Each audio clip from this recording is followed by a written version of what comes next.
Welcome to the verdict room. Pull up a seat. We're seeking the truth. Dropping in week after week. Yeah.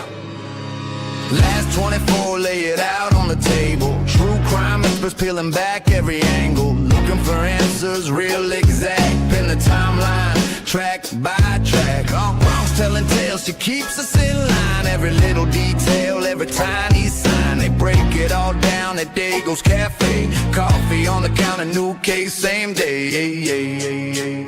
Welcome to the verdict room, where we're seeking the truth, no spin. Bringing you the facts so raw, let the evidence speak again. Exposing all the secrets, looking for the lies in the cracks. They throw revelations at your feet till the gavel comes down on the facts. Hey! Typically unique, but the method is clean. Red string on the board, map out every scene. Replay the last call, rewind the last text. If it don't add up, they on to what's next. Side eyes, alibis, tear them apart. Trail through the dark with a flashlight heart. Bronx on the story, keeping pace on the track. Every minute, every motive, never holding it back. Welcome to the verdict room, where we're seeking the truth, no spin. Bringing you the facts so raw, let the evidence speak again. Exposing all the secrets, looking for the lies in the cracks. They throw revelations at your feet till the gavel comes down on the facts. Week after week, you know the sea's still warm. Cold case heat brewing up in the storm. From the Bronx to the booth, they connect every clue. When the hammer hits the wood, you know the verdict is you. Welcome to the verdict room, where we're seeking the truth, no spin. Bringing you the facts so raw, let the evidence speak again. Exposing all the secrets, looking for the lies in the cracks. They drop the gavel one last time, and the truth keeps pulling you back. Yeah.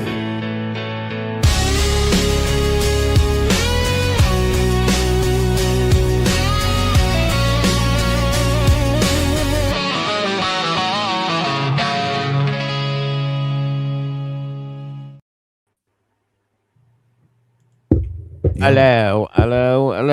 Welcome back. Hello, everybody. What's good, buddy? Happy How are you? Saturday.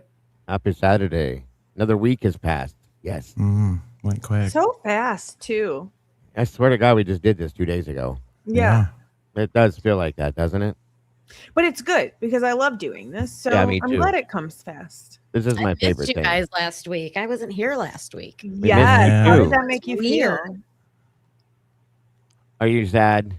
Were you sad? I hope she was. I sad. was. I popped in to watch you guys when I could. Yes, Well, we did. We saw you. hope what you were doing made up for it. Yeah, I was with my sister. I hope you Yeah, enjoyed you know. yourself. It's worth it. Yes, we missed you for sure. We had Miss Lana, which was a nice time, but it wasn't you, so we missed you very much. Aw. Welcome True back. story. Yes. So I hope you guys had it. I mean, I've seen you guys here and there. We've talked a little bit feast throughout wherever, and it's just not the same though. So I hope you guys had an amazing week. You do, buddy.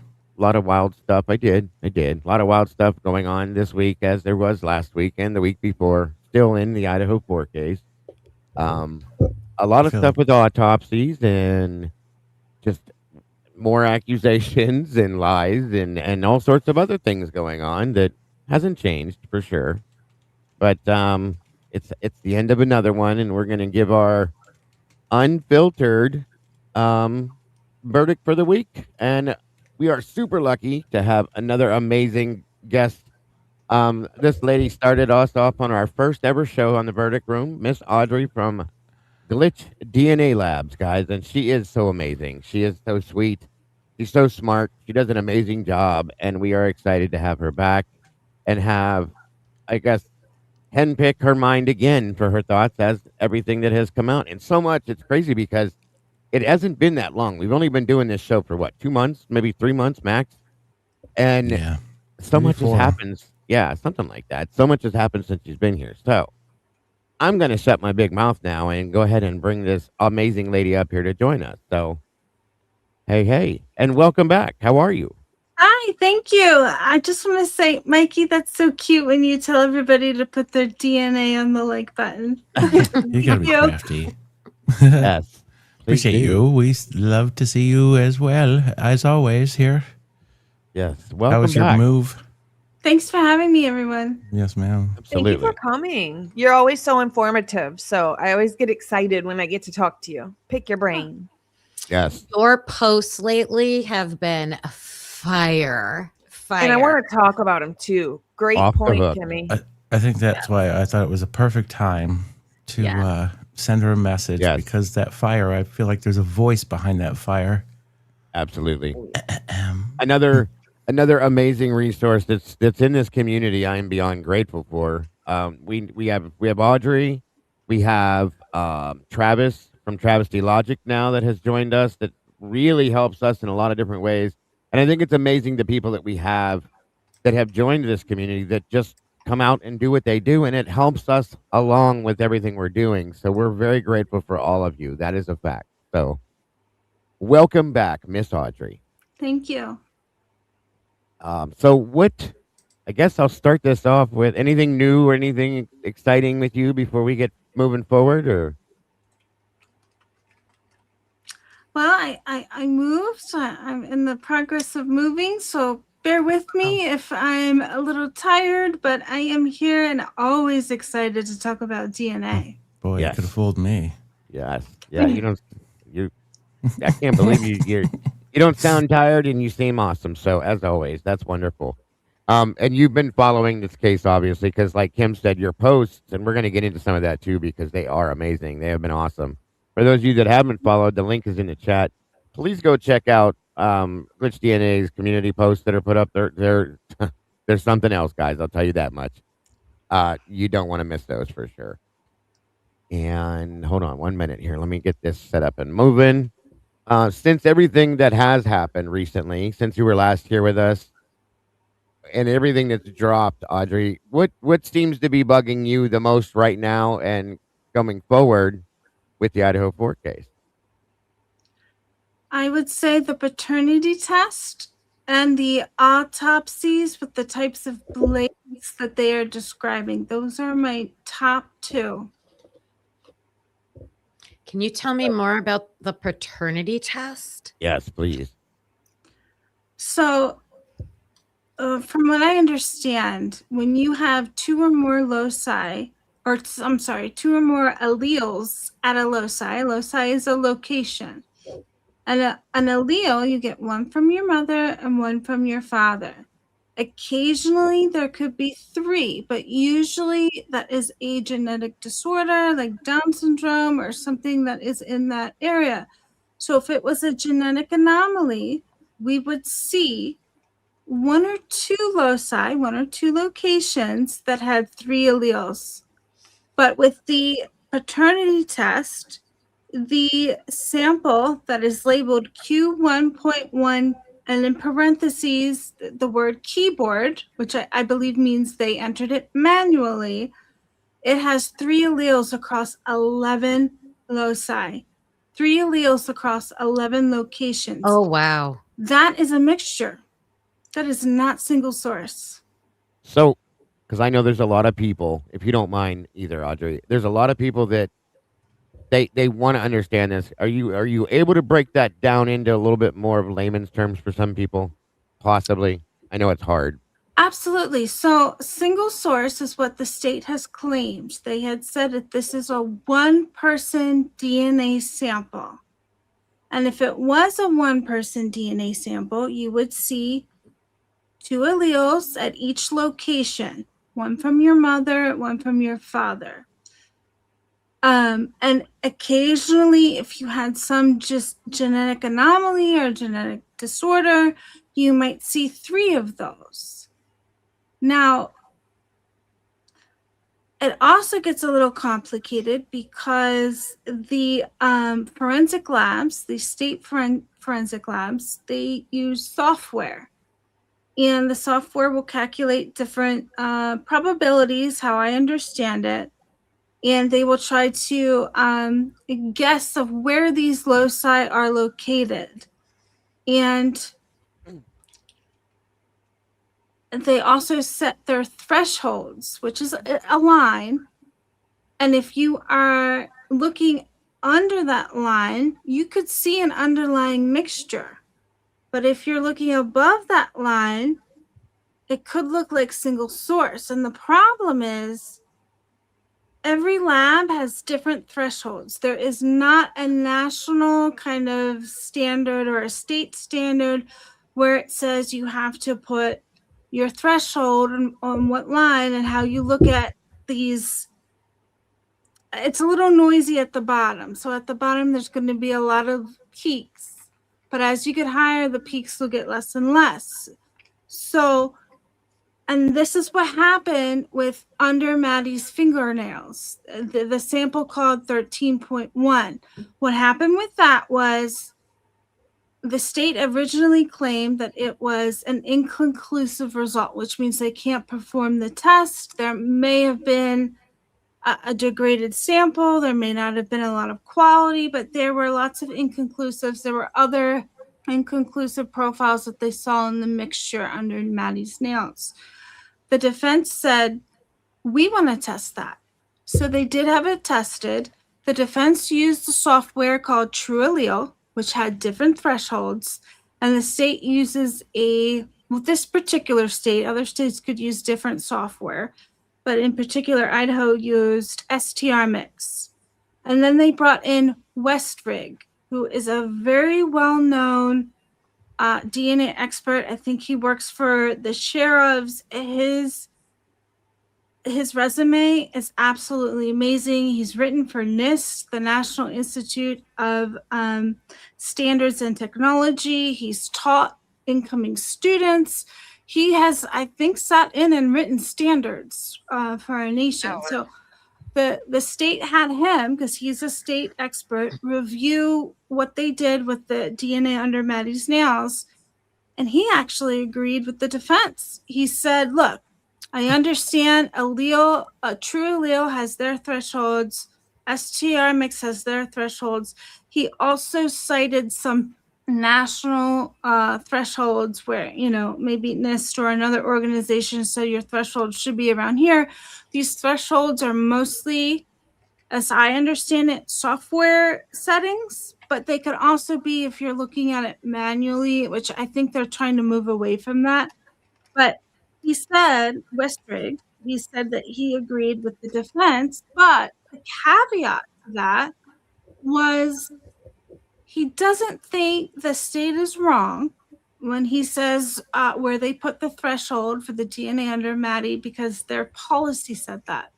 But the issue with that is these labs, these state labs that are housed inside of police departments, they have a lot of leeway and they can basically write whatever policy they want. So yes, their policy is going to say, yeah, we're allowed to do that. And we're confident in our result.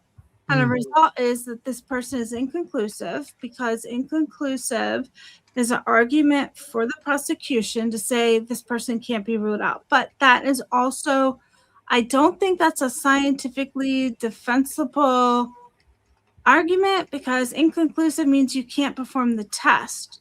So yes, technically that means that person could be included, but you can't exclude them anyway. So if you can't even perform the test, I don't think you should be talking about if someone can be included or excluded. But my point is that these standards that they set, these thresholds that they set, they matter, because that could be the difference between an included and an excluded.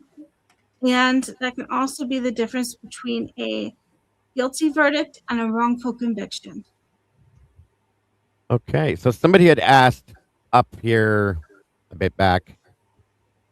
Sweet Pea said, so Brian's dad's sample has 3. Is that what we're to know? Is that there were 3 alleles for Brian's dad's sample? No, Brian's father has either 1 or 2 alleles at every location, every loci, 1 or 2. That's where people were getting confused. Okay, so 1 or 2 on each. Okay, thank you.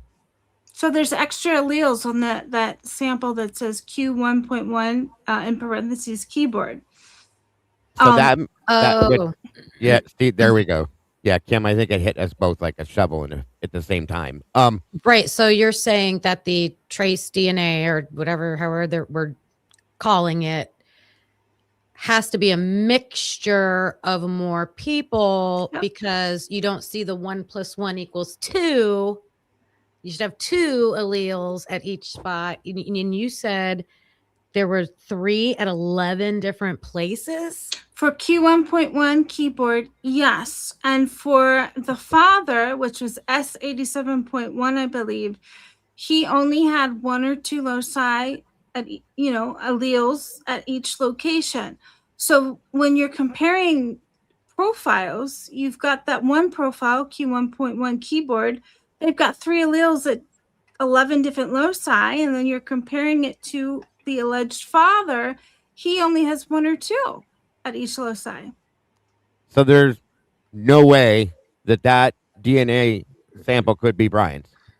From my understanding, it's a mixture. They do have software that can possibly do deconvolution, which means they can take a mixture and they can predict, or they can have a confidence score of a percentage of how positive they are that they can deconvolute. They can take a single profile out of a mixture. And you're also getting into those thresholds, but deconvolution is when, from what I understand, you're taking the individual DNA samples that they believe are in a mixture and making them just one instead of the mixture. There we go. There we go. Okay. That is insane. Go ahead, Logan. Whoops. We have a question in chat, and the question is, can you take 12 males with the Yes. same ethnicity as Bryan Kohberger, half Italian, etc.? Could you do a blind test that matches the knife sheath touch DNA to all 12 of them in the same octillion statistical match as Bryan Kohberger? Flat out, no. Oh, wow. Thank you for that question, too, by the way, Mhm. Nomadic. That's a very good question. Because we don't know what surface these DNA profiles were from. And a lot of that comes down to TPPR, which is transfer, persistence, prevalence, and recovery. So transfer is the mechanism of transfer. Is it primary, secondary, tertiary? Persistence, how likely is this DNA to stay on the surface? How does this DNA behave on this surface? Persistence, how likely is it to be on this surface? If you're touching a bar inside of a public bus or a gas station pump, yes, DNA is likely to be there. And recovery is the method in which the DNA is recovered. Is there a contamination risk? Was the analyst or the forensic agent who collected it, were they trained properly? Did they contaminate the sample in any way? So TPPR is incredibly important because depending on the circumstances, the environment, there shouldn't be identical 12 different profiles. In addition, the STR mix software that the state used, I know that I think all of you have seen it and all of your subscribers have seen it, where the STR mixed, there were errors that were at the bottom of each of those reports. There were standards failure, there were requants, there was a plate failure, an ILS failure, internal lane standard, which is the measurement that is preloaded into the software, that failed. And there were also multiple reinjections. And basically what that says is the quality control was sending up flags. You were getting errors in your software. And when you're getting that, that means the software is having trouble reading the DNA you have. And a lot of times that's because there's ghosting in the peaks. Because what they'll do, I believe, I could be wrong, I think they inject the sample with fluorescent dye so that they can blow it up and see where these alleles are. And sometimes trace DNA can be heavily reliant on software, heavily reliant on analyst interpretation. It's not like a big, robust blood sample where it's apparent and you can clearly see where these alleles drop, because an analyst could have to use their discretion, and the software might have to start trying to grab at something if these alleles are not prominent when they're injecting this fluorescent dye. And also, is that a piece of dust? Is it a piece of debris? And I do believe that some of these systems have a biased culture, so they might just include maybe a false allele or a true allele, whatever is closest to their suspect. I don't know that for sure. But when you have a sample that's heavily reliant on interpreting a human as well, because, you know, there's human error, and somebody who's a human that says, well, our software and our software kicked out this percentage, and so I'm confident, and also our policies say that we're allowed to say that, so I'm confident too. Right. So let me back up just a tinge here. When we all noticed when we were reading through this, I noticed Logan was bobbing her head like I was too, that there was all these errors that were at the bottoms of these documents, so on and so forth. You mentioned the multiple re-injections, okay? Multiple re-injections states that they're re-injecting this time and time again because probably of the errors. Is that correct? Yeah, they're having trouble reading it. Okay. So every test after that, they're troubleshooting it. So every test after that comes from something that is not high quality. Very, very. That's what I thought. Go ahead, Logan. You look like you had something you were getting ready to. When they re-inject it, does anything happen with the sample? Are they adding something to it? Or does it degrade it? Yeah. Right. Quality. From what I understand, yes, and it increases the risk of contamination. It increases the risk of misreading that sample, not only from the human, but from the software as well.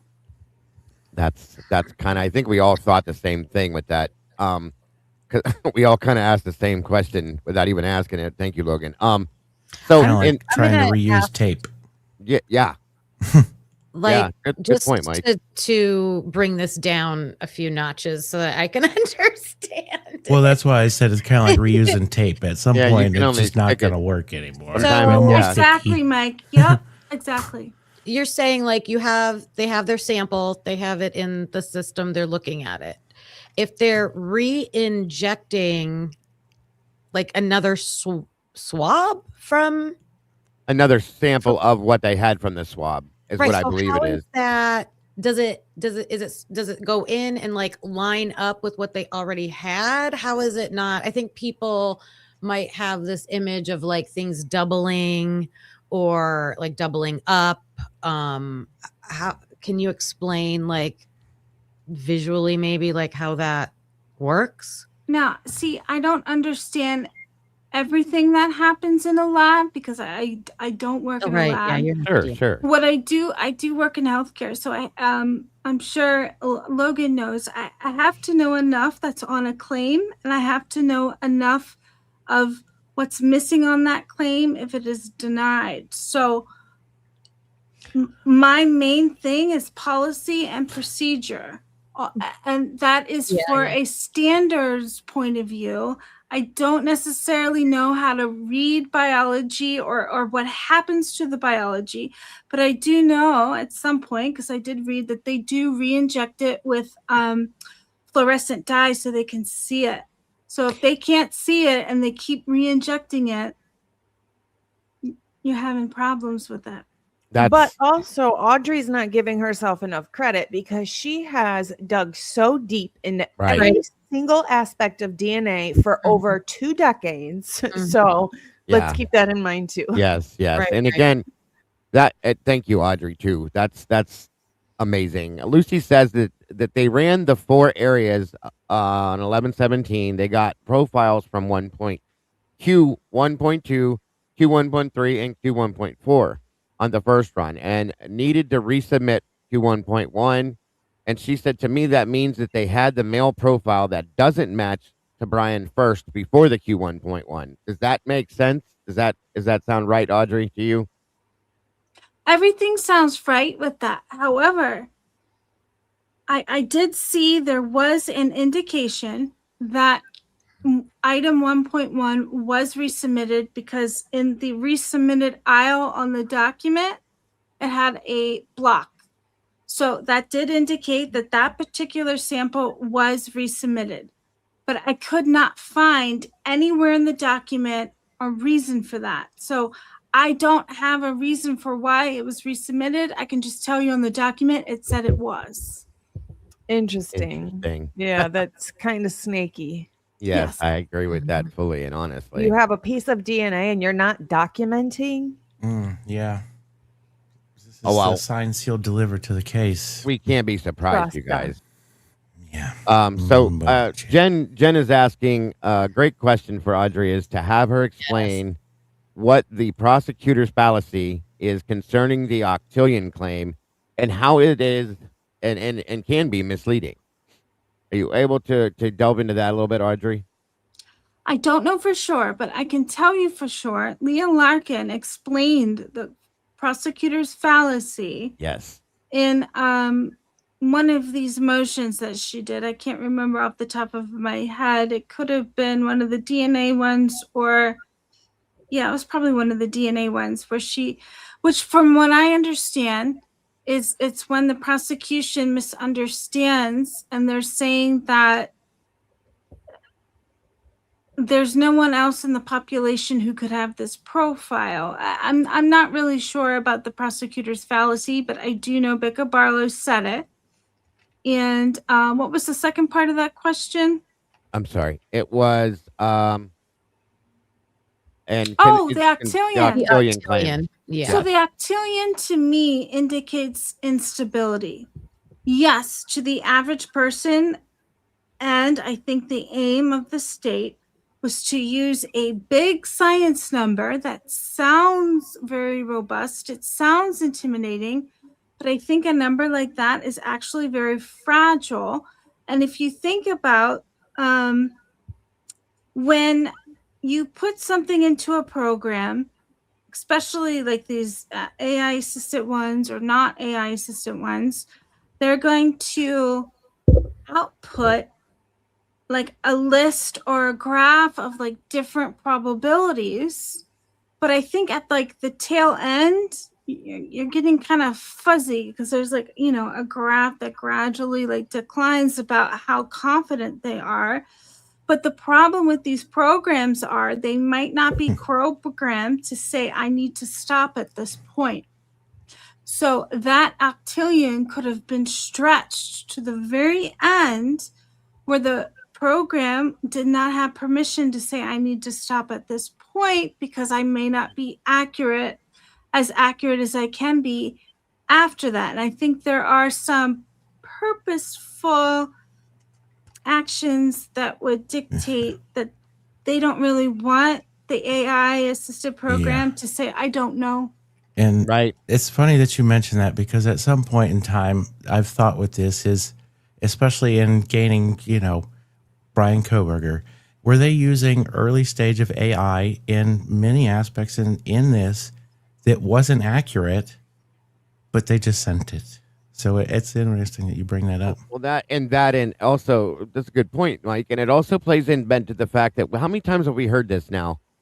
We know that they sent this I'll just say the sample, okay, through their own state lab, their own local lab, I should say, and there was nothing. I mean, and please, one of you guys correct me if I'm wrong with any of this because it's been so long. But I'm trying to bring all this back to the table now. But it was they couldn't get anything out of it. So then they go through this. It was a couple times, and then off it goes to Othram. Okay, Yeah. and they did what they did, and then at some point the statement was made that I don't want to say that they fired Othram. Okay, but Othram, they did what they did, and then boom, they were done with it. because they didn't quite come to the Othram didn't quite come to the answer that they actually wanted them to have. Is that right, or is that wrong? Into play with what she just said too. Right. Yeah. Go ahead, Okay. Kim. It sounded like Othram didn't take it to completion. Like Right. they got interrupted by the FBI. Like the FBI came in and said, okay, stop. We're taking it back over now. It was my understanding. Can't send it that way. And in turn, it's almost like Othram, if you look at it the way I was seeing it, was going to go in a different direction. And they were like, whoa, hold on. No. Wait a minute now. We're going to take this now because we wanted to go this way, not that way. And that's where I see they picked it up at. That's kind of how that comes out in layman's terms to me. And for a long time, it was kind of like a rumor. Like, I don't know how that got out into the public. Someone put it out there. Like, this other family branch and 4 brothers has been a rumor for a very long time. So that's one more thing that ended up being confirmed in paperwork, right? Like, I know in your videos that I've watched lately, Audrey, you talked about that. And I actually wanted to ask you to explain as much as you could about that with the 4 brothers, and like how it's one thing you put with that, I think, is like the downstream. All right. So there's 3 different questions here. Let me start with Mikey's. Sorry. I do believe there was behavioral AI used in this case because if you remember, the state actors and the mainstream media, they used behavioral traits as evidence. That to me sounds like AI output. That is not evidence. And so they were saying this person stalks, this person's like Ted Bundy, this person does this and this and that. And then they would just throw in there, oh, there's DNA too. But most of the information we were getting was behavioral. And they do have other softwares that do this predictive, and they these AI assisted systems, they will output a confidence score. So I don't know how accurate that is because we don't know the machine learning.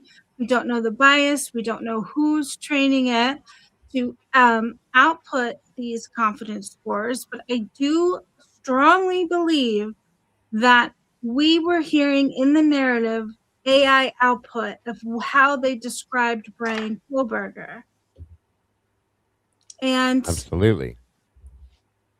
Take your time too, by the way. We didn't mean to throw all that at you at once. I know it's a lot. At some point in time, all the jerking around they did with the DNA and whatever they figured out when they sent it to Othram, did they say, well, we got to put a name on what we're trying to do here, Othram? Well, I think that, Kim, you said something great. They are downstream, and I want to emphasize they are a different, separate lab.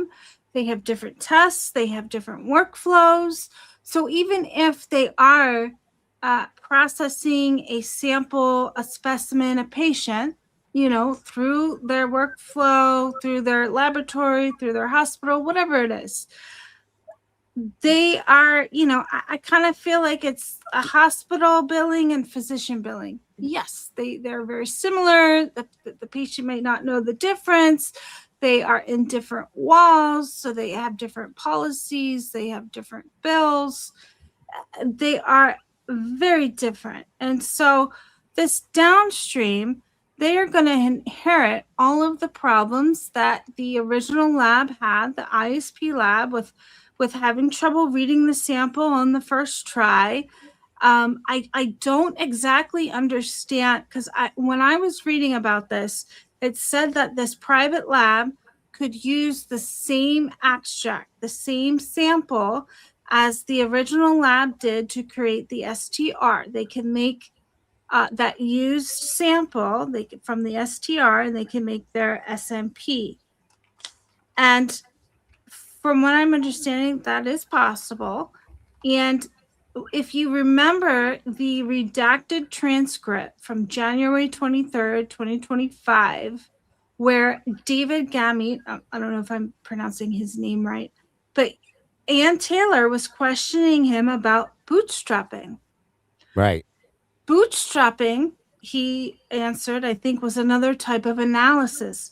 From my understanding, and yes, I could be wrong about everything I'm saying, but from what I have read and from what my understanding is, bootstrapping is, I also, it could be a little different, but I don't know if you guys remember an article I posted about DNA doodling. Yes. So they can just doodle in these missing pieces of degraded or partial profiles. And David Gammy, I don't think he answered with a definitive yes. He just said, I think bootstrapping was talked about, and that it is an analysis that they can do. I think that bootstrapping is something that the human brain can't do. I do think that's another AI assisted system where that's they terrifying. are outputting these confidence scores of like, if we fill in the rest of this DNA sample, the profile could be this. Right. And so my problem is with that, because they are downstream, is that I could be wrong here, but the ghosting in the peaks, which is what I call it, because when you're injecting the original sample with that fluorescent dye, so the original lab can try to read it, even though their software didn't read it on the first try. I think it's because there's ghosting in the peaks. There were some alleles that may not have been showing up the way that they needed them to, or they were kind of blurry, or maybe they weren't sure if it was dust or debris. And if you have those kind of quality control samples issues, from my understanding, if you're not sure what is a true allele and what is not, because not only can your software not read it, if your software can't read it, I'm not sure how the human eye can determine what's dust and what's debris. Right. And so that is going to affect your family tree down the line when a separate, independent, private lab picks up their own workflow. They're inheriting all the issues that the original lab had. So what happens if there's a questionable allele? You're moving into a related pool of people, and their DNA is closer in being alike than a stranger pool. And then we're getting into the likelihood ratio here. But if you're in a related pool of people and you've got some questionable alleles, yeah, if you turn one or two off, maybe that's okay. But if you're missing a few, you could definitely be on the wrong family branch. That is very interesting and very, I guess, not surprising, knowing what we know with everything else. Did that answer your question, Kim? So 2 parts. So when I think of downstream, I'll be right back. Keep going. I'm thinking like upstream is where, like you're saying, if they had issues and if they tried to like fill things in or whatever, they were doing that at one lab. And then if it gets sent to Othram, that's already been done. Right. So now they've got, the only thing they have to use is what has already occurred up here. Is that what you mean by That is downstream? correct. And I will tell you the one thing that I'm unsure about, and I think this is a question we all need to ask, because there are, more minute details that I am not sure about, because I am not a lab analyst. I do not wear a lab coat. But I want to know about the politics. Like, they might consider each other more of like co-workers. They might have some like professional respect. So I don't know if the SDR profile, which the original lab is going to call, and especially with trace DNA, it is very interpretation heavy. Not only is their software throwing up quality control, they may have had to visually call, but with the analyst, training and experience, whether they're going to call that a true allele or dust or debris. I am not sure what the politics are. Does that IgG lab take their word for it? Okay, here are the labs. Here are the alleles. They called it. Are they going to necessarily disagree? Are they going to say, I know you called these alleles, but that's not exactly what we're seeing? Or they're just like, we're going to respect this lab. We're going to take everything they say as complete honesty. And I know that the STR, when they're calling alleles, is completely separate from their workflow, and they're doing the SNPs.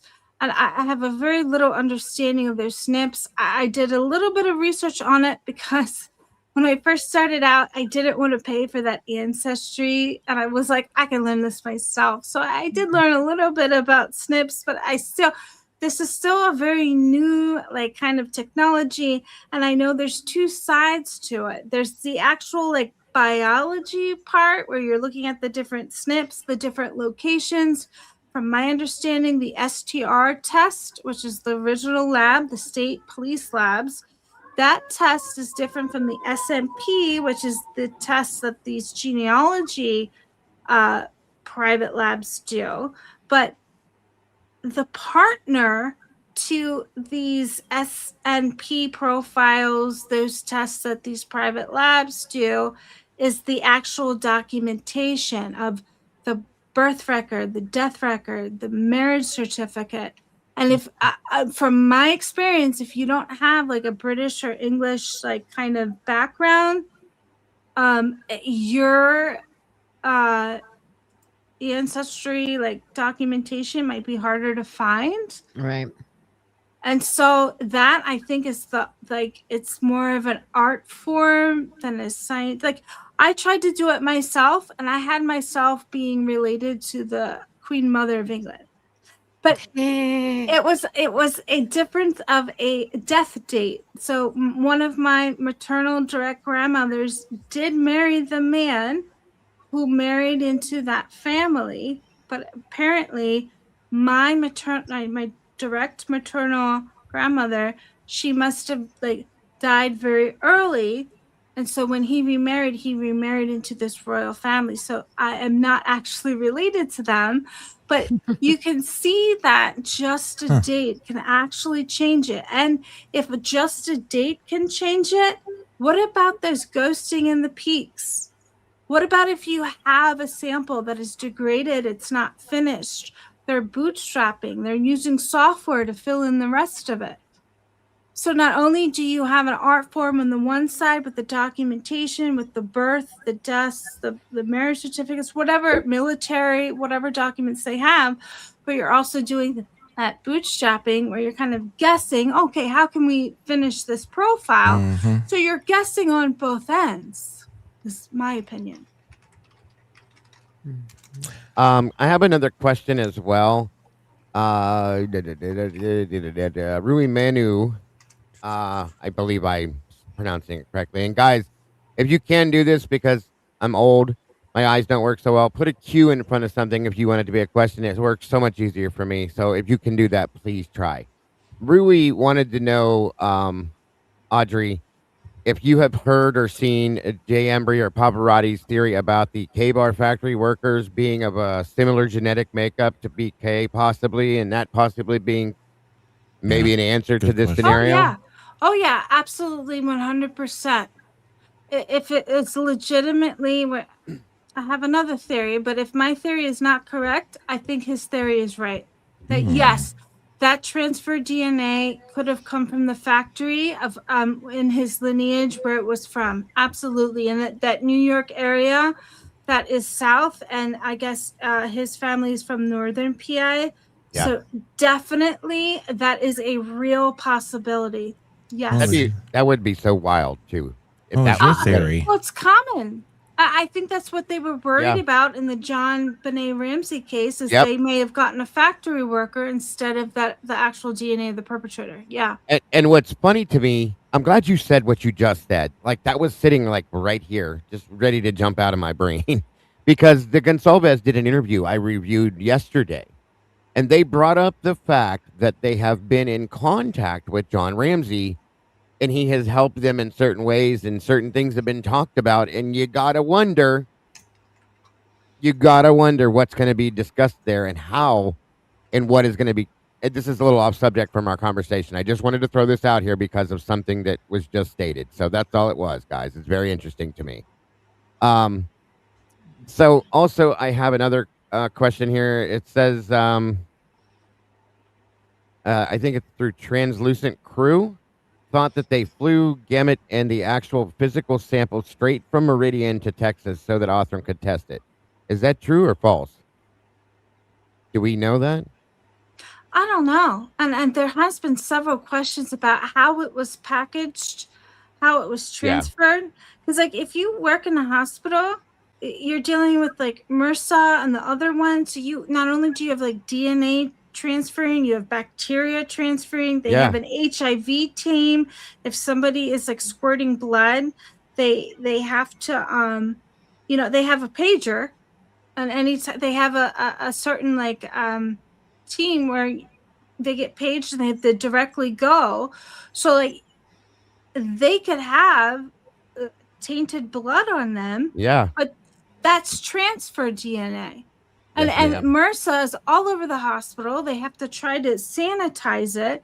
But it's not always because somebody touches something. It moves through people and objects. Right. Absolutely.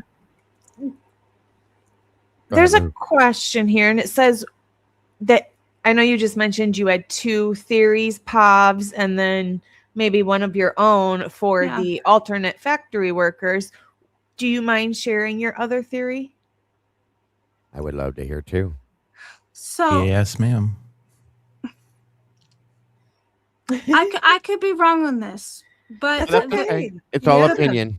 All opinion. Patterns I'm seeing, in my opinion, is that when you're looking at the paternity test, that profile that says Q1.1 with the word keyboard in parentheses, I do believe that means they're manually entering data. But if you compare that Q1.1 in parentheses keyboard profile to the S95.9.1, which is the sample that was found in the PA trash of a male major and a female minor that was found on a plastic bottle. Mm-hmm. Now, my understanding is DNA is not a universal stamp because of that TPPR that we discussed earlier. Transfer, persistence, prevalence, recovery. Transfer, primary, secondary, tertiary. Persistence, how does this DNA behave on this surface or object? And prevalence, how likely is it to be here? Is it a gas station pump? Is it a bus stop?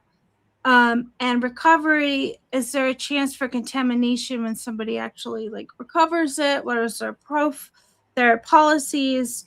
And so you have this DNA sample that is a mixture with a male major and a female minor found on a plastic bottle versus what we know about the Q1.1 profile, which I have another issue with because every report that I've seen only says that they swabbed it from the front leather strap. There has not been any public reports that say they swabbed any metal.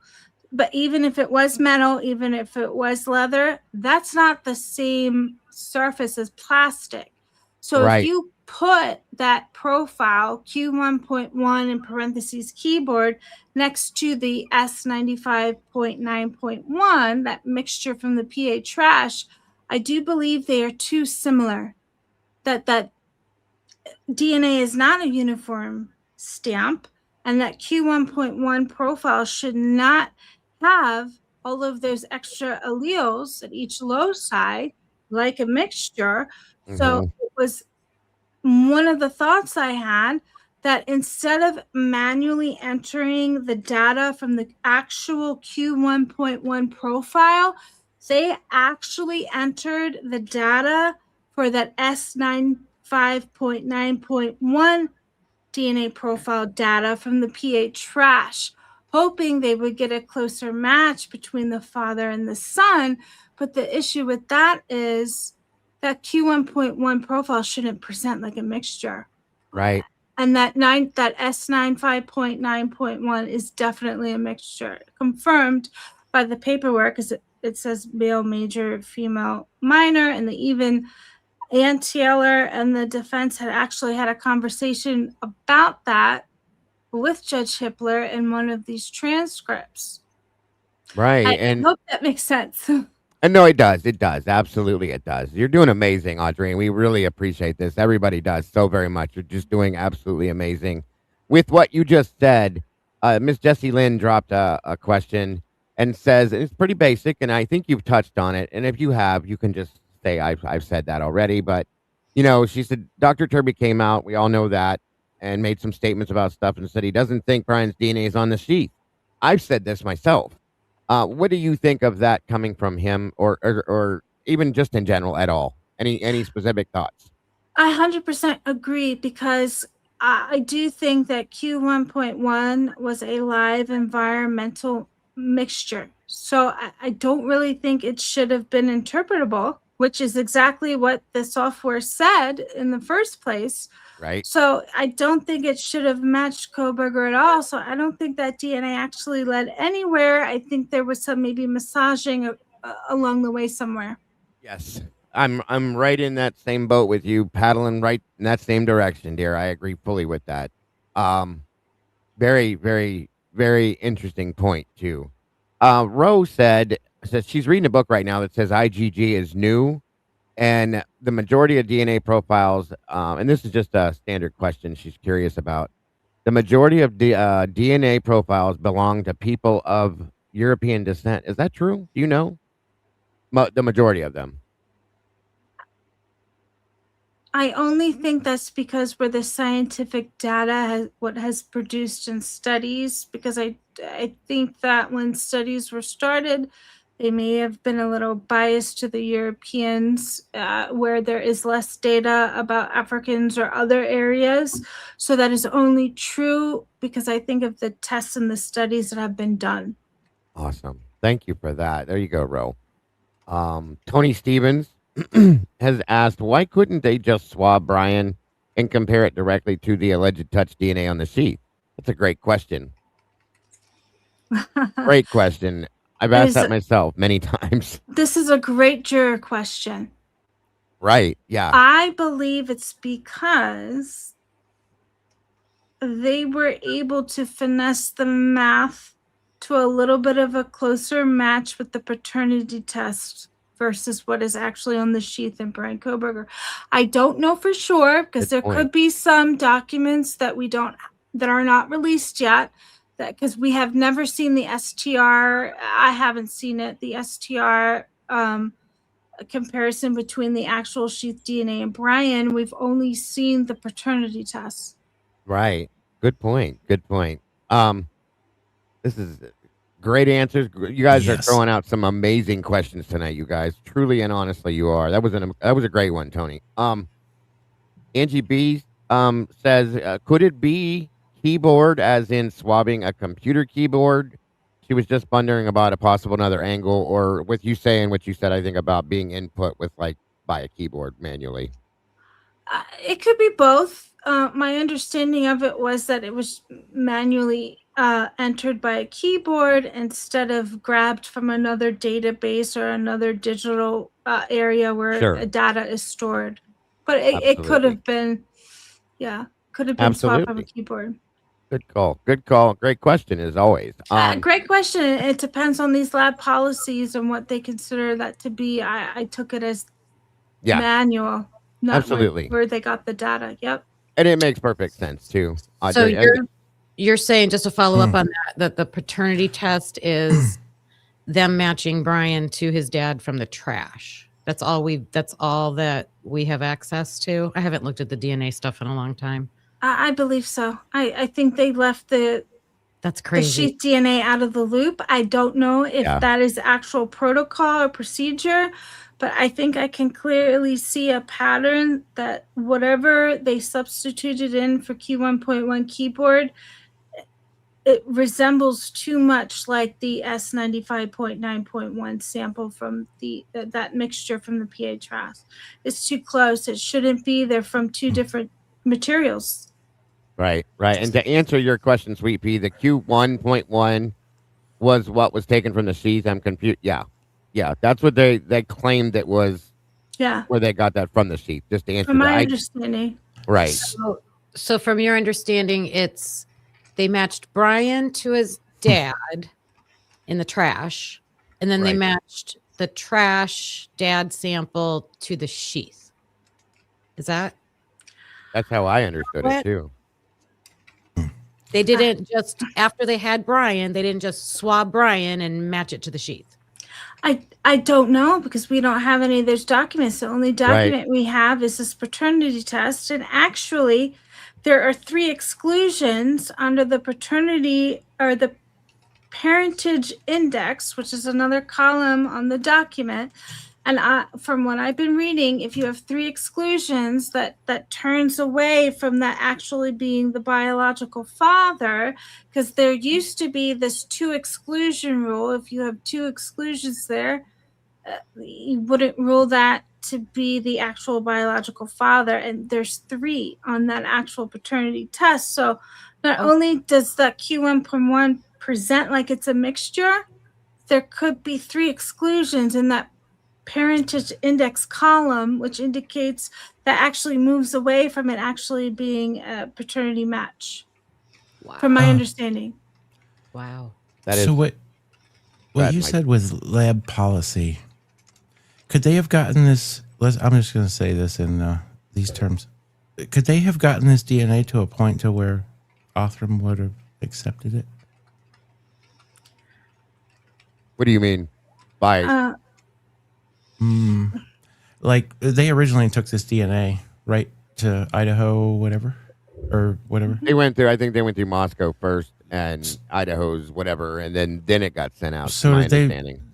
They knew that they couldn't come up with something. So did they modify it to a point to where they're like, okay, well they're going to hand it off to Othram and they will accept it at this point to do something with it? These are the questions we need to be asking as jurors because Yeah. they do not tell us exactly what they do with this DNA. And it's not the prosecutors who convict wrongful convictions, it's the juries. Because I don't think that we understand DNA enough and they're not showing us how they do it. Yeah. So I have no idea. Well, that's like earlier when we were talking about it. That's a good point too, Mike. Yeah. When they sent it off to Othram, like I was saying earlier, Othram did their thing and they were doing this and doing that. And the FBI jumped in and said, "Oh, hold on, wait. We're going to take it and we're going to send it through an unsanctioned database, I guess, for lack of better terms. I'm not saying it the right way, but you guys know what I mean, because it got ran through. If anybody remembers it, I keep wanting to say hometown DNA. I know that's not the name of it. It was something else, but Seems like it though. it's something in that realm of words. But they ran it through that company, and it was not. And I know I'm not using the right terms, but it was not sanctioned for them to use. They weren't supposed to use that. It was an illegal transfer that they ran it through that way. So there's where the problem comes into play with that. We all know that how that happened, how it worked, and so on. So what my question would be then is, being that they halted work right there, pushed them to the side, took this, and they ran it through this place. Is there anything at that point in time that could have changed from the moment that Othram took it, or they took it from Othram's fingertips and they ran it through this database? Anything that could have changed that could have made a difference, do you think, or even possibly could consider, Audrey? Or would it be the same exact sample, do you think, the same way? Or is there anything they could have done with it? From my understanding, it should be the same exact sample, but they have 2 different workflows. They're testing 2 different things. Got you. Okay. That's something I wanted to know. And then Logan threw in a statement that says there's an end. If I'm saying this wrong, Logan, please just throw something at me. It was to the question above it. For Jippa. Yeah. Okay. Jibba says, can Audrey comment on the amount of cells of a DNA on 1.1? Some have said 100K cells, other have said 10 cells. And then Logan responded with, there is an NG amount of DNA that was on the sheath, and it's then Less that than. Less less than. than, I'm sorry, hon, I'm sorry. Less than that of a secondary transfer. It was like 0.067 NG or something like that. I hope that helps with that one, JP. Jippa, whatever we'll call you that one. Go ahead. By the way, that was a great idea to do that with the questions, you guys. I love that. It's a lot of typing though, Mikey. Your hands are probably cramped by now. No, dude. You can do a copy and paste in all these chats. Oh wow. Okay. Yeah, I thought I was going to start Good doing stuff. something with people. It actually Good works. stuff. Good stuff. Good stuff. I'm actually paying So, attention to chat because I never do. Sorry, guys. you're doing good, Oopsie. buddy. You're doing amazing. No, you are, Joey, and so aren't all of y'all. Everybody, this is a great show tonight. I'm really enjoying this. So there was another statement I just saw up here that was kind of interesting to me. I have a question for Audrey, real quick, if I can ask it. Oh yeah, please Sure. do. Oh my god. And it's on track with DNA and stuff, but I'm just so curious. If you were working this case and in front of a jury, what is the one thing with all of the DNA information or lack thereof that you would want the jury to know? What is the most important thing you'd want the jury to know and understand in this case in the defense of Bryan Kohberger? Good point, Logan. Trace DNA is different. You can have a large quantity, but it can be degraded. It can be a sample you can't read. There are processes that these labs go through. Does it mean they're accurate? No. And if you are in a jury and you're listening to the state say, oh, we're confident in our findings because of our policies, me as a juror, I'm not going to accept that because of course your policies are going to allow you to do what you want to do with it.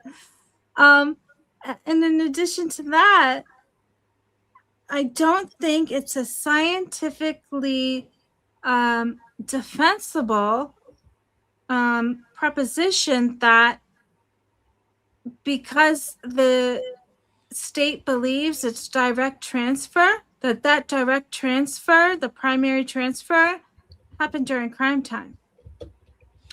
Very good. Yeah, very good point. I like all of the posts you've been putting on your channel lately, especially including Lucy Morningstar and the whole the crime scene and stuff getting bombarded with stirring the whole crime scene up. And we know that DNA is in dust, and stirring the whole crime scene up, it can get on anything, anywhere, as long as it's within the same four walls as the dust. Yeah. Absolutely. There's if you guys have not subscribed to Miss Audrey's channel, Glitch DNA Labs, these are her community posts, you guys. There's so many of them that are so like I did sit here for like a couple hours just reading because everything is on point. When I had gotten behind on it, I don't like getting behind on it. So read them, guys. I'm telling you, she makes some amazing points in here. Which one of these ones was like the one that you were really focused on recently, Logan? The one right here.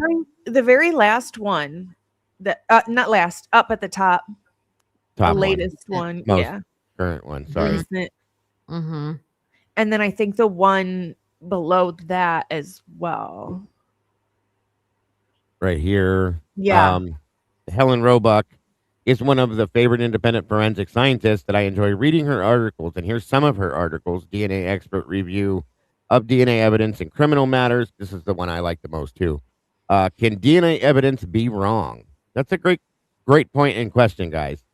And she says, I would say yes, DNA can be wrong because credibility matters 100%. Just because the state says that they have a DNA match doesn't mean that they actually do.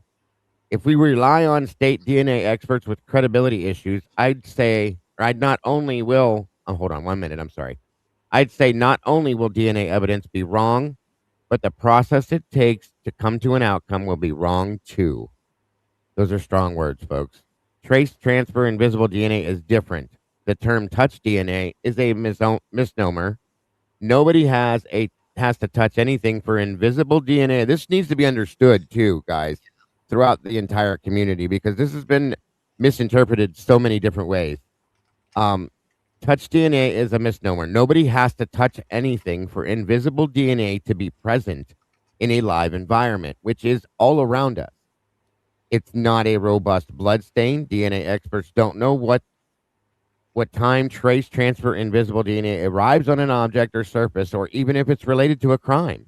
So even if state actors or anyone really says direct transfer means the transfer event occurred during crime time, this is not a scientifically valid argument.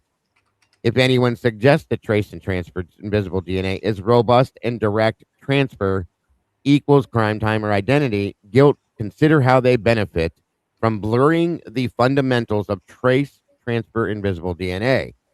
Another very strong statement and comment. In the Kohberger case, I don't believe the match is scientifically defensible due to credibility of the state's case and expert witnesses. In addition, direct transfer is not scientifically defensible in this case. And further, I think the ISP lab did a copy and paste job and manually entered the DNA data into STR mix from a mixture from the PA trash 95.9.1 male major and male minor. Sorry, female minor to substitute the DNA data for the sample labeled Q1.1 keyboard on the paternity test. The sample, and this is what we were just discussing. The sample, 1 second, I just lost myself. I'm sorry about that. The sample Q1.1 keyboard is a mixture, not a rare anomaly. A rare anomaly would present 3 alleles at 1, maybe 2 loci. The sample Q1.1 keyboard has 3 alleles across 11 different loci. I'm saying that wrong, I'm sure. Yeah, right. The sample Q1.1 keyboard has 3 alleles across 11 different loci. This is a mixture. The father on the paternity test S87.1 only has 1 or 2 alleles across all of his loci. To me, it appears S87.1 is not the father of Q1.1 keyboard. There are also 3 exclusions on the parentage index, which is what she just explained, which also points away from the father in question being the biological father. In conclusion, the lab could have falsified. Here we are, folks. The lab could have falsified the paternity test, and any matches to Kohberger DNA is not as infallible as we've been led to believe, even if falsification hasn't occurred. We are allowed to be skeptical. We are allowed to ask questions. We are allowed to not give credibility to state expert witnesses, and we are allowed to not believe the state's narrative. We are allowed to not give guilty verdicts. And I want to say amen to that one. You guys need to go check these out. That is a very true to form statement, in my opinion, all the way through. But these things are amazing, you guys. You need to go check all this stuff out. I'm telling you. Anything more with this, Logan, for sure, I do have specifically? 2 questions, not necessarily regarding this post, but 2 questions. Somebody asked in chat, being that there was a cleanup done in that house, wouldn't that normally be considered contaminated crime scene with no viable DNA to test, meaning it shouldn't be allowed in court? Do you know anything along those lines as far as a cleanup goes? And would that be considered contaminated crime scene? Oh, before I answer that, I want to thank Jennifer and Wendy for their Cash App and PayPal. I really appreciate it. You continue to allow me to do my DNA work and research and share it with everybody. Thank you. Thank you so much. That's Thank awesome. you. Guys. And Logan, This is another one of those things that I don't know if it's cultural, what the politics are in these particular offices, but there is a potential that the blood DNA was not testable. So they tried to force the only other profile that they could find, which also had to be troubleshooted. I this is the problem. I think as the public, we don't know enough about the process of DNA. And yes, when they do, they choose a probative profile. And we don't really know how they do that. And typically from NIST, the National Institute of Standards of Technology, trace DNA and visible DNA is the most unreliable DNA. The blood stains are the robust, stronger evidence. And in this case, they inverted what the global standards are, not just this nation, that they should have tested the blood because that indicates someone had to have been there bleeding. Yes. Whereas trace DNA, they don't have to set foot anywhere for DNA to be present. Very good point. And for those of you that think that this stuff doesn't happen, okay, this is this. I saw this story that there's an FBI DNA specialist in Colorado that was just caught falsifying results in order to help her police friends, and it will affect Now, here's the point. Here's the point. That was one time that this was caught. One time. One time. And if it was so simple and so easy that they do it, how many other times do you think this has happened, you guys? Think about that. You know for a what's minute. so simple and easy? Trace DNA. Right. Yep. Right. That's the easiest one to manipulate. Yep. And it's the easiest to confuse Yep. the public. Trace Yes. DNA is different. We need to be very skeptical of it. I don't know if it was absolutely agree. Colorado, but I remember a year or two ago, there was someone else in trouble for messing with DNA. And I want to say it was also Colorado. It was somewhere out there. They She got wants to issues. say Arizona. Yeah, maybe. No, I was pointing to the Nancy Guthrie case. Yeah. Oh, yeah. Yeah, we're Audrey- hearing more and more of these stories. Sorry, go ahead, Logan. Sorry, did they provide any info within this case about whether they used a control or accounted for potential false positives? Thank you, Kawanda. Great question. Not that I have seen, and I have a big problem with this because, especially in a capital case, the defense should be able to replicate any test that the prosecution was able to do. And if they can't replicate it, it should not be allowed in court. And that's exactly what happened with the DNA under Maddie's nails, 13.1. The defense couldn't replicate the test that they originally did. The state expert agreed, okay, yes, we can't replicate what the state did. So I do agree with the defense. This is an exclusion, not an inclusion.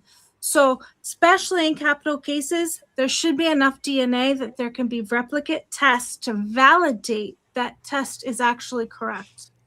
Great Wow. answer. That is Yes. absolutely great answer. Yep. Right. You're absolutely right. Really makes you Absolutely. wonder, at what point did they go, oh, yeah, this can't go to trial? They knew all along, but at what point did they go, okay, we're going to send it at this point? Well, at this Either point, which way. Pressure. at this point, I'm going to say the DNA evidence should be the exculpatory evidence in my I opinion agree, at this but- point. The same trace DNA is usually the DNA that exonerates the Yeah. wrongful convictions. Yep.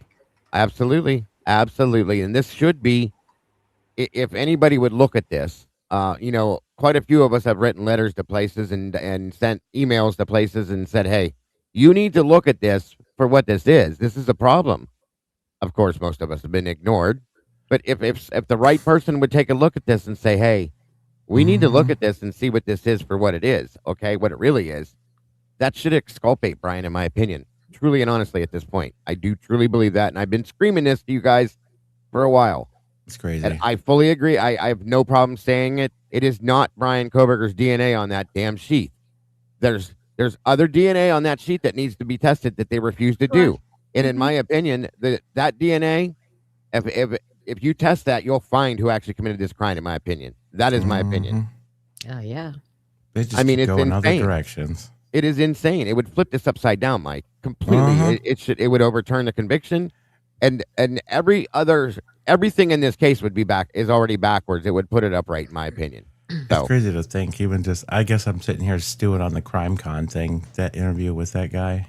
They continue to just, as they move on, they're just, everybody, they just go along with it no matter what comes out. Yes. There's a momentum from Yeah. the state and these tech companies to convince the public that these are tried and true techniques and that these are infallible.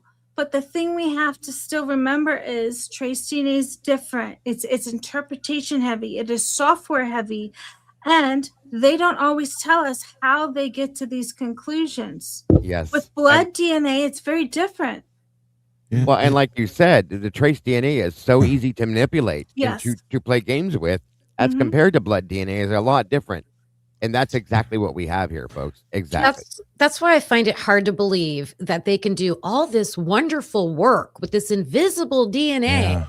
Yeah. But then they're like, oh, we couldn't do anything with that, solid blood sample that you can see with a naked eye. Like we couldn't do anything with that. Yeah. Exactly. That I mean, should be come on. reasonable doubt right there. Reasonable doubt is when the credibility of these experts, of the state, of the prosecutor, and sometimes the judge, if they lost credibility, that's reasonable doubt. Yes, You know ma'am. what's kind of interesting is the families that don't want to look at the actual evidence that are now pushing things with DNA companies Well, yeah. or whatever you want to call it. You're right. In the new interview I just covered with the family yesterday, one of the first things I said was that Othram solved their daughter's murder trick. No, they didn't. No, they didn't, guys. I'm sorry to say this, but they did not. Okay. I even went in and looked this up. Did Othram solve the Idaho 4 case? What's your take on that? It says they helped possibly to solve the case, but there was a lot of other factors that were looked into, and the case isn't solved, in my opinion. We all know that. So It's not like these companies feel bad for these families because they're not on the other side of the fence that they need to be. no. So this is another misconception that I don't think you can defend this claim in science. right. DNA detection and identifying DNA is not the same as guilt. You have an activity level issue. It's a good point. Very good point. Very good. And that's my biggest thing. This has been and has definitely turned into a PR, a promotion for these DNA companies, you guys. That's all this is. Yeah. It's not, they're not doing anything any different than they have. It's nothing. It's supposed to be this explosive superhero thing that has happened, and it's not. It's not. If you look at it for what it is, it's really not. And You know they're what they letting didn't- Othram just run away with it. Yes. Like, just, go out there and brag about the work you did and say you solved the case and all of this. And in the meantime, they claim they weren't even going to use the DNA at trial. They won't say that that's how they identified Bryan Kohberger. Like these two actions with Othram being allowed to run around and say that, and then what actually happened don't jive. Like I don't believe Othram came to any kind of conclusion. They were stopped and interrupted before they were able to come to a conclusion, but yet they're letting them run around in public and say, yeah, we did it. We did all this. So Because it backs up their claim, Kim. It backs up that they solved this horrendous quadruple homicide case, and they're such a great, it's such a great opportunity for the future, so on and so forth. Meanwhile, in the background, the FBI ran as far away from this as they could. There's a reason for that, okay? There's definitely a reason for that. There's no doubt in my mind. Think about it, I you think guys. it's kind of explosive. They sure put more time in going and showing their face on public at CrimeCon than for their daughter's birthday that just passed, huh? I want to say one more thing before I do have to go. I want to wrap this all up and bring it full circle from the first thing I think you asked, Mikey. I do believe that they used AI-assisted software to find a suspect, because everything we've heard from the prosecution and the media were behavioral traits, not actual evidence from this case. So they did psychologically profile someone, and then they tried to imprint an emotional identity to all of the public. So if you didn't adopt that emotional identity and think, oh, this is the profile, this is the person, then they labeled you a conspiracy theorist. They labeled you as just, oh, you don't understand the case. I think something similar may be happening with trace DNA. Yes, it's in that realm, but they're misleading a little bit, just like they did with this behavioral profile. Yeah, they're misleading a little bit because they're not using any evidence from the case. They're using these behavioral traits. So they're like substituting in data, but it doesn't fit their claim. And I think this is what's happening with states and these tech companies. They're substituting in, oh, these are our persuasive points. This is not actual evidence. This is not actually how we do it. And is this all being pitched by companies that these AI companies are pitching? This is how, we're going to do better for your department in finding criminals and fighting crime. Yeah. But detection is not guilt. Wow. Yeah. That's Very shitty. very strong points, you guys. Yeah, Really and I want to honestly. thank you all for having me. Yes, Thank ma'am. you so much. This has Thank been you. so Thank much you. fun. Lots you. of comments in the chat of how informative this is. Yes, And they yes. love you, Audrey, and they loved the content and everything you shared. Yes, and I can't wait for the next time you can join us here again. This has been love to come back. absolutely Thank you. amazing. Hey, Thank you so much, and Thanks good for luck having on me. your next You're show, welcome. Audrey. And guys, please make sure, if you have not yet done it, to make sure you subscribe to Glitch DNA Labs, and please show some love and support for Miss Audrey over there. She appreciates it as much as we do, so very much. So you have a wonderful rest of your night, Audrey, and I can't wait to talk to you again soon. Okay, I want to say one more thing before I go. Oh, I yes, forgot. please do. Please do. I am so thankful for Logan for putting together those medical mock-ups. I work in healthcare too. I think she did such a respectful, neutral job. That is something that I would see while I was working. That is how health professionals work. The way that she put it together, absolutely beautiful. We are so lucky to have you to be able to explain that to us in such a neutral, medical, respectful way. Thank you. Oh, Yes. thank you so much. I appreciate you. We do. We Thank do. You're an you. amazing resource to the community, and we do really appreciate you so much, Audrey. Thank you again. That was Yes, awesome. Thank you, ma'am. everyone. Take Bye. Thank Have a you. wonderful Bye. night. care. You too. Good Bye. night. That was awesome. Absolutely awesome. And I hope you all, I know it's a lot to take in at one time. But we all have notebooks. I hope you have notebooks too. She's so smart. She does such great things, guys, and I really appreciate her so much. It's And- so informative that I feel like no matter how many times I Googled it or searched it or asked ChatGPT, I just can't get the same, I can't retain it the same as when she explains it articulately. Yeah, she's Yes. very good at it. Very, very good at it. Just as much as you're very good at what you did. And she's very, very right on that. And I don't want to make you blush, but you did an amazing job Thank you. Yeah. with all that stuff. It was very, very much needed, you guys. We've talked about it many, many times. To be able to try to understand the words that they put on the paper, to try to give us what they did on the autopsy. There's no way you can look at that, read it, and go, oh, okay, I get it now. 100%. No way. Even with the medical background. I know a lot of that stuff by looking at it. I understand that. But it doesn't process unless you visually see where and how it may have looked on the body itself. Okay. It just doesn't process the right way. It's a whole different thing. So I know when I say that the community, the whole community, the entirety of the entire community is very grateful to you for doing that, to Paul for doing his thing with his as well. Yeah. All That's of a you lot guys. of There's no hours. way we would get this right. That's a lot of People work. don't realize it's not just putting in a script and pressing a button. I mean, on the first round, what, you had 9 or 10 hours into that? Oh, yeah. Yeah. without a doubt. Speaking of that stuff, for those of you that haven't done it, please make sure you jump over and you check out Bronx Tales and see all of the videos that Logan has done with the new depictions, with the photographs that have been created, so on and so forth, so you can understand it if you have trouble with it for sure. Now, that being said, between what Logan has pointed out, what Pav has been talking about, what we have been talking about, Sarge has brought it up on his channel as well. A lot of us have been talking about the injuries, the wounds, and the weapons. Okay?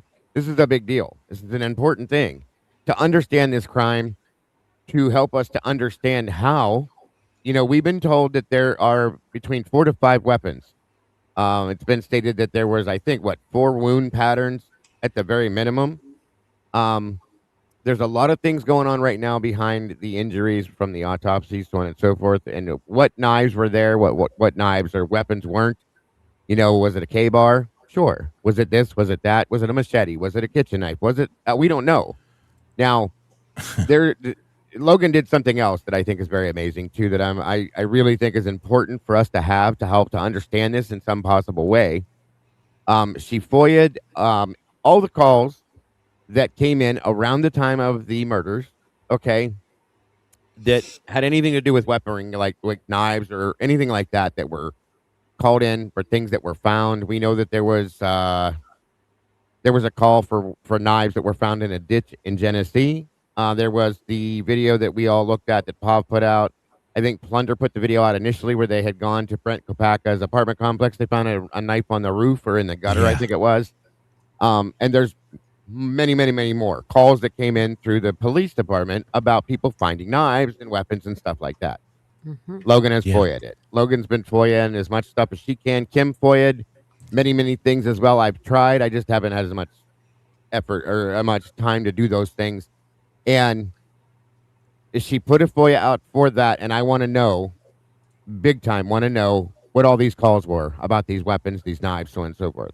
That knife on Kopaka's roof there kind of matches a lot of stuff. It lines up. It lines up a lot, you guys. If you watched Pavarotti's video, I had to go pull a knife out, look at it, and it matches right up to some of these injuries. It's crazy. Yeah. And the funny thing is, in my opinion, is it seems like there's more wounds that a K-bar does not match up to.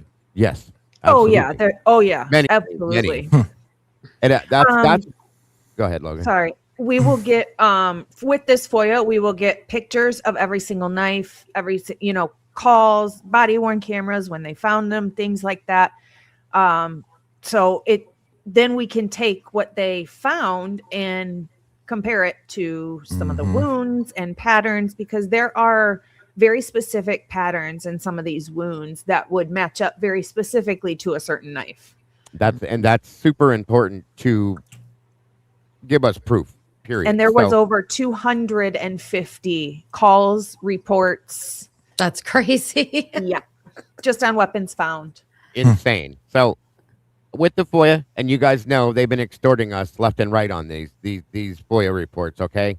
They're charging her in arrears of over and above $700 for this, guys. So once again, we're going to come back to the community. I would love to see what this FOIA presents to us. So if anybody is interested in seeing this, if you're able to and could possibly support helping her to get this is a lot of money to put out for a document, folks. A whole lot for one person. And she's just like the rest of us. She doesn't make a killing out here, guys, by no means. So yeah, I am going to put a big, whatever you guys put towards it, I will match it. So I will put a big chunk towards it. Absolutely. So, and it would be easier for if you guys can donate to the PayPal, Cash App, Venmo, whatever it is between the four of us here, okay? We will make sure, as we have been doing, that Logan gets this and she can do that, because we want to see this report in a big, big way. We appreciate the super chats and super stickers. That's not going to come through till next month, and then there's 47% of that taken from YouTube. So for this and any FOIAs or anything like that, if you guys are able to, please donate to the Cash App, Venmo, PayPal, whatever those are. It'd be so very helpful to her. Again, she's willing to match whatever we get through it to help with that. And again, guys, she shouldn't have to put anything into this, in my opinion. They should just give it to her. But Well, I want it to though. So no, I I think agree. it's I agree. important. But if you guys can, please, if you're able to support, absolutely, please. It is so very much appreciated. Just as last time, the last couple times. And she's still, I think we did this for the Mason Barstow for you. That Yep. you probably haven't even got that yet, have you? We're still waiting on it. I called, so they don't work Fridays anymore for the summer. I called every day this week. They sent me a voicemail and I didn't ever receive a return phone call. So I'm expecting it next week, 100%. But I was trying to bug them and trying to get them to do it faster. So Yeah. Wait, I did would they expect tell you it that? next week. Did they tell What? you that, Logan? That they don't What? work on Fridays? Yes. They called me Friday night. Really? Yeah. See? They Yeah. told me summer hours. Well, they No more also Fridays. told me, "Oh, we never received that from you." And I said, "I have a return email from you. Like I have it." Crap. Nope, we don't have it in the system. Nope, nope, Oh nope. my gosh. That is insane. And I'm not surprised, but come on. Like, I don't think we should have to wait 3-4 weeks after a FOIA has been completely paid for. no. either. No. Yeah. Right. So Not busy. not even at all. Not even a little bit. No. And I'm so over this. And I know at this point that they know what they're doing. They're taking full advantage of everybody that's involved in this. They've done it to Jules, myself, Oh yeah. Lana, Logan, Kim, every one of us. They've taken full advantage of, guys. And they know what they're doing. But it is what it is. So Yeah. That one day, the only that I way had- we're gonna get it. That's the only I way had we're gonna called him. It's funny how they automatically go, well, who are you? Who you with? they're asking now. They know Within- who. Yeah. it's Well, wild. one time I had to have Mikey call for me because Yeah, I was not that's what getting they any said. response. And then when he calls, he gets an answer. See? At caller ID. They know. She They wants know. to have a full-on conversation. Like I'm like, Atlanta, same thing with Lana too. Remember what Lana said last week about how she was trying to get through, and they said, "Who are you again?" And yeah, same thing. It's the same damn thing. Mm. It's unbelievable. So, any of you that can help to support this to get this for you guys, thank you so very much. Again, Logan does this all on her own, guys. Every bit of this, she works during the day Yeah. to pay and live her life, and she comes out here and does this, and she puts her own money out of her own pockets into this. 100% so that she can bring the truth to you guys. And that's, I can't. Takes The care of a last child, one too. actually, the last one actually, the arrest of Mason Bangman. I didn't even tell you guys that I was getting it. I just did it, No. and paid for it, and I just wanted it myself, so I didn't even ask for Well, anything. yeah. any help. And we but- would, you got to stop doing that. You're not out Well, here by I yourself. just want people to understand that I'm not asking you guys to support things that I want to see either. You know what I Yeah. mean? I have to do my part as well. But everything that you're getting, you're giving it to the rest of the world. That's the thing right there. You're getting it to give to them. It's not like you're getting it for your own. I mean, you are in a way, but I want to see them too. Yeah. you want to see it too. I get that, but you're giving it to everybody else. You know what I'm Mhm. saying? So that's why the support is very appreciated, guys. Very appreciated, in every aspect. So, but that's important now that the autopsies have been released, in my opinion, and we've seen these photographs that have been put out. Pav has done his part of it. Logan has done an amazing part of it on her side. We see these things, and now they're telling us it wasn't just a 7 by 1 3/4 Yeah. K-bar knife that did this, guys, and it's obvious. I've been screaming about a machete. Bob's talking about a fine serrated butcher knife out of a kitchen. There's other weapons that were involved, between 4 to 5 other weapons, okay? And I'm gonna tell you one more thing. They keep saying, well, even if that's a fact, Bryan's the one. Well, unless Bryan's a fucking octopus, he didn't do this, okay? Yeah. It's not possible. You know- I'm sure he wasn't standing there going, here, hold my beer while I do this and grab this other weapon. Come on. Is that why mammoth's eyes say were one of always? I'm sorry. Didn't they say one of them is a double-sided, like a dagger? type? Dagger. There's a yeah. Yeah. A dagger or a bayonet was stated. We've heard that. No So wonder why the coroner's eyes always look like Cookie Monster. spinning, yes, spinning. There was You know, also something else. So we also then have a blunt force weapon. And then Yes. aside Yeah. from that, we have something else that was put over Kaylee's mouth.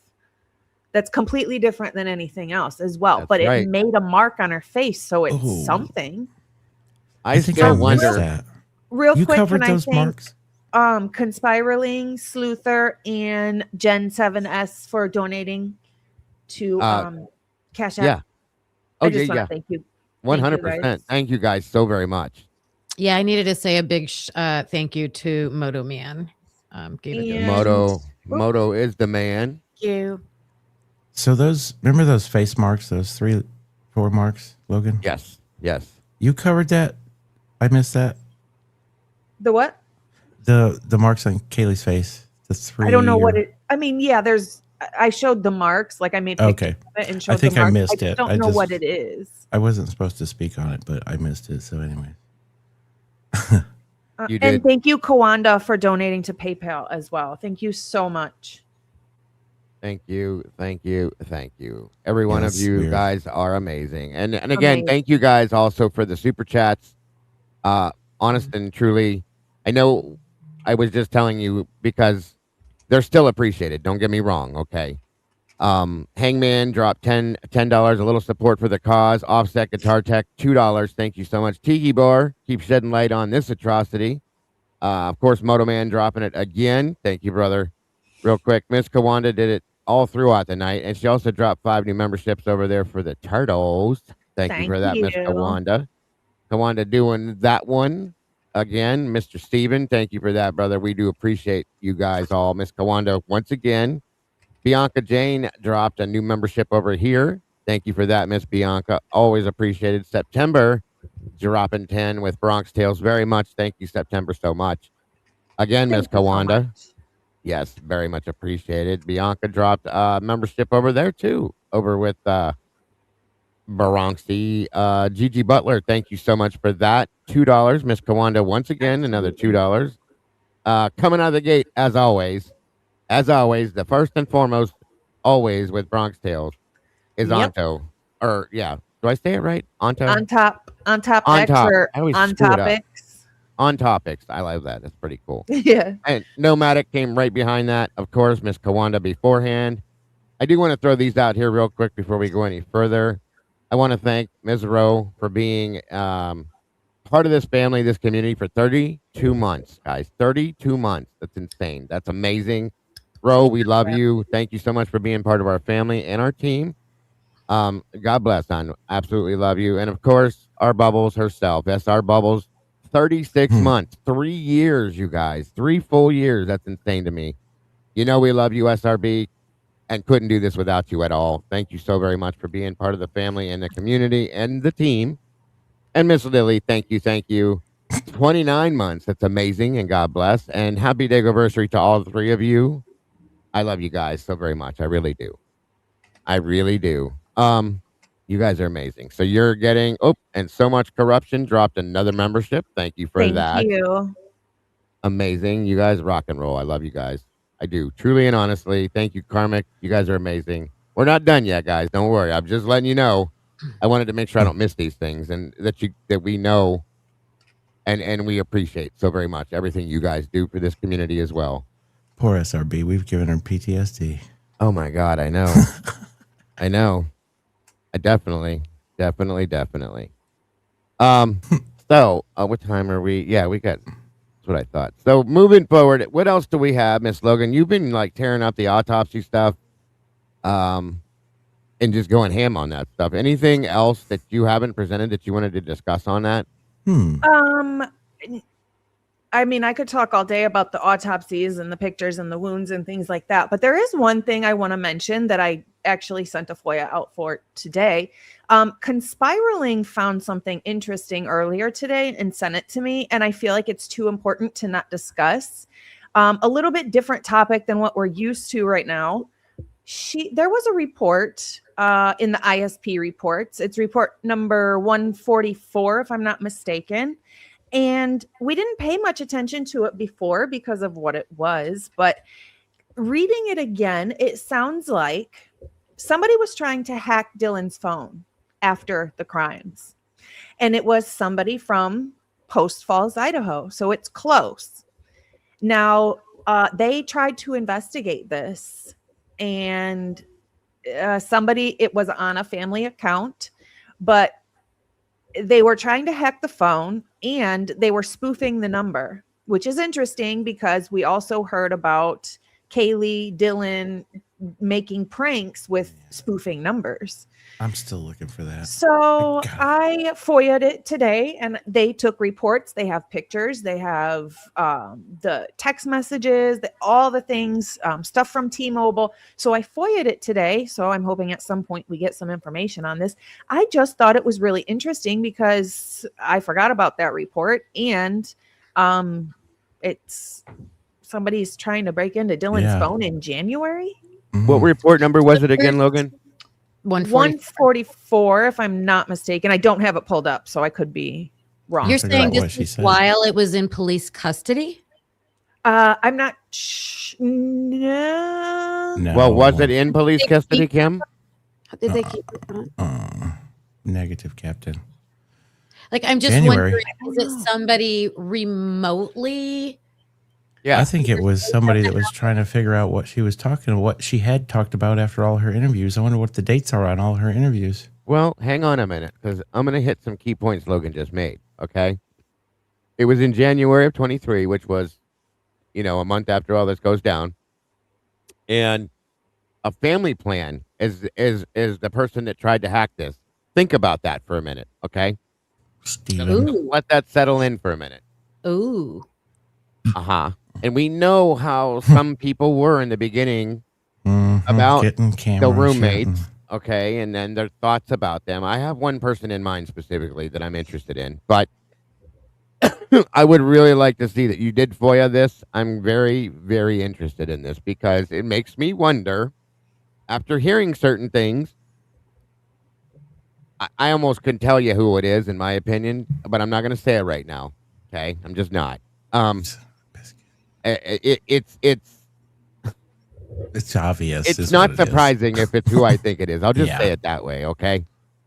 But if it is comes that from person, a family plan, somebody that comes out of a family plan. Think about that real hard for a minute, folks. And if there's it 8 is- people on that family plan. if it Was is that person, Are you serious? why did they just check her SG? off like that? SG? Because you knew, Mike, in the beginning. Okay, Yeah. there's one person. Oh yeah. I'm gonna say AS are the initials of the Oh, person that I I believe thought- that it probably was. I Wait, thought wait, it was wait. You guys SG. said Dylan's phone. Are you talking about Kaylee's phone? No, No. Dylan's phone. But you just said SG. I think that's Where- who's trying to get in to the phone. 8 people. 8 people. Think about that, Kim. 8 people in a Yeah. family plan, and I think AS Then are you the, wouldn't be on her family plan. Not her family plan. No. You're missing what. Okay, somebody Yeah. that belongs to a family plan is the person that tried to hack into it. Yeah. Oh, Uh, someone uh, that belongs a to a separate- family. I follow you now. Gotcha. And remember in the beginning, how certain people were told, "What do we do now, Dad?" I Let's mean, get to they work. We go to work. They did take Jack's shirt off, supposed to be an inspect him. Yeah, Oh, could you imagine? Oh you my guys God. get it now. That's I'm not just gonna say it, but we threw some heavy duty hints out there. I believe that. Yeah, I'm glad But all you of did this this. phone spoofing, we saw it between the roommates as well, Right, Kawanda. which is strange. So I know. Yeah, so that's another good point too, Logan. Another good point. That's Thank all. you, Kawanda. Very much Isn't appreciated. he known to be like in tech? Yes. Yeah. 'Cause in one of his recent quotes was something about the AI judge. An AI judge I could do can't- better than or whatever. I can't wait till judges are replaced by AI. Yeah. Oh God. And he was all about AI. That AI can do better than. It's pretty trashy. The whole statement, He probably Right, knows and- they used AI for the DNA. which makes I me have think. to- Go ahead, Mikey. No, I was just making me think about what we were just talking about that Glitch was talking about with the AI and the DNA. How he's I all have on to AI. with my work, they're trying to introduce AI into my medical work, and almost every single thing I have to correct. So it's not that good. Mm-hmm. It's not. And they need to back off when it comes to things like this because AI makes more mistakes than human beings do. Okay. Mhm. Facts are facts. A human being will go through something and check it and recheck it and check it again before they put something through when it comes, because they know that these things are detrimental. They're very important. An AI program will do what they do and think that they're right and move on to the next thing. Yeah. That's not okay, folks. We can't Well, rely and- on that kind of shit. What's ironic is that AI is everything that AI is using came from a human. Like everything is coming. Yeah, it's from all built off of our human work, bullshit. human brains, and then you can program a computer to just Right. regurgitate. Yes. Thank you, Hoppy, for that, Thank my you, brother. Hoppy. Very much So where does it appreciated, stop sir. to not regurgitate the wrong shit? It's a good question, Mike. It's- Jenny. Thank you, Jenny. Sortino? Jenny Sortino. That's definitely Italian. I should know how to say that. I wanted to send Cash App. YouTube didn't take so much. That's Yeah, awesome. it's Thank okay. you so much. Everything helps, my love. Yes, it's all appreciated. All appreciated. So So, Bri- go ahead, Mike. Bryan, in other than what he was doing there, going for his PhD, he was into what other program? Something with internet, something. Cloud forensics. Cloud forensics is what he was Cloud doing. forensics. Okay, just gotta write that down. And he's got multiple degrees, you guys. He's got multiple degrees, okay? You know He's where I'm got- going with this. I'm not saying it. What did you say? No. She knows where I'm going with this. I'm just making notes on my project here. I didn't even hear what you said, though. That's why I was. I listening. asked Sorry. what other program or whatever Bryan was into when he was there, and she said cloud forensics. Yeah, right. Okay, I'm good. You're wrong about AI, but you're not wrong about AI, but you're also wrong about AI. Yeah. I just don't trust it. That's all. I don't trust anything that doesn't breathe. I'm sorry. Welcome, Randy. Good to see you tonight, brother. Thank you for joining us. Yeah, I shouldn't have said it's just regurgitating. It's not, but that's when the mistakes come in, I believe, is when they have to try to come up with things on its own. It's tough. It's so much in its infancy, so in my opinion, so maybe We need in it- 10 years, 20 years. we need it'll another be- 25 years for it. I agree Yeah. with you. It might be good to make some feet pics and thumbnails and stuff or something like that. But Yeah. a recipe or The Kea Media Company says, Hand. I cannot help financially, but if I can ever help with administrative or life experience takes, I would donate my life. Absolutely. We appreciate that as well. And it's understood. You don't ever Absolutely. have to. You don't ever have to explain that. We appreciate you in Yeah. every aspect. If you cannot donate, do not donate. I don't want to take somebody's grocery money or, No. that I wouldn't Don't feel good even about worry that. about that. I wouldn't be able to sleep at night. So no. Absolutely. Yes, ma'am. So do you guys want to do any call-ins tonight about any of these things? oh, I don't care. I'm down. Miss Kim, 100%. Miss Logan? Sure. We can. Was that a Chris McDonough? Sure. Don't you be comparing. Google. Let's see what we can do tonight. Wish this stuff, you guys. Go. Yeah, if you put this link in this back So, chat, so. I'll copy it and put it in the others. Yes, absolutely, Mikey. Thank you. No, Let's shank see. you. And no shank you, Kim. Yes, And no Logan, shank you. thank you all. And chat, shank you, everyone. so much, Steve. Yes. So here we go. All right. There it is. And everybody grab that, put it in every chat. We should be good to go. I will pin it over here. And come on. Everybody calls this calling in now, even though it's joining us. But either way, call in, give us your feelings, opinions, thoughts, theories, all of it. We want to hear it. Please and thank you. G Bean. Gee, Bean, thank you so much. You're so sweet. We do appreciate you very much. Love Here. G Bean. G Bean is the bean. The bean. Sophie has a question. Said, has anyone requested records from Pullman PD to find out who was hired for that internship? Brian. Ooh. It was a girl. I want to say her name was Christine or was it Christine? That's interesting. Christina. That's a great question. It's in the emails. Oh, you're right. The Pullman emails, right? Yep. Okay. Thank you, Sophie. That's an awesome question. Yeah. Give me a minute. Let me scroll down. It looks like Junior's going to join us tonight. Oh, boy. I did. What's up, Rinky Dink? How are you, sir? Hey, Hey, look at that. Here he is. Welcome, got his Dylan. How Yank are you, Me's- buddy? He's got all his Yank Me stuff on. He's wearing all the Yank Me stuff. Yes, I like it. I like the hat. Well, at least it's not pink, brother. Thank you. This one's actually the tribute to Derek Jeter hat. Oh, that's There what's you up. go. It looks Yeah, good. yeah. Looks good, bud.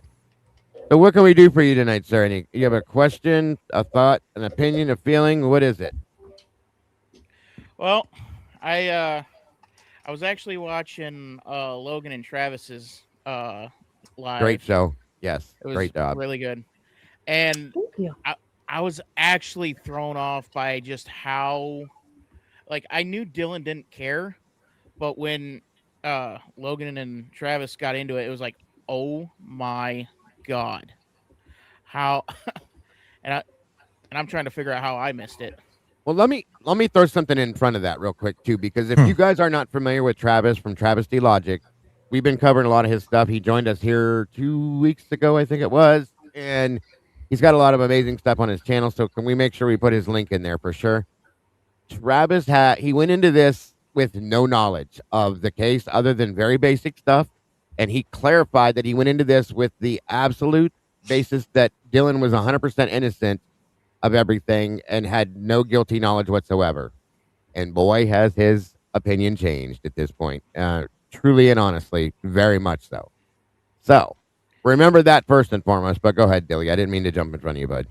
Yeah, and the way that I've been positioning it with people that I talk to, if you're gonna believe Dylan, then you must believe that it was Bryan walking around the house like the Grinch who stole Christmas, Creeping going around. the house, Levitated. got a Batman utility belt with 18 different knives, Yeah. running around swinging a vacuum cleaner, Yeah. Naked. It's definitely. naked, wearing a Hovering. cladded in black, and wearing a fireman's uniform. And he was hovering off the ground. There was no touch of the Yep. ground. Dylan. And he Wow, also no had luck. to have dyed his hair blonde and made it grow like 8 inches Right. for it to end up in Ethan's hand as well. He was just there to half help. his head, because the other half has to match the other sample. Right. The other half was all black and right. He's got how they do the two. You know what's Yes. amazing though? Holy is crap. Thank you, Moto. My goodness. Very Oh my awesome, bro. God. Very awesome. Thank you again. Thank you again so much. He You looked so are- proud next day in that picture, though. He that's why he took those. Yeah, right. He was proud He of did that all that, accomplishment. yes. Appreciate Great you, stuff, Moto. Moto. You're the man, brother. We Man. appreciate you very much. Always showing up and showing out. Always, always. Him and Miss Kawanda. By the way, Yeah. welcome, Miss Kawanda. Can you hear us? How wonder. Yep, I can hear y'all. Can you hear me? Yes, we Yep. can. Welcome back. Okay. Great to have you here with us tonight. Thank you for joining us. Yeah, I'm pretty sure everyone saw me crashing out in chat. So it's like, Oh, wow. It I was like- happened. I was like, today's your moment to shine, Kawanda. This, I this love case, Kawanda's crash outs. Just Yes. click it. this case will Yeah, do it because to it you. always comes with a slew of Snapchats, not Snapchats, Super Chats, because I'm like, I need everyone to hear every single thing I'm saying. Yes, this case will do it to you every day and twice on Sundays. Hey, you know what? She's progressing, y'all. But you work with DNA, right, Kawanda? Not currently because I'm a consultant, but yeah, I have a PhD in microbiology, biochemistry, and I've worked in a wet lab, which is basically like a lab you would think about if they dealt with like DNA, all that kind of stuff, PCRs, for a total of like 10 years. Awesome. That's a nice resume there. Yeah, well, because I left academia because it's a mess. So I do like freelance consulting now. But yeah, I know a lot about this stuff. Understand. Right. Welcome, Tomboy. Thank you for joining us as well. Can you hear me, Tomboy? Yeah, I can hear you. I'm sorry, I have to keep muting you because your background was coming through. Anyway, there we go. We're good. So, welcome everybody. Dylan expressed his one first and foremost point, which is a very good point. Miss Kawanda, did you have something to add that you wanted to add since you jumped up behind him? Yeah, I mean, does someone have a question that I might be able to answer? What I are have a your lot. thoughts on the DNA or the Right. lack of comparison of the DNA to Bryan Kohberger and his own DNA? Right. Oh my gosh. Like, I'm so upset about this. I'm gonna start shaking. Let it out, girl. Let it That's out. how I'm feeling right now. So I never really brought it up before because I think we all can agree that just based on the chain of custody and like the bullshit with the sheath that like should have never even been anything in the case. So that's like my first thing. But I will say I had never again like I have 3 degrees, like biology, public health, and biochemistry. And like in all those years of schooling and working in real labs in the real world, I had never heard of touch DNA before this case. Oh, wow. Wow. I had never heard of it, not even once. That is wild. Wow. Because it's usually referred to as like trace DNA, right? Trace. Yeah. Yeah, so I've heard of trace DNA, but I guess I never knew what the actual definition of that was. Because in my mind, trace means like a small, very small amount. Right. But like I would think of like still like blood or like Oh. bodily Yeah. fluids. So I think Mhm. trace to me sounds like an amount, not a type of Mhm. DNA. Yes, absolutely. And when I first heard it myself, I was like, wait a minute. Because like you, Mhm. I thought, so it was just a trace of Cells and DNA. shit That's what like I thought that. they meant at first. Yeah. But Yeah. Mhm. like Audrey came out and she, in that post that I was reading, she calls it transfer trace and invisible DNA. I like Mhm. the way she Yeah. posts that and puts that there. So It's yes. the new expansion. Yeah. Yeah. Trace is an amount, like when you're talking Mhm. about science stuff, Right. Right. biology stuff. Absolutely. Sorry that your face was covered, Miss Logan. I fixed that. That's a good question right there. How did the killer not sweat at all? Yeah. Yeah. That's a lot of moving to not be dropping sweat Yeah. droplets. You know what I mean? Mm-hmm. I agree. I Oh, and agree. I have another thing just related to like DNA and stuff that really grinds my gears about this case. Let's hear Um, it. so it's not something specific, but I think like we all know that like tons of fuckery going on with this case. But Yes. so it's not one thing specifically, but it's just the whole, I guess, like procedure they did when they took all the samples. Like there's no way that you can tell me that they took a representative Yeah. sample Exactly. of that crime scene. It's just And no way. No that's way. what I've wondered is who took those samples. Those weren't crime scene technicians. I can guarantee you, right? I don't know. Very Probably not. Or makes you wonder. So for me, we got samples, which awesome, like having something that is hopefully accurate is always better than nothing. But I will say like the last like month or so when everyone's kind of been like putting in their theories for like where this happened, where that happened, it's all based on the Yeah. samples that they gave to And us. there It's was not boxes. representative of the actual crime scene in There the was boxes of shit locations. that were left in the house. Yeah. Yeah. So that's the only thing, like, when there's discussion about, like, oh, well, this sample is here, this sample is here. Like, basically, in my opinion, all the samples that they've given us don't, like, eliminate anything in my mind. Like, the fact that, we don't have samples of Maddie's DNA in the living room means nothing to me. Like, Yeah. that doesn't mean that she wasn't there. That just means that they didn't pick up a sample with her on it. I think the only thing that it continues to eliminate is the movement of a proper investigation. Yeah, it keeps eliminating their narrative. Mm-hmm. But yeah, so I think those are kind of like my big things when I think about DNA in this case. Good point. So what do you got for us, Miss Tomboy? Mm. Nothing. Uh-oh. I told you I just came here to show Dylan my hat. Oh. Yeah, I threw up a little bit. Uh-oh. Well, holy Christmas. Well, Tomboy, you accomplished your goal, I'm guessing.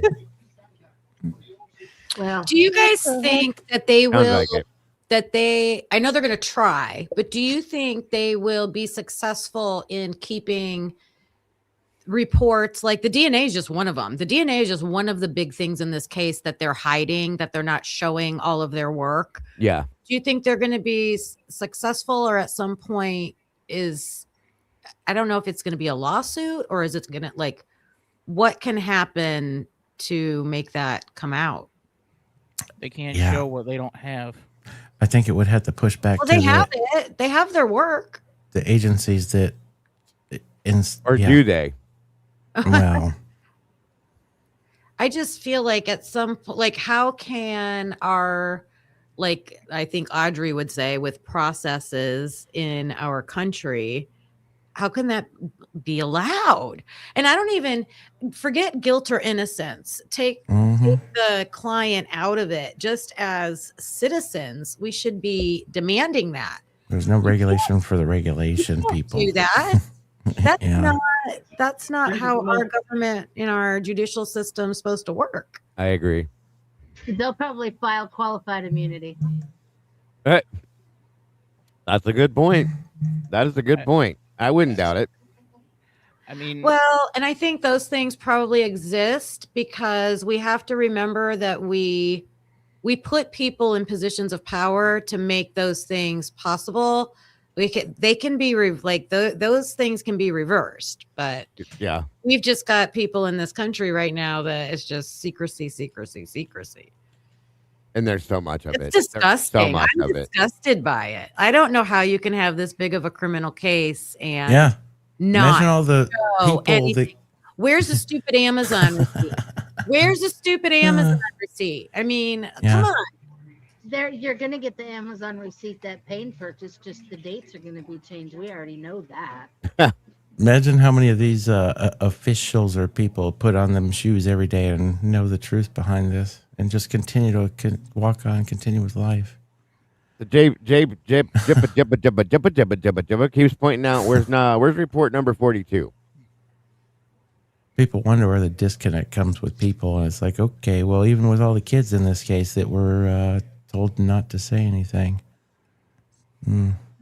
Well, they were either told not to say anything or they have a massive fear of saying anything. It's one of those two things. I agree. North Carolina man, Mountain man. Yeah, I agree. Building America here. I'm just going to say, if this were my child and there was so much bullshit around their case, Yep. I'd be going to jail. Yep. That's Yep. wild. I'd be on the news. I know that. They'd be I like, would rock and that- today in Moscow, Idaho, Kim Aponte But did this on the steps. There will be a Rock that Netflix fucking documentary of me. Right? But if this, I guess, was something so big that your kid was tied to, you would just shut up, huh? Something that was so big that was going on in America in a certain point in time. Not me.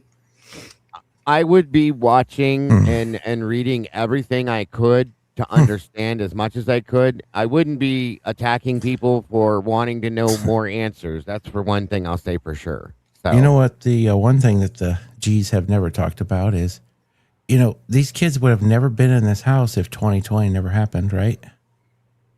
They would never been in this house together, out of their sororities, got you right. etc. Well, I think that's Yeah. what they want us to think. I think it's very curious that almost that whole group that's affiliated with that house were just not in their sororities anymore. Yeah. They just all decided not to be in it. And it was just a party house. It was just a perfect party house. That's it. And didn't most of them come from the whites at some point? I think you mean like where they previously lived. Yes. I think quite a few of them did. If I'm understanding that, yeah, I agree with you. Huh. So, Which is interesting. what's kind of crazy when Carmick did that video the other weekend there where they drove through town and they drove by Ethan's apartments. Yes. Now that looks like White Harlem. I didn't realize it was so close to King Road. It's blocks away from the university. It's wild. Yeah, it's I right did behind not the realize 76 it. station.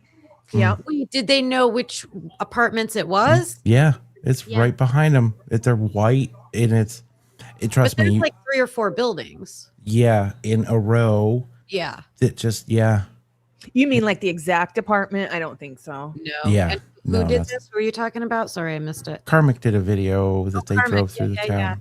Yeah, Oh, I missed that part of it. I gotta go back and watch it. it's kind of interesting. No. I don't think Dylan ever got to finish his thought about the statement analysis stuff. Yeah, let's do it. Do it. He Yeah. threw up and had to Tell us. get his bib Yeah. off him. Well, I was actually gonna kind of pile on with the house, I think it was on Logan's channel like a while ago. Wasn't Dylan and Bethany not even like supposed to be like out of the sorority house anyway, since they were still underclassmen? Or I don't. That's a That good was question. my understanding, Well- especially if There was when years. when I went to school, their freshmen weren't allowed to live off campus. Yeah. I know you could, I know they were allowed to get special permission. Mm-hmm. And that And was what Kaylee's bitch letter, that social distancing, and they didn't want to pay to live in some place that they weren't living in.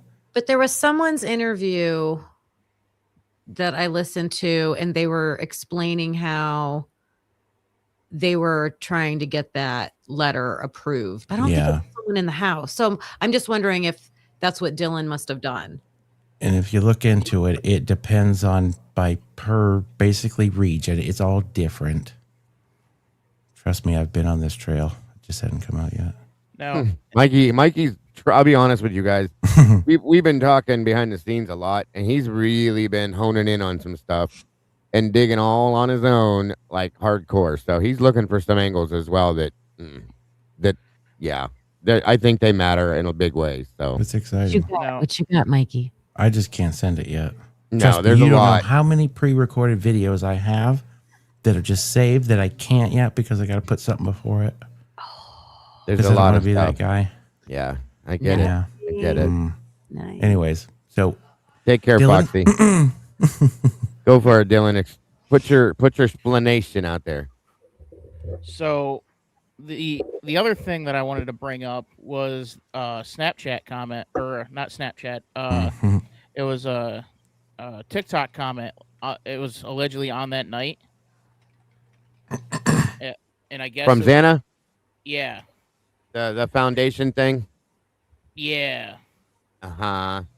With what now do you mean the here's the foundation thing? Jeff What was the whole Bezos' thing? claim to fame for everything. What was the whole thing? It was, don't forget the foundation in the bathtub.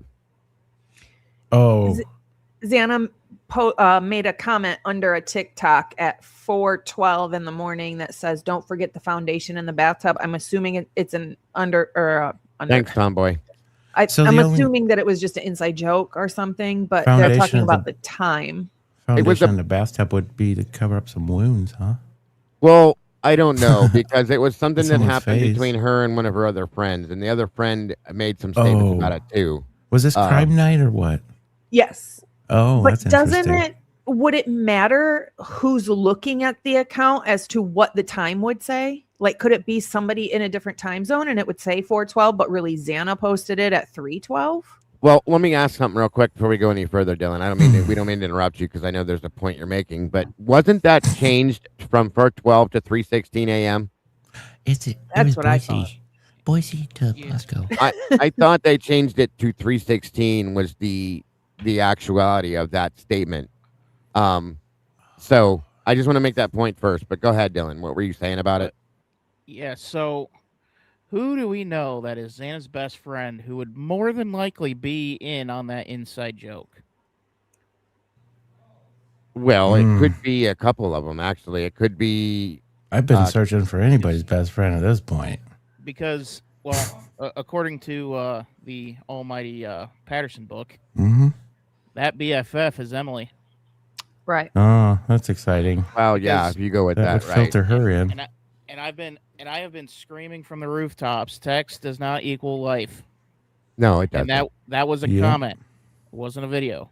Mm-hmm. So again, It doesn't, especially the fact we know that their phones were, number one, the location was off of both her and Ethan's that night, never before, and the Right. phones were misplaced by the victims. Yeah. So Mhm. that there is enough proof to suggest that somebody was messing with her phones. Sure Yeah. is. So That's and I know and I've and no matter which way you cut this, you don't have everything that happens without Ethan going first, because it's just not logical for Xana to be in this great fight and Ethan sleeping on the bed inches away.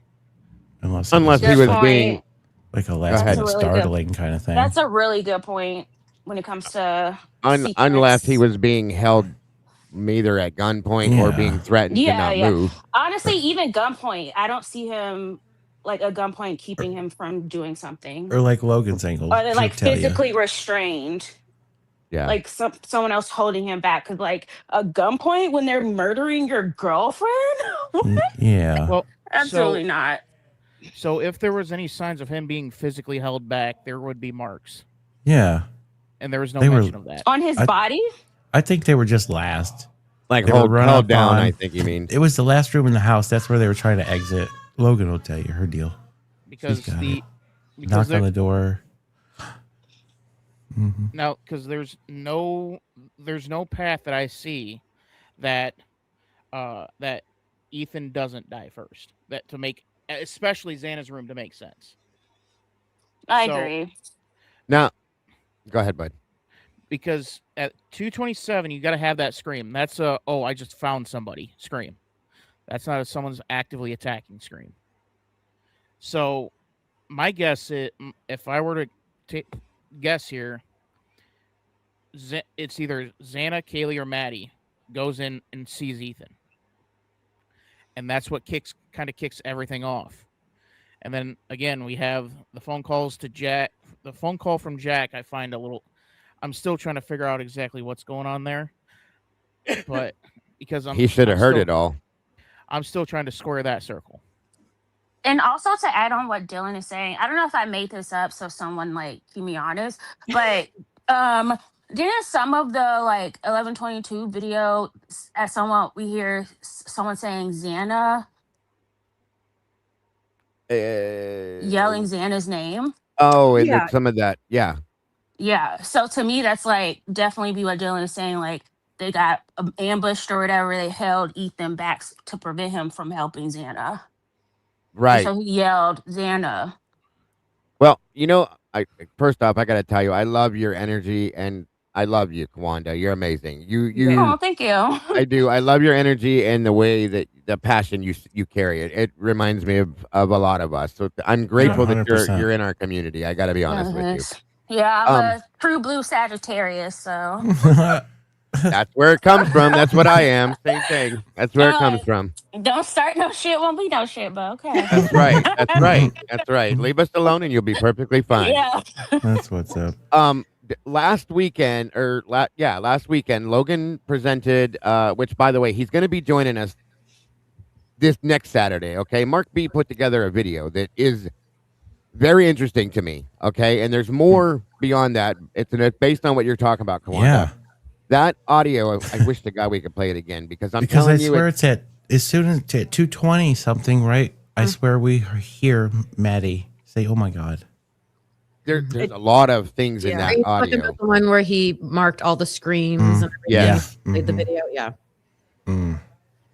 Absolutely. That I think you're right, Kawanda. When you point to those things, I was very leery about a lot of the Linda Lane stuff and all the other audio, so on and so forth, because it's obvious people can get a hold of these things, they can manipulate, they can do what they do. It is what it is.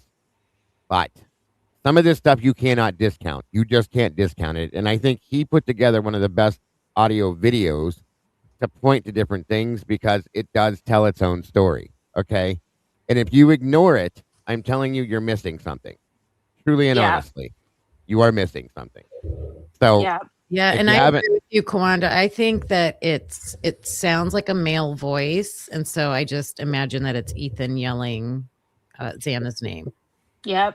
which part was that again? Which time slot and all that? So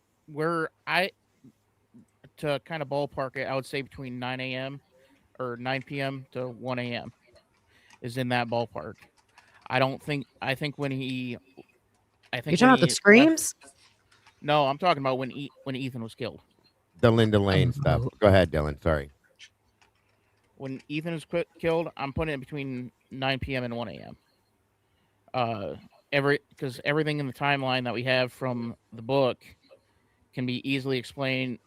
There's no action proving that Ethan is alive other than Bethany, but Right. Xana was trying to call Ethan at the same time. So otherwise, no. Yeah, Just hearsay, just people saying, well, I saw them, I saw them, I saw them, but their times contradict each other. and Yeah. I think even in the timeline, it's got Ethan at like 3 different places in 3 minutes. Yeah. Yeah. And I felt this way for like the last 3 or 4 months. I have no proof. And I don't think a lot of people like agree with me or like are thinking the same thing. But I have for a while now felt as though both of the pairs got ambushed at the same time. Wow. Yeah. Like everything popped off like after Kaylee and Maddie got home, and I believe they were ambushed either like right outside the door or like as they were coming into the door, because someone could easily hide in that spare room. So I was like, they probably got ambushed like right when they went in the door, and then I think at the same time someone was ambushing Ethan and Xana on the second floor. That's how I think it started. Well, how many people do you think could have been there as far as perpetrators go, Kawanda? Well, I think at minimum 4. I'm with you on that too. But Fully. I think more of that because again, this is probably they'll probably like good to have Pod in on this, but like all like the video of like the gunman, the Banfield, like there's so many people just like around. So I'm like I definitely think they had more people than the people that were just doing the physical. I mean, because you see like they had to, it seems like they had to knock Kaylee out to prevent her from fighting back. Xana was fighting back. Ethan was like, I guess, half asleep. Maddie, poor thing, was wasted. But yeah, I think there was at least 4 people. I agree with that. Whose channel is that on? One of your was- guys is. It was mine, but it was deleted. Not on mine. What about you, Dylan? How many people do you think were in the house, suspect wise? Minimum of 2, the maximum, who knows? It could be as many as 8, 10. If you want to go with the Ethan was being held back theory, then you're looking at least 3 people holding him back.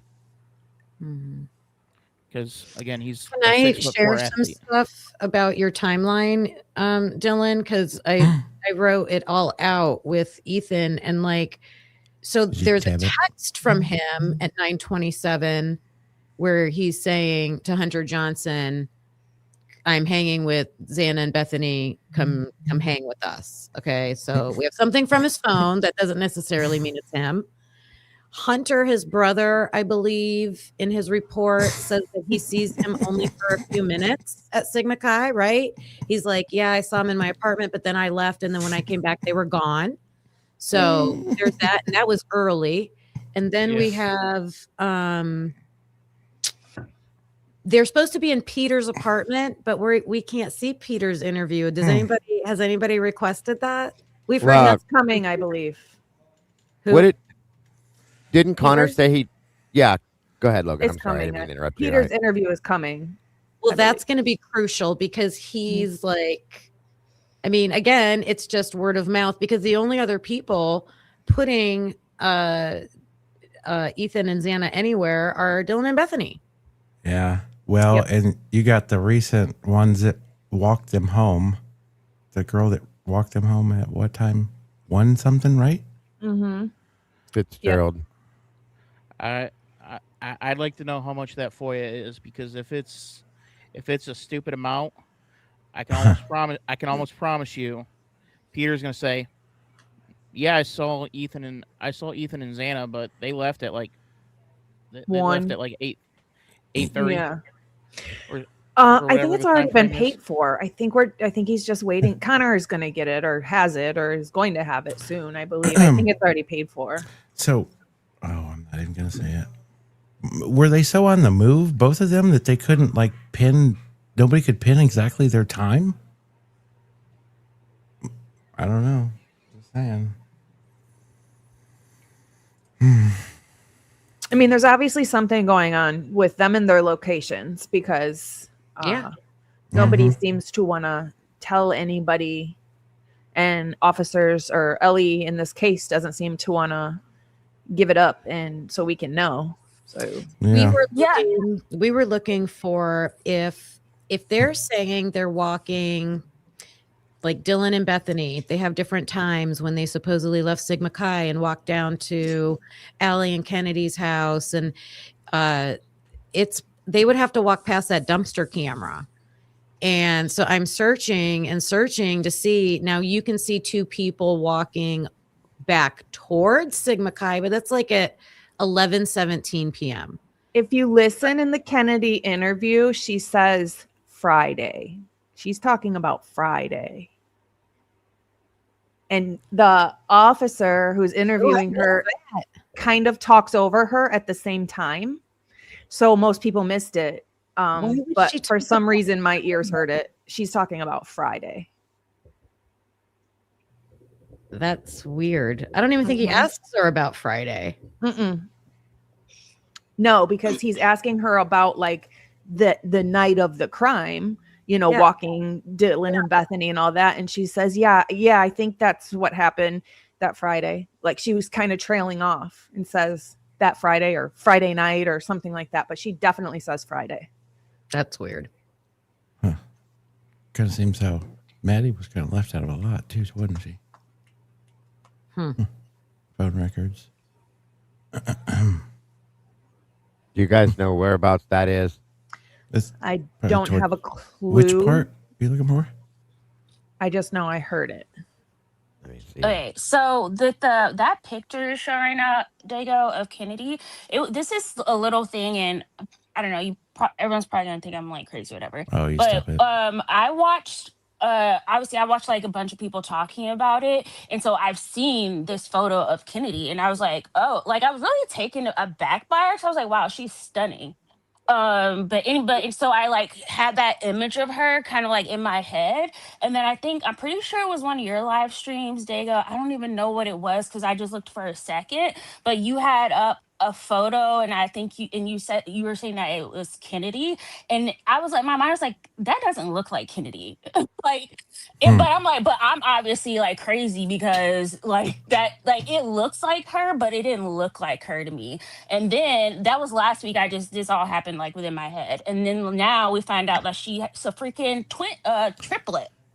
Yeah, Kennedy is? She's a triplet. Yes. Yeah, Kennedy, Madison, and Lauren Fitzgerald. They're not identical though. They look completely different. Yeah. I might have known All that. three of them look completely different. So she just dives into pictures. What can you say, Kawanda? You just dive into pictures. No, because like I saw happens. this photo of Kennedy, and I'm like, wow, it catch me because it's just the voice. So I was like, she's so gorgeous. And then I'm pretty sure it was Dago. If it wasn't Dago, then it was Logan, but I don't think it was Logan. But anyway, I didn't play Kennedy. So. Oh, okay. So then and then the other, you showed a different photo that was supposed to be her, and I looked at it, I was like, that is not her. It's kind of like basic Dylan and party Dylan. Probably filter. We got a filter on. Yeah, I mean, obviously it looks like Kennedy, but it looked like it could be her sister, not her, to me. I thought it was funny when it came out that she's a triplet. There's a photograph of her wearing a scarf on her head where she actually looks like Emma Bailey, which is very interesting. And so at that point, it makes you wonder if there was any kind of like misidentification at point in time. So that's all I can say on that point. But I understand what you're saying. Who was mentioning that scarf on their heads could be like a signal? I think that was Kim. WSU Kim. Okay. It makes sense though. It makes sense though to have that, if I'm wearing the scarf, you can come purchase from me. Let me see if I can find this, Logan, real quick for you. It's possible.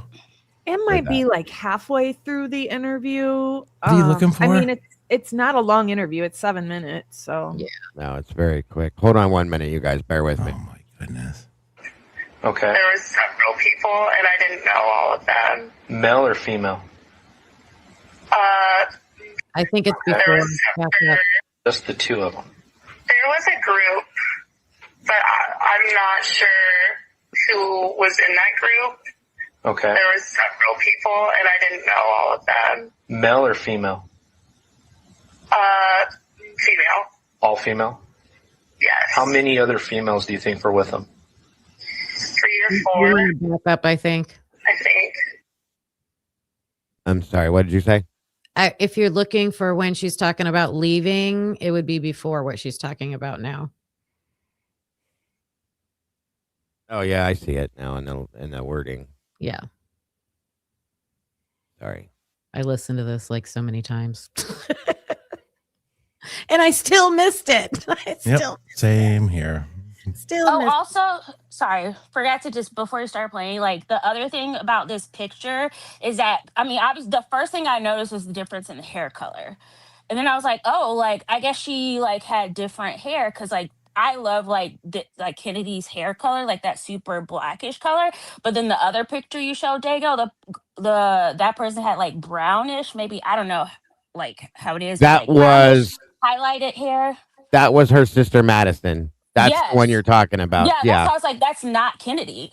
And Madison was there's a lot of pictures of Madison within the 1122 house. So she was pretty close to that circle, in my opinion. I'll just put that out there. Yeah, and Um, then because obviously, like I'm usually multitasking when I'm watching the live, but like the hair is what got my attention first. But I was like, oh, like a lot of like girls, especially her age, they experiment with different looks and everything.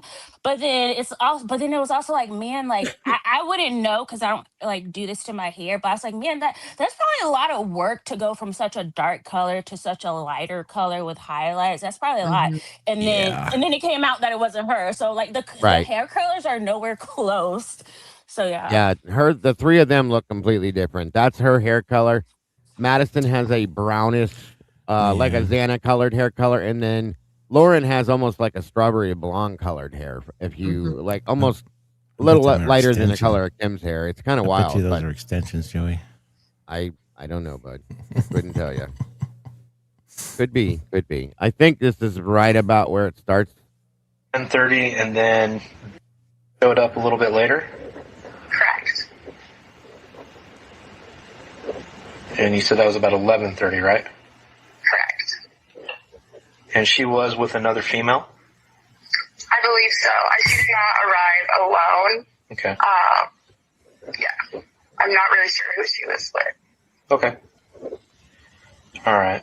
And during that time, how long were they there then? 2-3 hours. Okay.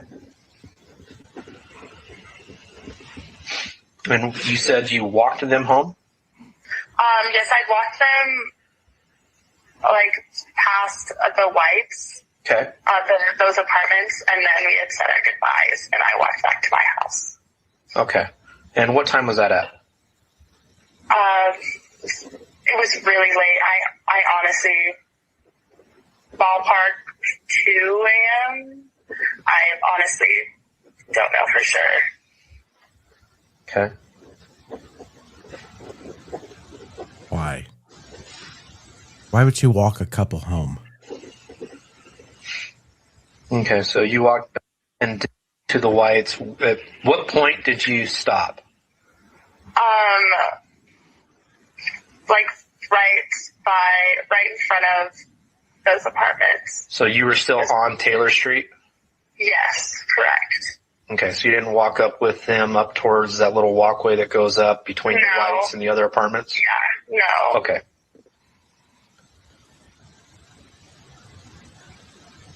And honestly, I'm not even sure like where they went after that, just because I didn't want like see what they did after that. If that makes Okay. sense.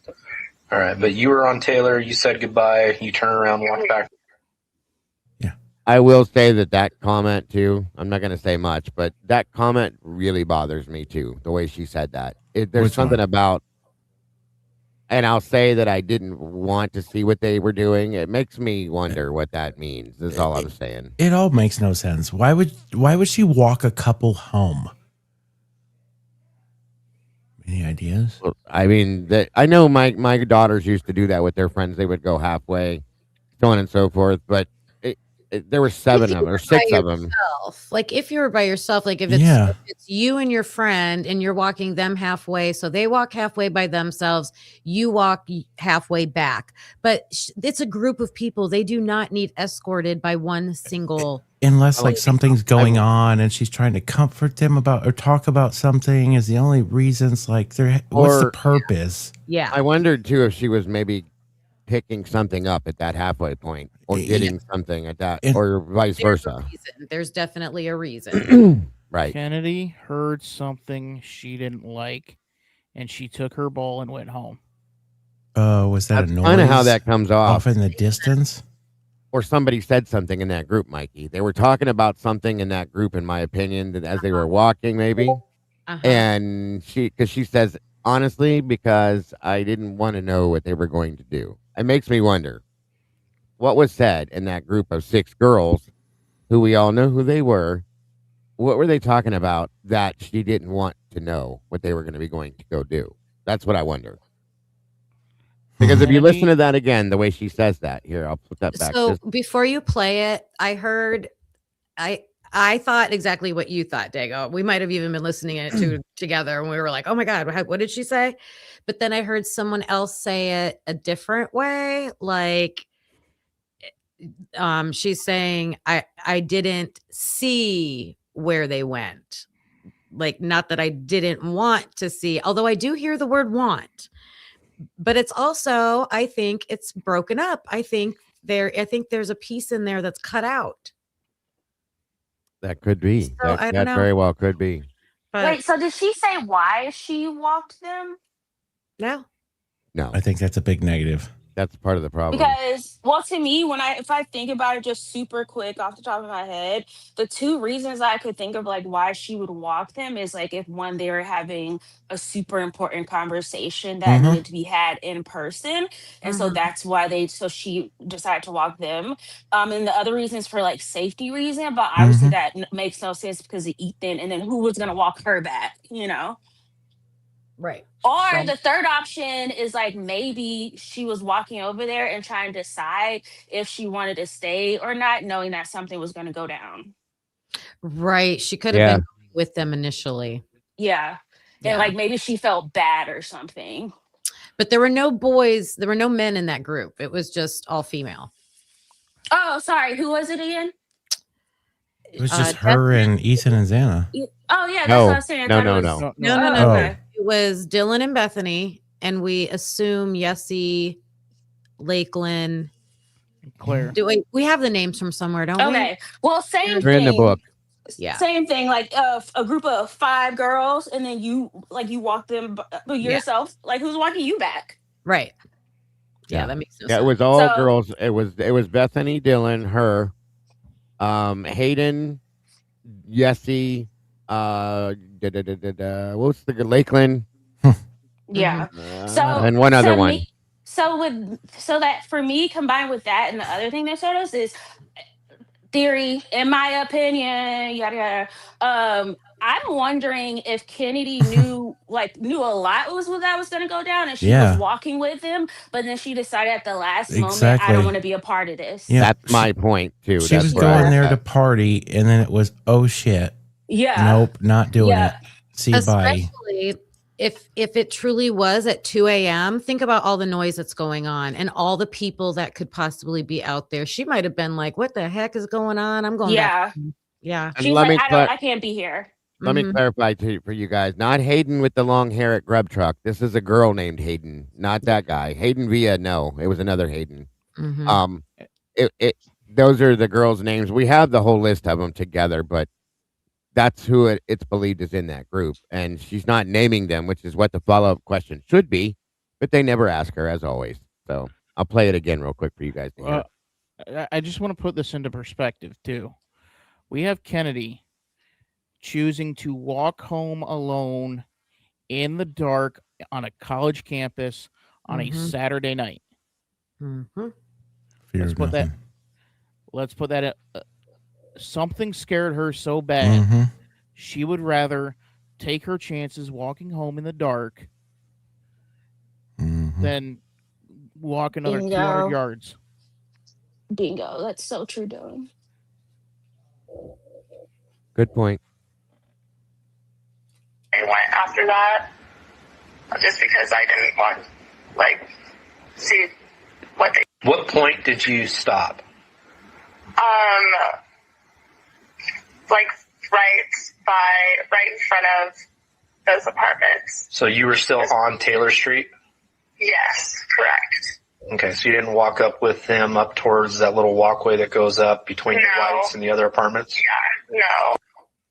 The one thing I want to make understood, guys, is that from 427 Taylor to where they stopped is not far. It's like literally walking to the end of my driveway. It's a very short distance, okay? So she wasn't like all alone in taking a long 20-minute walk or something like that. So that is something to keep in mind with this. But still, there's 6 of them and 1 of you. And you decide to leave them at one point to head back to your house. And the statement is what bothers me the most. That's all I'm saying. So, thank you so much, Moto. Again, I can't tell who that's for, but That's why like would Brian Lakeland? Logan Okay, saying. why would Thank you, Lakeland take Moto. the same chance? That's what I'm saying. It's a good question, Assuming buddy. she did. Right. We don't know that this is 100% Well. true, first and foremost, but this is her Right. recollection. His account, yeah. Like who's telling the truth? Like who's? I keep saying who's going to be the tiebreaker? The Sobro, because Dylan and Bethany say they No. took Sobro, and then Kennedy's saying they walked. So okay, let's get 3 of them. This interview throws a big wrench in the middle of this, by the way, folks, because we've been told before this that Lakeland couldn't walk, so they got a Sobro. Dylan helped her get in the car, drove home. They watched Vampire Diaries, and then Lakeland walked home. This completely flips that upside down, you guys. Completely and totally flips it upside down. Dylan came home with her, then Bethany came 30 minutes later. This is saying that they all came together. They walked out of their way, and it's a completely different timeline. So, Yeah. like Kim said, who's telling the truth there and who's going to break the tie? You know what I mean? Or be the tiebreaker. So for y'all, what would make you turn around and go the other way? For me, it would be maybe a certain group of people that were going to be there or something like that. That you're like, oh, I don't want to associate with them. It could be that. They were talking about something that I wanted to be a part of and like hear what they were saying. I would have went with them and then, turned around and went back when that was over. Or everything was fine and dandy until a certain conversation got to a point and she went, wait a minute, I don't want nothing to do with this. And she got out of Dodge. You know what I mean? Like Yeah, because go ahead. okay, because kind of adding on to what Mikey was saying, like she saw someone that made me think of the interview that Birdie did with mom Kim.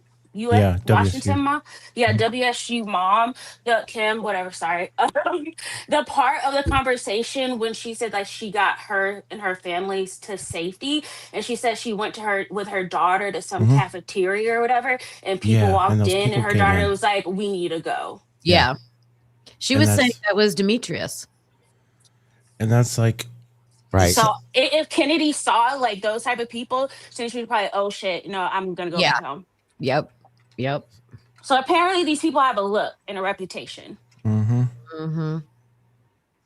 So those are good points, guys. Definitely. All right. I think, hold on a minute. Get him, boy. Get him. Jeez.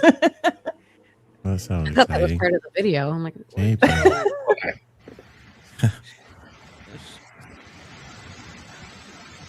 And honestly, I'm not even sure like where they went after that, just because I didn't want like see what they did after that. If that makes sense. All right, but you were on Taylor. You said goodbye. You turned around, walked back to your place. Yes. And did they at least start walking towards? Yes. I was definitely cut off. I feel like she was saying because I didn't want, and then they don't want us to hear that, so they cut it. So she didn't want to do something, or Like it's like that's they were all I going. assume they cut it And, too. well, then the second part. So then when it cuts back in, she's explaining to the officer, I didn't see where they went. I think it's 2 parts and they cut it. So it's kind of like, I could relate this to this. So say you're walking with a group and all of a sudden they go, oh, we're going to go take ecstasy. Just as an example. And you're like, oh, wow. Yeah. Nope. Ain't going to go do that. See you. Bye. Yep. Well, I don't even know, but Yeah, that's my take. that was definitely cut up 1000%. So Yeah. whatever she said there is completely irrelevant. Can I tell you something else regarding the same thing in a different interview, which Conspirling sent me as well? In Lakeland's interview, if you listen really closely, she starts whispering. Did we miss the Friday part of this one? You can hear that. Yeah, that's what I was going to ask you. I'm You know still where waiting that's at? for it. I don't know exactly where it's at. I just remember hearing it. It hasn't happened yet, that you're saying, right? I don't think so. Okay, I'll play that real quick until we get to it. Just let me know where to stop. That's all, Logan. Like towards that path or continuing up Taylor Street to King? Continuing up Taylor Street.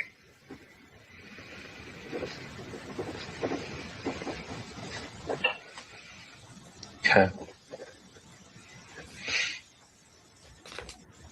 And was there anyone else with them, or was it just the 2 of them? There was a group, but I'm not sure who was in that group. Okay. There was several people, and I didn't know all of them. Male or female? Female. All female? Yes. How many other females do you think were with them?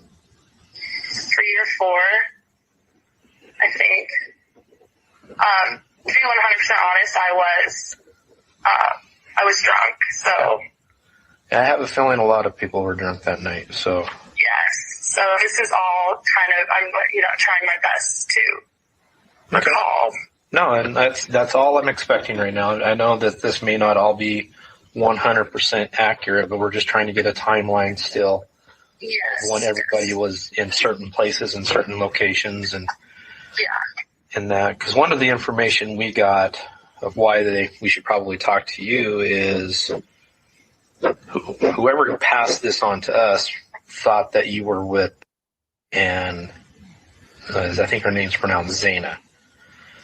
Yeah, Zana. I did not see Zana that evening. Okay, and that's kind of what we were thinking, but we just needed to make sure. That's one of the reasons why we wanted to talk to you as well. But yes, I did not see her. Okay. That evening.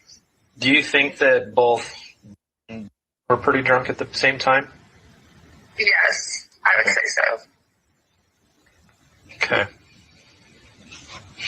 Do you know anyone named? I do. She was also at my home that night. Okay. Do you know her last name? I do not know her last name. Okay.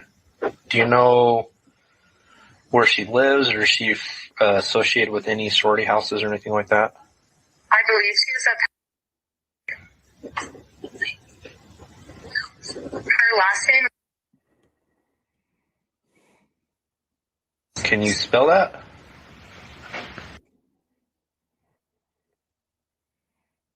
I believe. Okay. I can double check actually right now. Okay. Well, I'll let you do that here in just a minute, and then you can just text me. Somebody said we just missed it. Did I? I was listening. I don't. Hold on. I think I heard it right when he started talking about 30, 45 seconds. All right, let's see here. Sorry, guys. I was trying to hear it. I can double check actually right now. Okay. Well, I'll let you do that here in just a minute, and then you can just text me her name if you verify it or anything like that for me. Okay, perfect. Okay. So after you guys were at the house, I'm assuming you guys are partying, drinking, things like that, you walk them back over towards their place. The group continues on. You go back home, and that's the last that you saw her? Yes, correct. Okay. All right. Well, I think that is all I need from you. The only other thing I just want to touch up on real quick, I have your address. Did you guys hear it? She said Friday night. How far back? Mackenzie said, yeah, she said it. One more time. Jesus. Must be real fast. Is on. You go back home, and that's the last that you saw her? Yes, correct. Okay. All right. Well, I think that is all I need. Back over towards their place. The group continues on. You go back home, and that's the last that you saw her? Yes, correct. Okay. All right. Well, I think that is all I need from you. The only other thing I just want to touch up on real quick, I have your address, have your phone number. What is your middle initial? Back home, and then... I believe... Okay. I can double check, actually, right now. Okay. Well, I'll let you do that here in just a minute, and then you can just text me her name if you verify it or anything like that for me. Okay, perfect. Okay, so after... Yeah, I think it's back when she talks about Xana. You know how far back that is? Sorry. Mm-mm.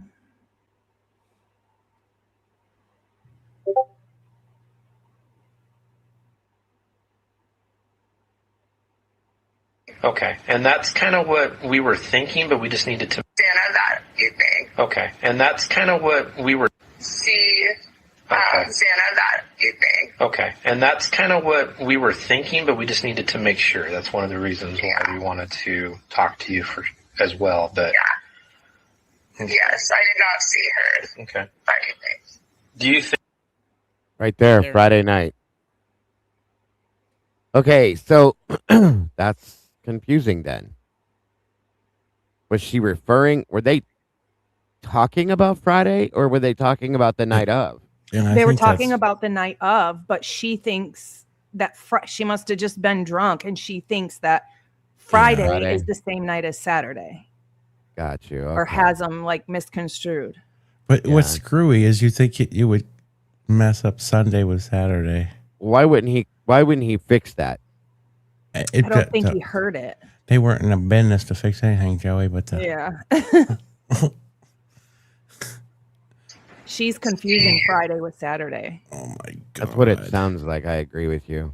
Xana that evening. Okay, and that's kind of what we were thinking, but we just needed to make sure. That's one of the reasons why we wanted to talk to you for as well. But Yes, I did not see her okay. that evening. Yep. Clear Friday as night. bell. Clear as a bell. Thanks, Logan. That's wild. Wild. Interesting. So it's either that she was drunk or just doesn't remember that it was Friday or Saturday. One of the two. That makes perfect sense. I agree. I don't know, man. The only other thing that makes me turn around is like you're walking in a group of people and you're like, oh, well, so-and-so's coming over to drop off, and you're like, oh, yeah. I don't know. There's got to be some reason why you would just go, yep, don't want to do it. You're kind of low right now. You're muted, Kim. No, I think that was Kawanda. Oh, maybe. What if Let's do it. she knows exactly what he's talking about and she doesn't want to say that she knows nobody wants to say anything about Xana on Saturday night. So she's not going to be the person to do it. So she just puts it in there. I didn't see her Friday night. No. You know? No. But an interesting point. She did Saturday. Like they know where she was Saturday, but nobody's spilling it. Yep. There is something with this Ethan and Xana on Saturday night. There's something to it. Everybody knows. Yeah. I said that I did a whole show about like what was going on with Ethan that night. There was something going on around him, in my opinion, that is just it's odd. You know what I mean? Something's not right. I think it really looks like him at that Linda Lane footage. I really think it looks like him. I think it is him. Honest and true. I do. And something happened enough to make Xana ask Pete, "Are you good?" Mhm. I know some Yeah. people think it could be about something else, but it But- also could be that she's checking on him. So this is where I was just actually thinking. I was trying to think of how many parties were there this night. A lot. And let's say that they had hot drugs. Was she asking Pete, "Are you good?" because he took some of this and he wasn't responding to maybe a text?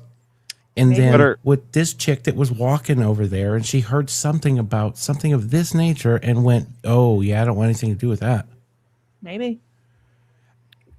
Well, let's assume. Can anyone hear me?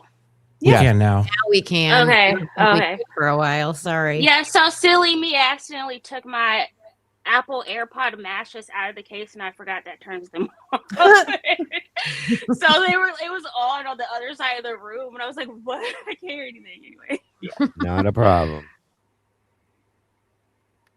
That's interesting. And that's assuming that's how it actually happened, because that's right where you had the editing done. That wasn't a redaction. Yep. I just cannot believe the guilt wouldn't get to somebody. Like, how could you do that to your friends? That's insane. The disconnect is unreal. And it's like, what serves? Yeah. And you got to think, Kim, exactly what you said. And I was so stuck on this last night, just in my thoughts. And I was like, you want to know what? Like, when these kids go on and have kids, you tell me that, like, as a parent and how you parent a kid, at some point in time, if you're stuck with this in your head, I'm just thinking about, like, what transfers from one generation to the next? Trauma. And guilt. It's, I'm going to stop I'm at an that, expert in being parented by guilt. So, yeah, it all starts from, it's just been, yeah.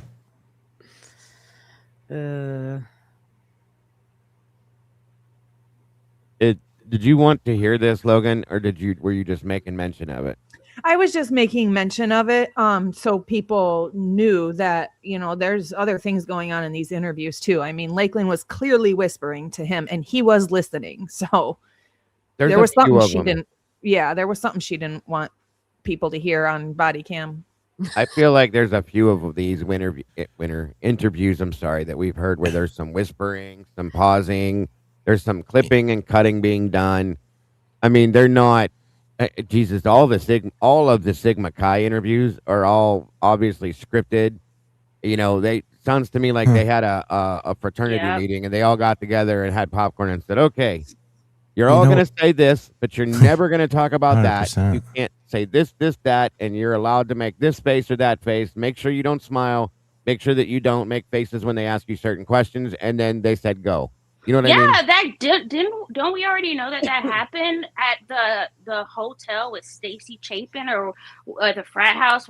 Didn't someone say that she locked them in and didn't let them leave? Did I make that up? I've heard that. There was a lock-in that she said she was involved in at the Sigma Chi house, and I think it was some kind of it's not not the way it sounds. A lock-in, from what WSU Kim told me a long time ago, is like it's a thing they do in support of the fraternity or something like that. They stay there the night with them and support them for something. I can't remember what it was, but I could look into it a little bit more. But I know what you mean. Yeah, but that's all the time they need to get their stories. Well, I think it happened before. That's my understanding, is that happened before the murders happened. That's what I thought. But with again, Stacy Chapin? Yes. I think it was the parents' weekend, the weekend before, or something like that. Don't quote me. Don't quote me, please, because I'm not 100% sure on how I heard that. But there's some issues. There's some definite issues. That's fascinating. Okay, then then I'm thinking about them when they all went to the hotel that the school paid for. Oh, well, that's a different story. That should have never happened, first and foremost. Like, they should have all been separately detained in different places. They should have never been together.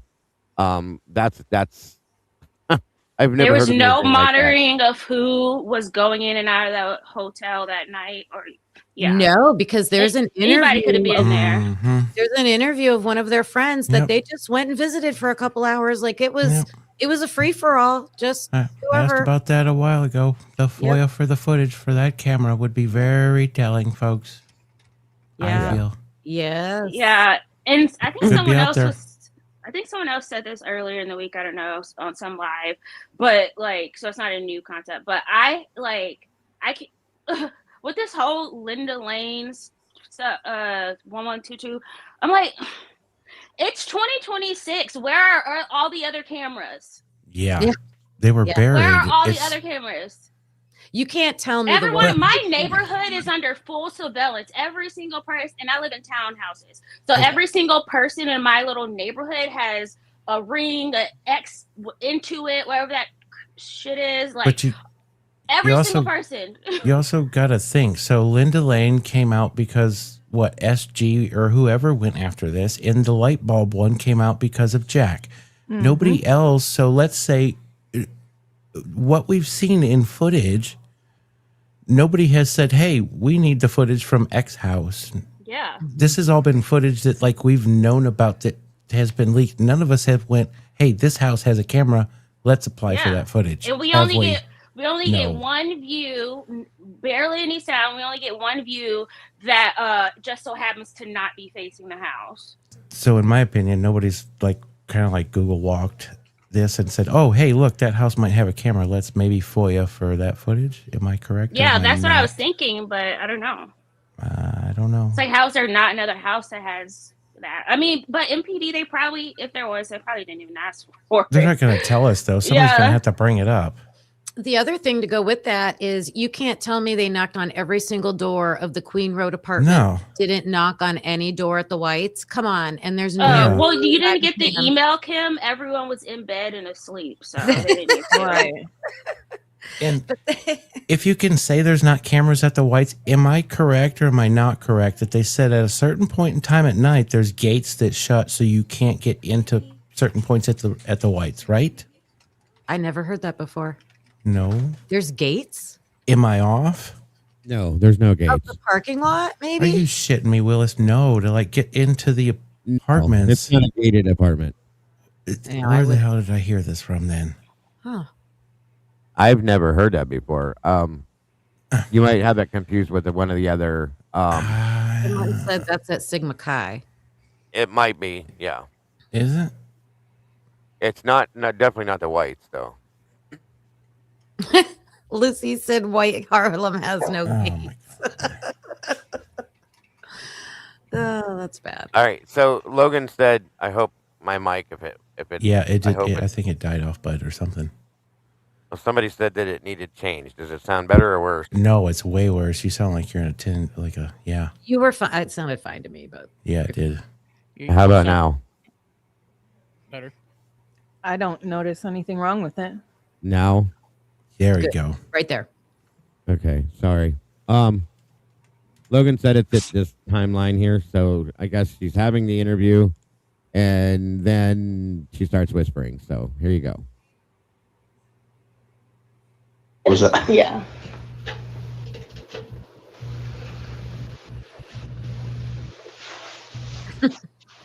That's That's Okay. her house.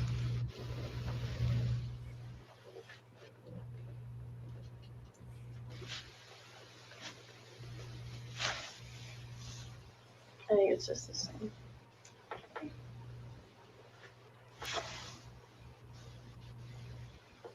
So embarrassing. well been. She says so embarrassing, but she says a whole sentence or two before Yeah. that. I think it's at 6:15. That's where I was, but hold on. Yeah, I heard it. Hold on, let me back it up just right. I'll start at 6:13.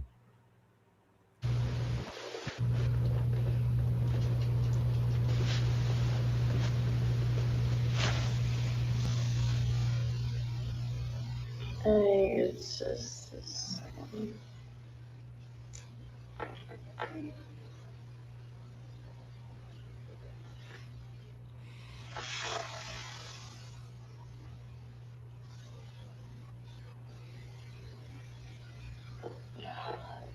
So embarrassing. We've all been there.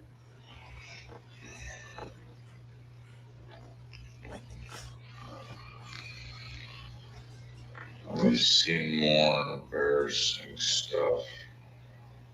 So something happened to her that's embarrassing that she's talking about. It is a whole sentence. Logan's correct. It's very hard to hear exactly what it is, but she's whispering, for no doubt about it. I don't know if anybody else could tell what she was whispering, but I heard it for sure. Whatever it is she's saying is embarrassing, and then he's saying we've seen more embarrassing stuff. What the hell could that even be? That's wild.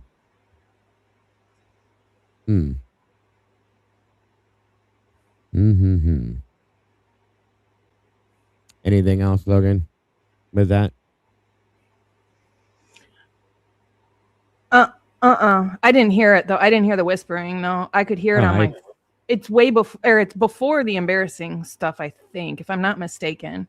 I can't hear it through my computer when you play it, so I can only hear it on my phone because it's loud enough for me. Yeah, I couldn't. I did hear it. These thingamajiggies. Jesus, what did I do to it now?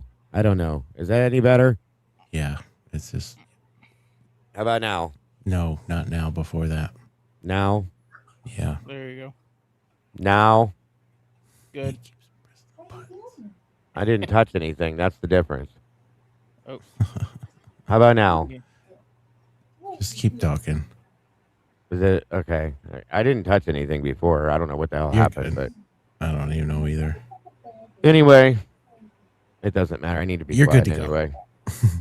I'll play this one more time, see if you can hear it better.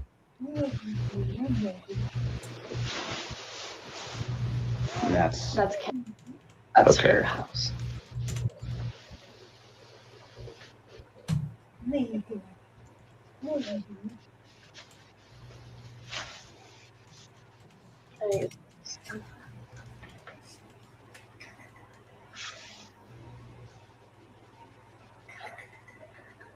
We've all been there.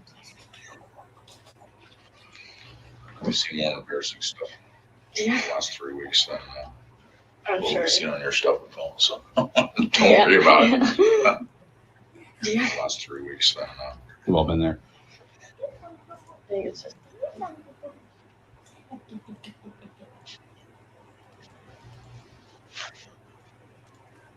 think it's just. I definitely can hear it. I don't know what she's saying, but I can hear her whispering. I don't know why you need to whisper. Right. Like, just say it. That's all you got to do. So, I don't know. I don't know. I don't trust any of these interviews. I don't trust that there's not a piece of paper that has writing on it, and I don't trust that they're not writing back and forth to each other. Say this, or this is what you're saying. Yeah, that's what I mean. I mean, I know it sounds ridiculous, but does it? And No, I think that too. 1,000%. Why? That's why they're only giving us audio. If you were like coached and said to like stick between a certain lines in these interviews, would she go, "Hey, can I say that?" They could just redact that part. Yeah, but she don't know that. She's a naive college girl. Like, oh my God, you told me to leave that out, but that's really what happened. And they were so. It's so rigged. You got to think. You got how many agencies that are serving these softball ass questions? Yeah. Are all those detectives trained the same way? If they are, I feel sorry for this region, but I don't think that's possible. I really don't. This was served from something higher than that. None of these questions were hard at all. Nope. None of them. There was no there was no interrogation of anything. Yeah, and I know we Why? all talk about it all the time, but if we really stop and think about it, it is absolutely diabolical, the extent of this cover-up. Like, this has got to be some bad shit, okay? Because even the FBI was doing weird shit. Yep. So this is actually, like, it blows. Could this be the biggest scandal in American true crime history ever? You know, I think it's bigger than a lot. Outside of JFK? I think it's outside of the United States is where, you know, this is tied to. And I mean, I haven't heard Epstein yet, so once I hear Epstein, then I'll put on that tin hat. I think it fits into the Epstein bracket myself as well. I mean, like, the style of people in there. Because I was saying that I was saying that the other day in Birdie's live. Well, no, last week when Sammy T was on there, I was like, I keep thinking about there's definitely sex trafficking involved with this too. There's a lot of lot of people believe that, and I think it was Kim from WSU Kim that had stated that 3 years ago. Oh wow. Mhm. I mean, yeah, there's no like doubt in my mind because like you just have to kind of like think about all the little things. So obviously, one, we know like as a matter of fact that is a high trafficking area. So that, and then two, crap, hold on, give me a second. It is close to the border. Oh, okay, yeah, sorry. Yeah, so two, it's like close to the border where, a lot of sex work, sex traffic, just its location for that. And then, oh my God, I need to like write down a list because I keep forgetting. Oh, so I can't remember because I'm trying to like give people credit, so I can't remember like who said what. But the other thing where someone looked at the past Instagram photos of Kaylee and Maddie, and it looked like more advertisements than just like candid photos. So that, and then also Steve G literally saying Kaylee was really passionate about trafficking. Like, I think there's so many hints about trafficking here. Like, no, we never talk about it.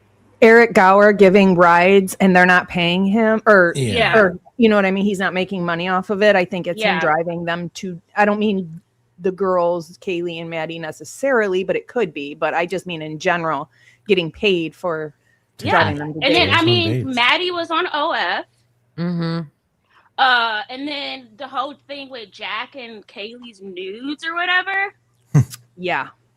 So my thing is like, I think when people think of sex trafficking, they think like being like getting kidnapped and thrown in a room and like a hotel room and like made to like pimped out. Like, yes, that does happen, but it's it's 2026. People are getting sex trafficked on OnlyFans. Yeah. And remember, there's extortion involved. Yeah. Especially if like somebody, let's say like even just like, let's say a strip club. Yeah. There's guys club, that that's what's happening in strip clubs. They'll put certain girls in certain clubs to make a certain amount of money, but they're going to want a cut off of it. And they just take like the money. OnlyFans, if they're going to market you, similar situation. Yeah, so I feel like everyone needs to like expand our mind when it comes to like what sex trafficking could mean in the year 2026. And I think if you like expand the mind in like this time frame, like what was going on, like with everything at that point in time, I think Dylan's got some weird stuff with body parts, like, and it's I feel like when you were saying like what's the big cover up, what's like, it's got to be huge. I agree with you. For all of these agencies and like they have those drug task forces, they have the grant that they were using, we've got pretty high level probably informants with the parents that, I mean, come on, they were in trouble for decades, like decades and decades and decades. You don't get out of that kind of trouble without being at a higher level of being an informant. So if that was like at possibly a federal level or, I mean, definitely federal. I don't know if it's international, like Mikey was saying. Definitely wants to make me bring up that Texas thing though, huh? It's more than just Moscow. It's more than just them knowing. It's got to be higher agencies, and they absolutely. What do you think, Dago? They messed up. The Texas thing, Dago. What do you think? Yeah, no, not good. I'm sorry. The Texas thing. What about it? So let's say in 2020, in the Texas University, right? In that university there was 400,000 counterfeit ecstasy pills that were confiscated in a bust, right? Yeah. 13 people were arrested that were former or past to do with that university. And the woman that was pressing them in her apartment was, what was she? She was part of the staff at the university. Right. Yeah. So tell me that if Ethan's apartment, why was Ethan's apartment buried? Let's say, what was going on? Stacey Chapin. I'm literally, like, I'm not joking. Yeah. I'm afraid of Stacey Chapin. But that would be a perfect reason to bury Ethan's I'm apartment. afraid of her.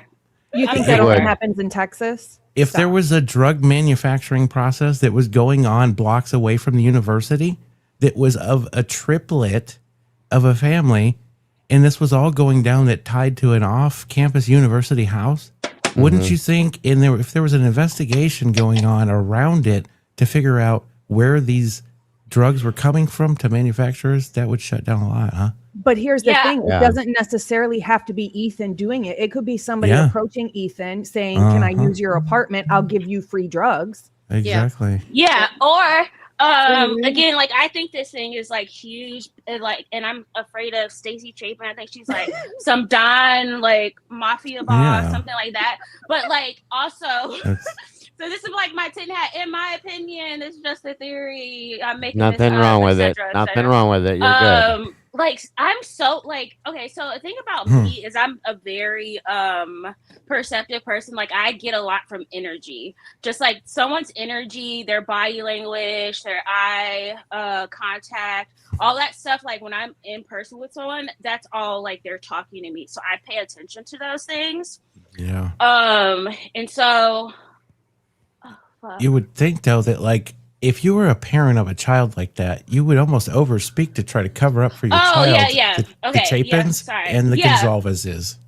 Yeah, so whenever I see like an interview of Stacey Chapin and stuff, like the way that she says things, her husband is clearly afraid of her. Like you can just tell. Kind of like the Gonzalez is, huh? Like the fact that she came out so strong about that author and stuff. Like Stacey Chapin, I don't know what her background is, but she's not stupid. No. Wasn't she She's like not a school principal or something? I don't know, but she is, there is something going on, and she is high up in whatever the hierarchy is. Because also think about it, like obviously they're keeping the roommates quiet in the immediate friend group. Whatever this is related to is powerful and diabolical enough to shut up an entire neighborhood and university. Right. For years. That's a very, very good point, dear. It's not just the roommates and the immediate friends. It's the whole town. And probably Pullman too, because isn't it like 7 miles away? You know what I'd like to know is region. when those body cams that we've seen of like Hunter answering the door and stuff, I'd like to know if Ethan was staying at that house at that point in time, because why didn't we see Ethan if he was? Oh yeah. Sorry. Another thing. Wait, say that again, Mike. You know the body cams that we've seen of Hunter around the house, like on the noise complaints and stuff like that?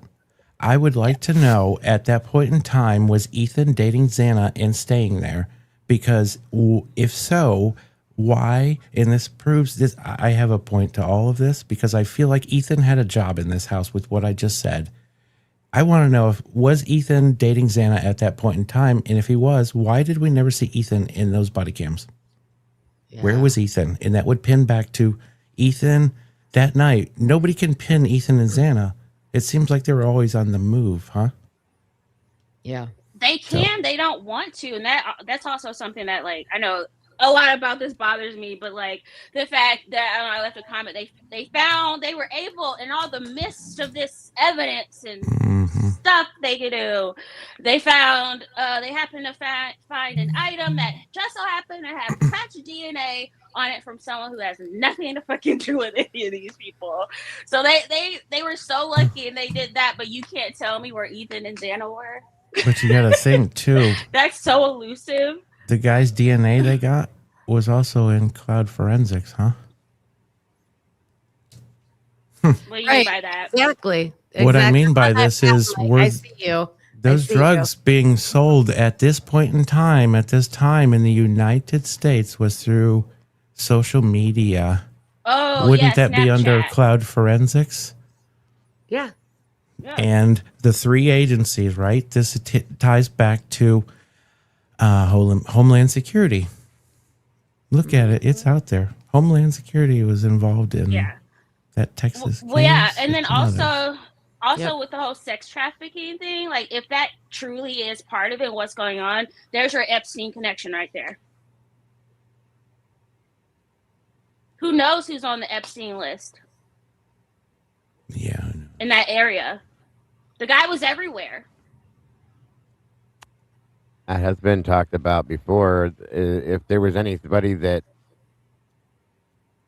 Scott Green knew or was close to that was possibly, it could be on that list. You know what was a big eyebrow raiser? that I heard today, Scott Green's kid was, or grandson was, in a fraternity in this area at some What's point in his time. first name? Does it start with a C? I don't know. CG. We're looking for CG, you Where guys. the hell did I hear this? Oh, I think Birdie was doing his war room thing. And that Scott Green's grandson or whatever was in the same fraternity as the Gonzalez's son. That would be the Lambda, some shit or something, right? yeah, Alpha Kappa Lambda, Yeah. which was Connor. Or no, oh my God, who was the kid that overdosed?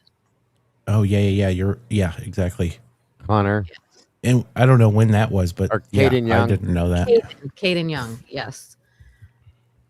All right, so I was able to confirm Stacy Chapin was a teacher and a principal, and they own a conveyor belt business now, mining and timber with her husband, Jim. Interesting. And then I think, again, sorry, I don't know. I watch so many people, I can't always say, but didn't True Crime Design, like didn't that person do a video about like the Chapin's background and being connected to some like old school organized crime stuff? I saw that. Come on. I'm like, they definitely have money. There's no lie there. yeah, and we know they have money because Hunter J refused to stop talking about it. And they have influence over the university for sure. There's no that's doubt. why I'm terrified of Stacey, because who is she that she can keep, like, she has control of so many things that everyone's listening to her. They're doing it. They've probably given tons of money to that school. That's why. That's what my guess is that they're but that's like the school. That's Between the school and officials. The church they're tied to and the donators are huge. It's the fraternities and sororities. It's the local town people. It was amazing to me. I showed a video of fraternity sorority life there at the University of Idaho, and the alumni were talking on the video. I was shocked at how involved they were. Like they don't leave.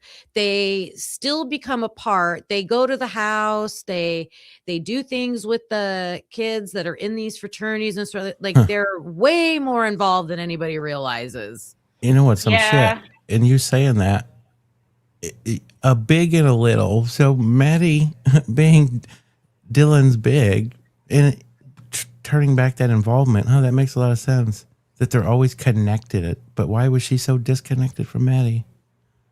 And also, I think, I don't know. Again, this is just me saying stuff. Like when the sorority stuff is mentioned, and it was like, oh, so and so was just in this one, but so this person left. Like, I think a lot of people talk about it in terms of money because yes, like the dues for those organizations are insane, but like those fraternities and sororities are like the core of that place. So if you're gonna leave a sorority, like that's a big deal. Yeah, it's not like you just quit a club, especially in a small college town like that. Those organizations are a big freaking deal, and it's not a small thing to like leave in like that type of town. Right, and I can't imagine that they let you off easy. Yeah, like, I would think that when you're joining, they must pound it into you of like how serious it needs to be a lifetime commitment and blah blah blah. Like and then look at all the people we see that left. Yeah. Because like at any school, but like the fact that Moscow is a college town, that's like okay, and then the fact that it's so small, it's like okay, and then the fact that there's already some like crazy shit going on, it's like yeah, like there's the fraternities and sororities are like involved in this. I don't think they left though. I think they were kicked out. I think the girl. Yeah. So then like that's even worse. Because what would Kaylee get kicked out for? Didn't she have great grades? She already had a job or something. Right, but it's suspicious to me that she said, I can't be a teacher. Like something happened. You cannot both of those both of those sororities were on different levels of probation. She had to change her major from teaching to general studies or something like that, I think it was. Kaylee? Because she wasn't able to do the teaching, like, what do you call it, Kim? Student teaching. Student teaching, like to get your, how like doctors will go do, or like when I went through the EMS program, you have to go do and work like an within the internship. hospital. Internships. There we go. I'm sorry. So yeah, she had to change her major for some reason because she couldn't do the student teaching program, and that has always been curious to me as well. Right. Yeah, but if because you're if you're doing something shady online, like OnlyFans, if you got in trouble, like they fire a teachers from DUI Instagram or accounts. drug involvement or something like that. Yeah. There's a few things that have been stated about her personally that have sparked my curiosity. Yeah. That was one big one. The fact that Dylan said that she was searching up registered sex offenders in the area and quote unquote supposedly found one close to them. Things like that. And not to mention that she was a sleuther. She was very into the true crime world and very interested. There's certain things that make me my little antennae go up and start. And then just what they did to Kaylee. Right. You know what's kind of crazy though? Someone is clearly wanted to ruin her beauty. Dylan would know that she's looking up registered sex offenders, but she wouldn't know if she had a password to get into her phone. Okay. That's what it's about. What do you believe or not believe? That's why. Why was this registered sex offenders thing always brought up, even by the family? And she said that she was doing it for her job. What job? The job that she was working. Wait, I'm guessing looking up registered sex offenders. She told Dylan she was looking. No. Kaylee told Dylan. Oh, okay. That was she was looking up according to Dylan, yes, that she was looking up registered sex offenders in the area for her job and found one supposedly. So the only job that I knew of that she did a summer internship with was the job she was going to Texas for. That also had tied to the Winco story that she could be so clear about, but she couldn't be clear about it. A lot of other things, could she? Yeah. Mm-hmm. That's weird. That's weird. Kind of seems to point in someone her brought up a direction. good point in chat about Kaylee and the whole teaching thing. They thought only felonies could do that, but I'm pretty sure on an application, I think on any application, They do a they'll ask social you- media. They'll ask you if that's not true, not in school systems. Oh, for schools. So somebody rained on my. We don't know if it was what type of school, if it was public, private, etc. That's true. But they will ask you if you've been arrested. Oh, okay. When I went down this hole where somebody rained on my parade this was during the whole 2020 thing, and could she possibly have to change because of social distancing, and she couldn't teach because of that? No, there was still student teaching going on during that time. I know for a fact because we were still teaching at that time. It was just online, so they would have just adapted and did it online. So let's say I could say piss on the person that told me that. Yeah, I was teaching at that time. Well, that was misinformation. Yeah. Also, they would be giving up all of that like cheap labor because that's pretty much what student internships and like research assistants are, just like doing the work that they should actually have a professional or like a faculty member doing. If they were allowed them to teach, then how the hell were they not allowing them to stay in this damn sorority and fraternity houses? I don't know why they weren't in. Oh, well, not Ethan though. I think it was just Ethan. They were allowed to stay. You mean I think Ethan was the only one kicked out. He was the only one. He was on probation for grades. That was it. Yeah, so he wasn't allowed to live in the house. Yeah, the only one was Ethan. The other three quit the sororities. They weren't kicked out or they weren't allowed to stay. They quit. So Kaylee, Maddie, and Xana all quit. Yes. Okay. And Emily. And Emily, yes. I'm sorry. And wait, who did you say? Maddie? Yeah, Kaylee, the only two out of that house that were still there Emily. was. What about Josie? I don't know. Like there was a lot. There was a lot. Okay, then I definitely think there's something to that because again, like those organizations are like the school, like they're the school.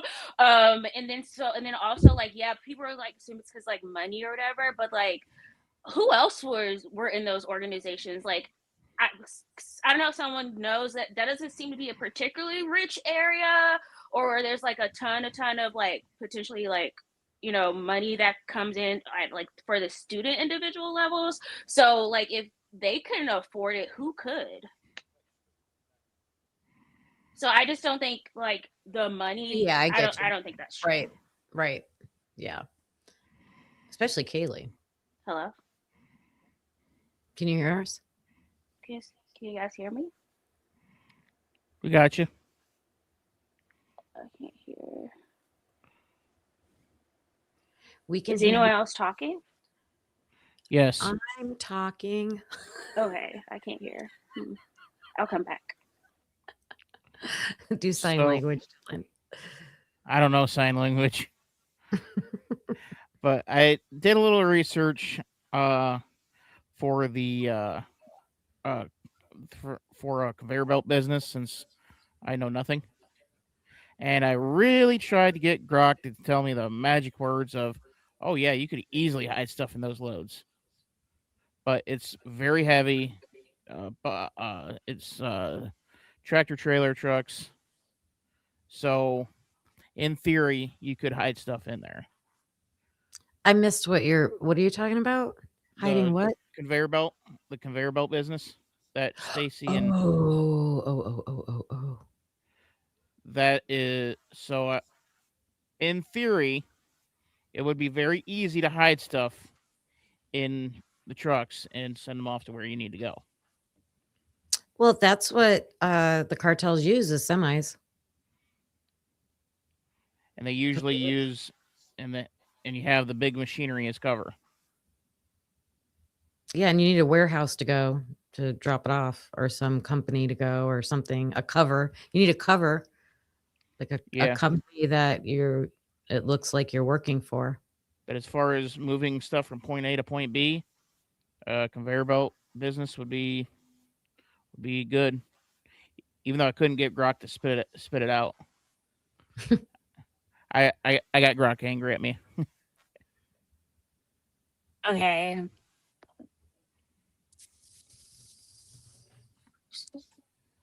There you are. Can you hear us now? Yes. Good. Okay. Sorry. So the headphones died. So I couldn't hear any of you guys. So I was just like, because the headphones are noise canceling and they died. So I couldn't hear like anyone else. So sorry if I was just like not letting anyone else speak, because I didn't realize I couldn't hear anything until I stopped talking. You're good.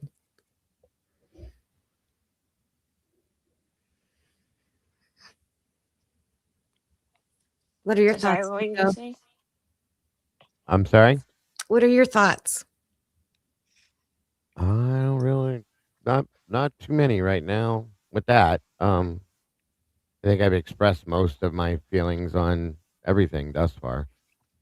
Just letting you guys get into it. But yeah, as far as for me, when it comes to this being business motive, I just can't get around the damage done to Kaylee to say, oh yeah, this was definitely a business motive. Yeah, I think it was both. It was business and it was personal. Like they were both part of it. Because again, they live in a party house. They live in a party house. And again, like this is no judgment of anyone. Like they didn't do whatever they did, they didn't deserve that was done to them. But like if we think about it, like they lived in a party house that everyone on campus knew was a party house. Kaylee was there and not there. It seemed like she like was trying not to be there as much as she possibly could. No one knows like, oh, did Kaylee live there, you know, whatever, okay. and then not only that, oh my god, I lost my train of thought too. Again, what was I saying? Are you good, Mike? Yeah. Okay. Logan, are you back? That was wild. What was Maybe I not. saying? What happened? Oh, this freaking huge ass lightning strike in the backyard, and Oh man. Everything went out. Oh my gosh. You know what's good though? When you're direct connected to your internet and you don't have to wait for the stupid Wi-Fi router to come back up. Yeah, buddy. Yeah, I'm out in the sticks. My internet is a hamster with my internet's a hamster wheel with a dead hamster. Jesus, brother, is that why you wear that Yankees shit? I'm just playing. Golly, I gotta figure something out here. Hang on. A lot of people bring that up, Rochelle. Like, and I went back recently and looked at it to see if you can tell if they were kind of ignoring her, and it almost does look like she wasn't talked to very much. I'll say that, but at the same time, she was on her phone a lot, and it was kind of just her and Maddie doing their thing. But a lot of people didn't speak. I think all you see really is the one guy talked to. I think it's Colby Pugh, who hugged Maddie and talked to her, and really nobody else really talked to him, which was interesting considering. But Yeah. I did go back and look at that. I was very interested in that. I feel like all those students knew, like you were saying earlier, that those people, like they could identify them by the way they look. They don't fit in the area. They know who they are and what they stand for. Like maybe they don't know them personally, but they're like, Yeah. oh shit, the big guys are in town. They know enough to stay quiet. Yep. Yep. Well, it is a good point. One has brought it up more than once. Okay, and it is a good point, and I'm curious how often he was there and around that area. But the other Jonah Chapin was at the grub truck that night, and he looked directly. He's the one guy that stopped and looked directly in the camera and stared at it for like 30 seconds, and just had that dead look. Who's that? Jonah. He's not related to the Chapins. Oh, okay. His name I is was like, Jonah what? Chapin. Okay, sorry, who is that? He is, or he was. I don't know what the deal is now, but he was one of the big wigs in the Jesse James Bailey gang that got busted in March for the big drug bust. Oh wow. He was like one of Bailey's right hand men, and he was there that night. And he walked up to the camera and looked dead square in the camera at the grub truck for about 30 seconds, and then walked away. So, wow. knowing that he was there and who he is a curious thing for me. I'll just say that. It's all curious. Curious indeed. And if he was a regular there, okay. But my understanding is that he spent a lot of his time in Washington. He was not in Moscow a whole lot. What is he doing at a grub truck at 1 a.m.? Was he there when the girls were there? I think it was right after. I don't know if he was in the background, but that's a good question. Visible on camera. That's a good question. He may have been in that back wall, standing there waiting or just watching or whatever. And then he walks up to the camera and does that whole. See, that's what I'm saying. So there's a guy like that. Okay. He's connected to that gang. Someone's got to be the connector to the university. Right. There's got to be someone in those fraternities or somewhere that is buying or holding, stashing so that they can sell. They have to sell it on campus. And I've been going down this, like the CG, like who's this CG? And we've got that one report where someone dated Xana. They were kicked out of the fraternity. They were kicked out of the university, and they were the biggest known provider of blank. Like, what do you think that is? Come on, it's drugs. Yeah. Right. And then he was arrested and put away for a good amount of time, if my understanding Wazowski's right. 3 days later. Think it's the same. I don't think that's the same one. And now I'm starting to think it's not him. I'm starting to think what do you it's mean? someone like you're talking about Christian Gonzalez. No. I was talking about Jonah Chapin. Oh, I'm sorry. That's okay. Yeah. That's okay. And Logan always, she says it all the time, but where did Kaylee get all that money to buy a brand new car the day before she was murdered? Where did she get all the money to do everything she was doing, Tawanda? She had a lot of bank accounts with a very high-end lifestyle. I'll put it that way. Yeah. She living in 2 different places. She doesn't, like her and Maddie look like not to say I'm high maintenance to you, but they look like high maintenance, so they like, all Yeah. that typical, the lashes Well, alone. For sure. I Like will they probably spend a lot of money. I will say this too, and I'm not trying to interrupt anybody or cut anybody off. I'm just saying, um, I'd really be interested to know what Kaylee was doing the months before she moved into that house. Yep. There's Um, some dynamics in this thing. I will tell you that. She was there that summer there was one other roommate with her. and she was also using that address before she moved into that house. That's weird. Mm, Remember that? That's Yeah. weird. So Yeah. that's The mail thing. suspicious. Remember I said the mail thing? oh yeah, and then her parents had to receive Mm-hmm. mail that was for her specifically. So all of these little things have all been on the back of my mind, and they've made me wonder. Kind of like some And Homeland yeah, Security stuff, because huh? obviously, like they, MPD, yeah, with them being just like the disgrace that they are. I don't know if they have this information, but like they haven't given us any information about anyone's financial situation.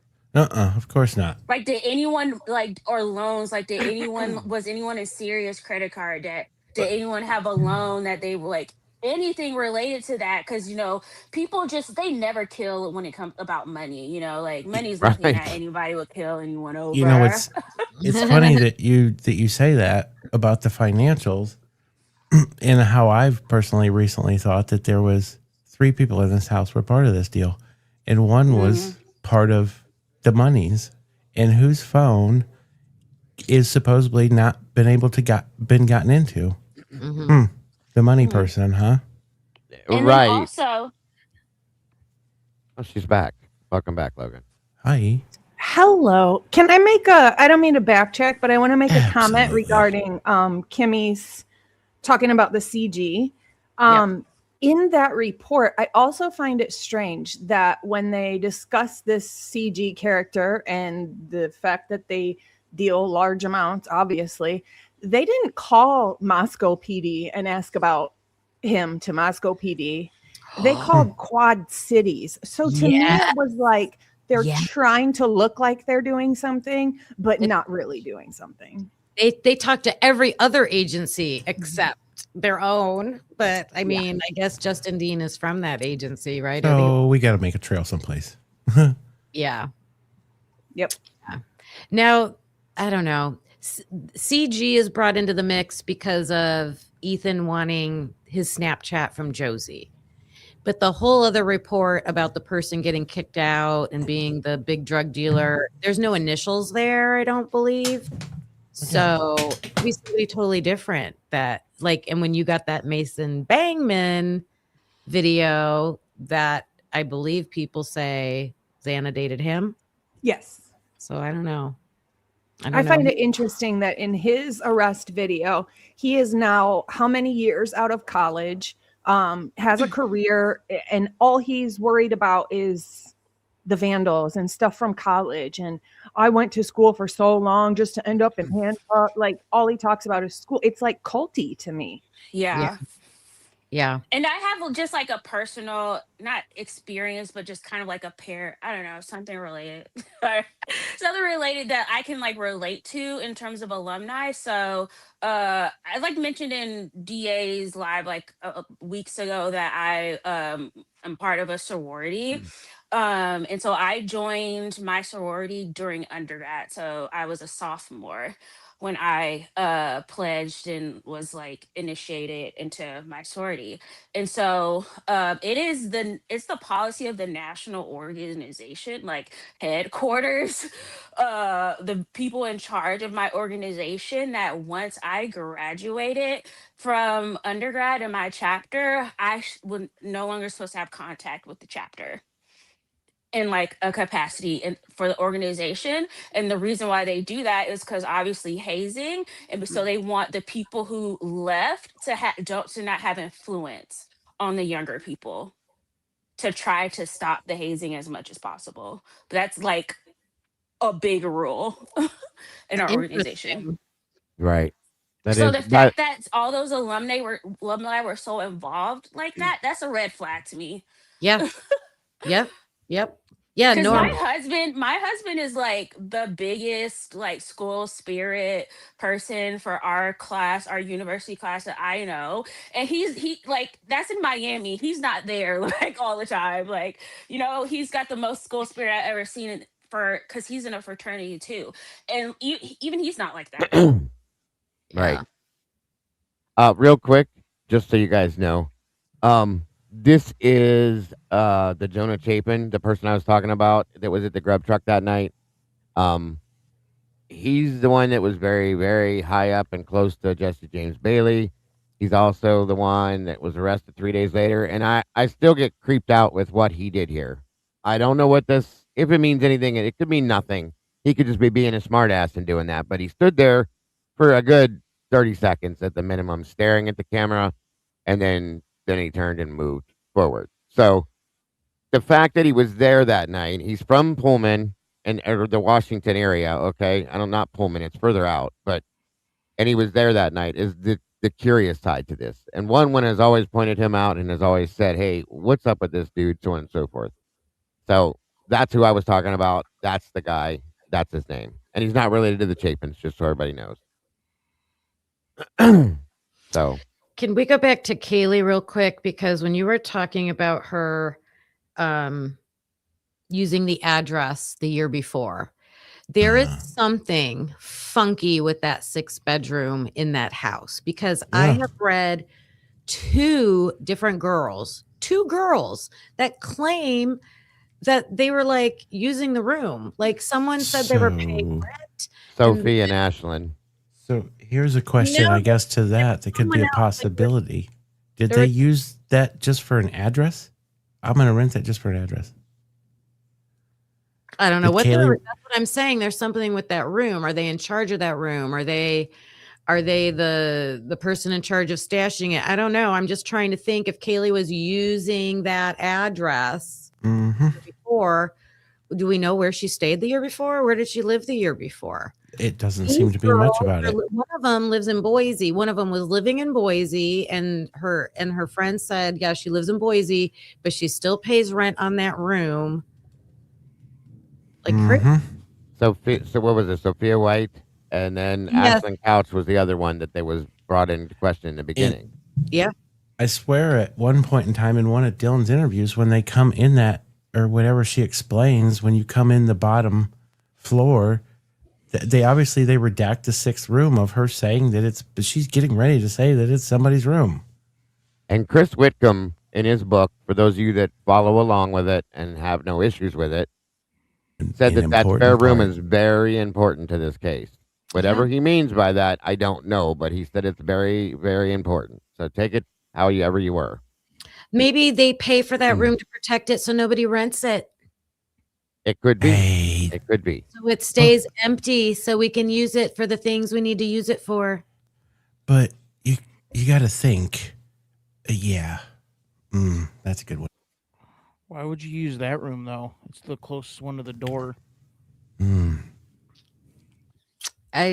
is it just for an address? Drugs somewhere.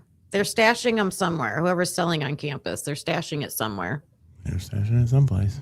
Yeah. And then it was the also other roommate, she said that she was going to stay, and then she pulled out at the last minute or left right after she moved in.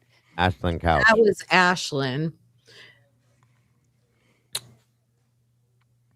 Yeah, there's a bunch I don't know. There's just there were warrants. There were Senor Wazowski brought it up earlier. The UPS warrants that were pulled. That's another thing of interest there. UPS does delivery. We all know that. So why would you have to worry about UPS warrants? Yep. But you know what was interesting about that when you watch the Kate Young interview with Chris O'Flaherty, who was in a fraternity at the University of Idaho. Buddy. He had a UPS license or card or something left at his apartment when the cops are interviewing him, and they're like, right, what's this? And I think more guys visited him that weekend and they just left when everything went down with Caden. It's possible. Homeland Security, buddy. I think there's a connection there. Like, this stuff was getting pushed through the mail. Well, What are you know your what Yeah, colleges are. They will, if they need somebody if they need somebody to sell the drugs to have a certain type of job, they'll go get that. Like, hey, we need a UPS driver. We need someone to drive around. Yeah. if you guys if you haven't watched the Caden Young body cam that Logan put out, it it opens a lot of doors in my opinion, Oh and a yeah. lot of opinions and a lot of options for this case. If you look at it, it really brings certain things home. I'll put it that way. Okay, and it grounds a lot of ideals. So it's a good one. And then she showed after that the Emma and Demetrius arrest and stuff like that. A lot of these things come to like clear picture for you if you watch that stuff. And so if you haven't seen those over at Bronx Tales, please go check those out because the Caden Young one really was mind blowing for me. I Yeah. mean, that was the first time in anything to do with this entire case, and I won't talk long, I promise. I'm just explaining this, that it was the first time we saw real police work, first and foremost. That's very important. Yeah. And it was like, wait a minute, why did we not see any of this within the other parts of the case? And they really got some answers out of this situation. And there's proof now from that there are drugs that are being run through the fraternities and sororities, that there was a lot of that being done at that point in time, so on and so forth. So I'm just saying. yeah, yeah. And then the other thing that comes to mind, because I've said this Dago previously, like in your chat, but it another thing that I just can't get moved past is Hunter J's speech at the memorial. Like that speech was insane to me. Like the amount of times and the level of detail he went into talking about how Ethan owed him money. So like I don't know. Again, speculation, whatever. Yep. I'm wondering if that whole thing about Ethan owing him money is true, but the amounts are different and like way higher. I wonder if it almost seems like what he said. Did that seem like pre-Ethan? Like maybe say the first year he knew Ethan? Could be. It could Could be. be. It's a good question. And You have because my thing anything? is like you're gonna like I can again I can get it if like that is a known thing, like Ethan owes people money because Taco Bell, yada yada yada. And so that's kind of like a inside joke with everyone. But like the amount of time he put into his eulogy of his supposed best friend who was literally butchered and murdered, and like that's what you're talking about. Yeah. A Your lot. best friend? Mm-hmm. Like I would be devastated if my best friend in real life that happened to me and she went up there and talked about how I owed her $20 Right.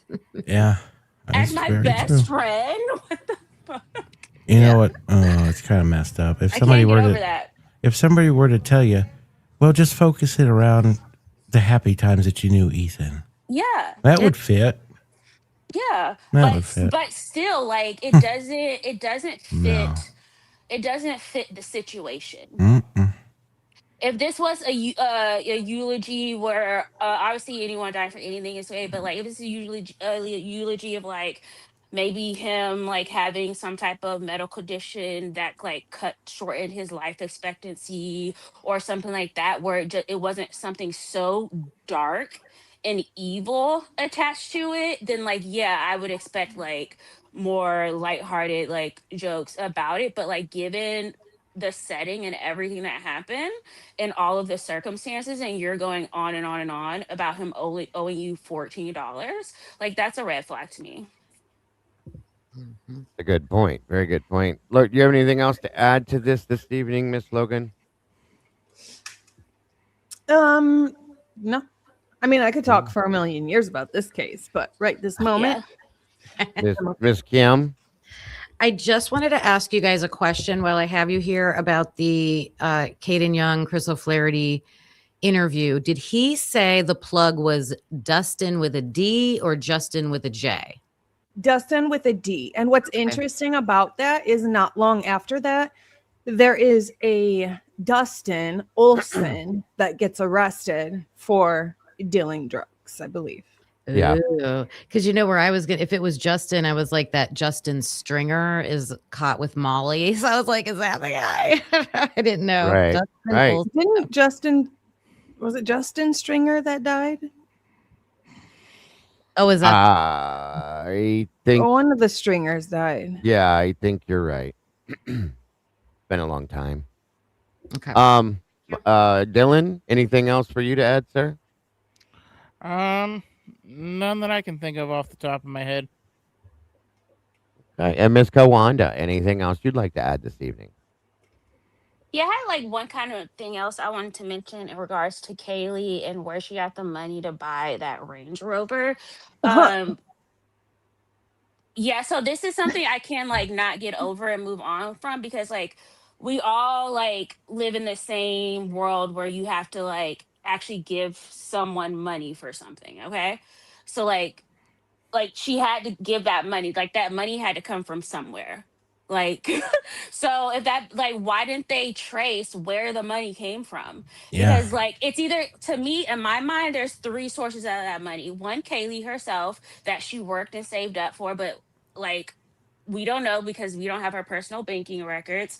The second could be from her parents, her family giving them the money. But then the G's had a GoFundMe to like go to the trial or whatever. So like how could they like be GoFunding for that, but then just be like giving, tens of thousands of dollars out? So that to me doesn't seem likely. Or three, from a romantic partner or something like that, or some type of situation with men. Well, so she did sell her car. So she had a car before that and sold the car, and she got $6,500 from it, which And that- wasn't enough. So she did use that to buy the Range Rover. And then her grandma helped her with an extra $1,000. And I know that she got the money from the car and all that stuff. But my question has always been, and I'm on the same page as you, Kawanda, is that all this other extravagant lifestyle, like all these trips and all that, we know how much she was making. And the lashes alone, I'm sorry. I mean, I make a similar amount and I could never afford vacations and all buying a Range Rover. No, ma'am. She had They went out multiple. a lot. They don't seem like they cooked a lot, meal prep. I didn't see a lot of Right. meal prepping talked about. All adds So- up. She had So- multiple bank accounts, which, I mean, I'm not saying that That's means crazy. anything, but you have money in different Why places. haven't they talked about it? Because this is the thing, like, obviously we get taught so much bullshit and lies, but like the kind of like Dago, what we were talking about earlier this week, and like what someone says, but also what they don't say. Like we should start thinking also about the evidence that they won't give us, or that Yes. they don't talk Yeah. about, that Very it will much make so. sense. So for like me, it's the money. Second, it's blood. Like where's the blood in Maddie's room? Like I cannot get over that. Like three people in there were fighting life or death, and Maddie's jewelry is just sitting pretty like neatly on her desk that's 2 inches away. Moving to Texas. Yeah. So the condition of Maddie's room, I can like not get over that. And Right. yeah, There's a lot of questions that go along with her, like the job. What exactly did she do? She interned for it over the summer. She was going on a European backpacking trip when she left Moscow and graduated, and then after that, she was moving to Texas. She was moving in with some kind of a roommate or something, and then one of the girls that she went to school with at U of I was going to go there and work with her or live with her as I think Jordan Quisnell, I Yeah. think it was. That too. But then we hear in interviews that she had changed her mind possibly, and she was going to stay in that area to hang out, to stay with her friends. We don't know if that's true or not either. Then the car Yeah. situation, the Jack Decor situation, they broke up, but did they? But didn't they? But they were talking. There's so many questions, and then of course her getting attacked the way she did. All of that stuff, it just floats out there in front of the whole thing and makes you question it. Going, what was going on? The Yes. the LinkedIn of her LinkedIn account being taken down and put back up 24 hours later. That's a big question for me as to why. And like the statement she made, if it's true to Dylan that she was searching out RSOs and found one close to them, there's a lot of questions that support her being a target and other things within like her lifestyle, like what went on. That's why I said that, and I will continue to say it. I'd like to know truly and honestly what Kaylee's life was like for the year before, Yeah. the entire year 100%. before this happened. What was going on? I'll just take the past 6 months. Yeah, The exactly. previous 6 months. what went on in her life for 6 months before this. There was a point in time when her and Maddie didn't speak for like 3 months, I heard. And And the they were parents, well, of the course, disconnect from them. Christy said that's not true now, so we Oh, can't say yeah. that that's true, but whatever. Well, Christy says a lot of things. She Right. says that that we're doing mock-ups of her child with all of the wounds on her child. We're doing that. I could think, as if we know now, I could possibly say that the disconnect from the parents came because they were trying to stuff Jack at her. That's what and I that's thought where it too. came, and she didn't. When they split up, that's when it came about. Well, when you hear how they were glorifying him, all of them, including her sister, it makes me think that they were possibly trying to glorify him back. Like, you need to get back with him. You should marry him. We want grandkids with him, Yeah. that kind of thing. And she was like, Haley's being a brat. I don't want to be with him. I'm done with that situation. I get that. So I've had a parent like that. Trust me. me too. My mother used to force me, she tried to force me to date a girl all through high school that I wanted nothing to do with. But, I get it.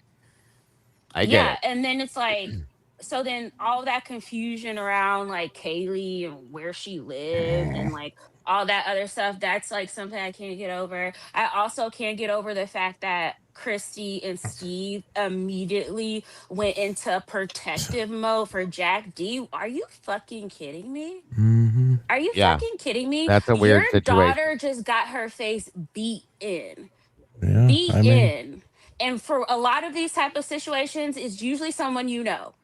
and What kind of stranger is beating someone's face in like that? And the Right. first thing you do is protect her ex-boyfriend but you that gotta think. she's been with for years and that she broke up with and is moving on from.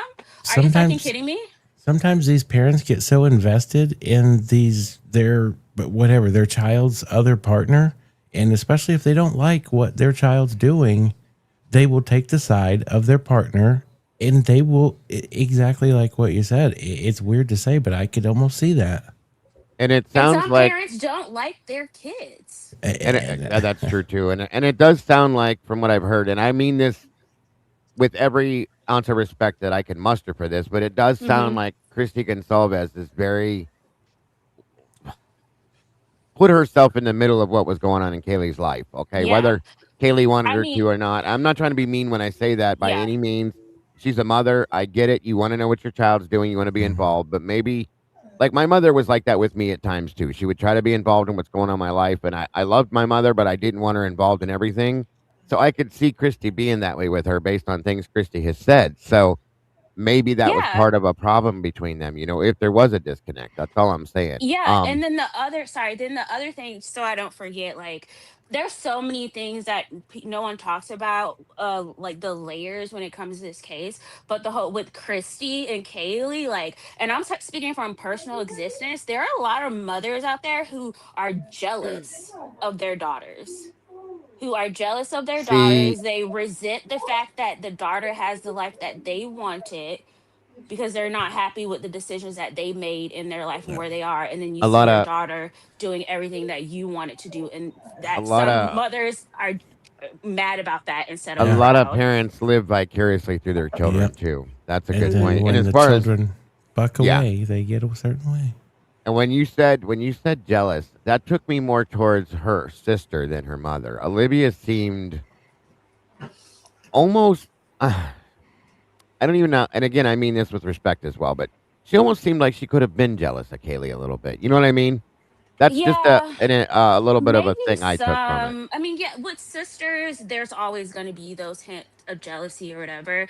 But the feeling of jealousy that I get from Christy is like overwhelming for me, and I definitely think something was there. Like people were like, Maddie was her. She considered Maddie her family. Why Yeah. did like Christy remember yesterday in Christy's interview? She was like, "Oh, I'm just a mom." Yes. Yeah. Hello. It's got all the ingredients for a jealous ass mom, and like that's I don't fuck with my own mother, like real life, because she's just like that. Right. I agree. And before we get out of here for tonight, because we're heading Sorry, on. I gotta. No, you're okay. Like I said, I really appreciate your energy and passion. Yeah. I you sound like you need to be able to have a platform to voice it on, and I'm grateful Uh-huh. that Oh you no. do that. I do. No, I'm And you know actually you're very welcome shy. anytime on our channels. That truly. I'm actually very Um, shy. So it's okay. It's okay. But one thing I want to touch on real quick before we get out of here, guys, because like I said, it's 4 hours now, which is a pretty long show, but there's a lot to talk about, and I get it. Um, I want to bring up the statements that Christy threw out at Jules. Jules, we all know who Jules is. Not everybody is a fan of hers. I have a lot of respect for her. She did a great show as Logan the other day. It was amazing. We've had Jules on the verdict room. She's been here just as long as I have. We used to do a lot together.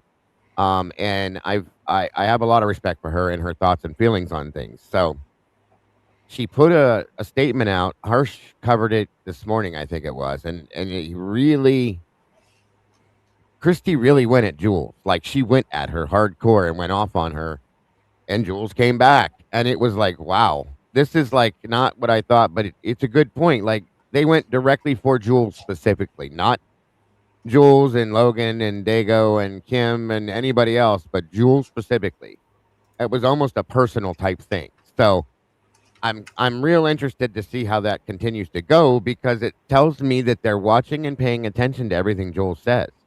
I mean, and they made some nasty comments, that maybe she needs to spend this time with her kids and do this and do that. And saying Jules is very about her kids, okay? Very about her kids. She's an amazing mother. She spends a ton of time with her kids. She does amazing things with her kids, and she's very protective over her children. So there again, that's what you're worried about. This is what gets to me, okay? Is you're analyzing a creator out here on YouTube that is trying to get justice for your child. And when Jules comes back and responds, that's what she says multiple times. Multiple times. That's what she's doing. You're focused in on what she's doing and what she's pointing out rather than looking at the documents and the things that Jules is pointing out to you as a parent and saying, hey, you should be looking at this. You should be looking at that. This is important. That's important. You need to see these things. And they're completely and totally ignoring that and going at her because of what she's doing. Can I just read real quick what they said and then what Jewel said? So Please. Christy Gonsalves says, I think she literally watches everything we say and do just to make her content. Her poor kids. And Jules oh my gosh, came back with, the family shows more and more how narcissistic they are. Christy, I'm going to imagine me holding your hand while I say this. I don't give a single fuckity fuck about you, girl. I care about justice for your daughter and for the other victims of the 1122 King Road killings, Kaylee, Maddie, Xana, and Ethan. I care about justice for them, which seems to be something all the glitz and glamour has made you forget was the goal in the first place. Period. Or was that even her goal in the first place? Yep. She says, you and your husband have lied your asses off from day one. And we as a community are bound and determined to find out the truth as to why. People with nothing to hide have no reason to lie. If something I had said at this point was so wrong, something would have happened by now. But I pulled documents and facts, and you can't do shit about an opinion to those facts or a reaction to something you say out of your own faces. Your K-bar wielding, brown-nosed, filter-faced attorney friend isn't doing y'all any favors. I didn't know anything about you going to visit Olivia until 3 days after you morons put my name in it and made up some crazy-ass FBI lore just for more attention. I didn't know y'all were going to be at CrimeCon until 90 million people emailed me about it. And y'all are a joke for going. But please, babes, keep talking.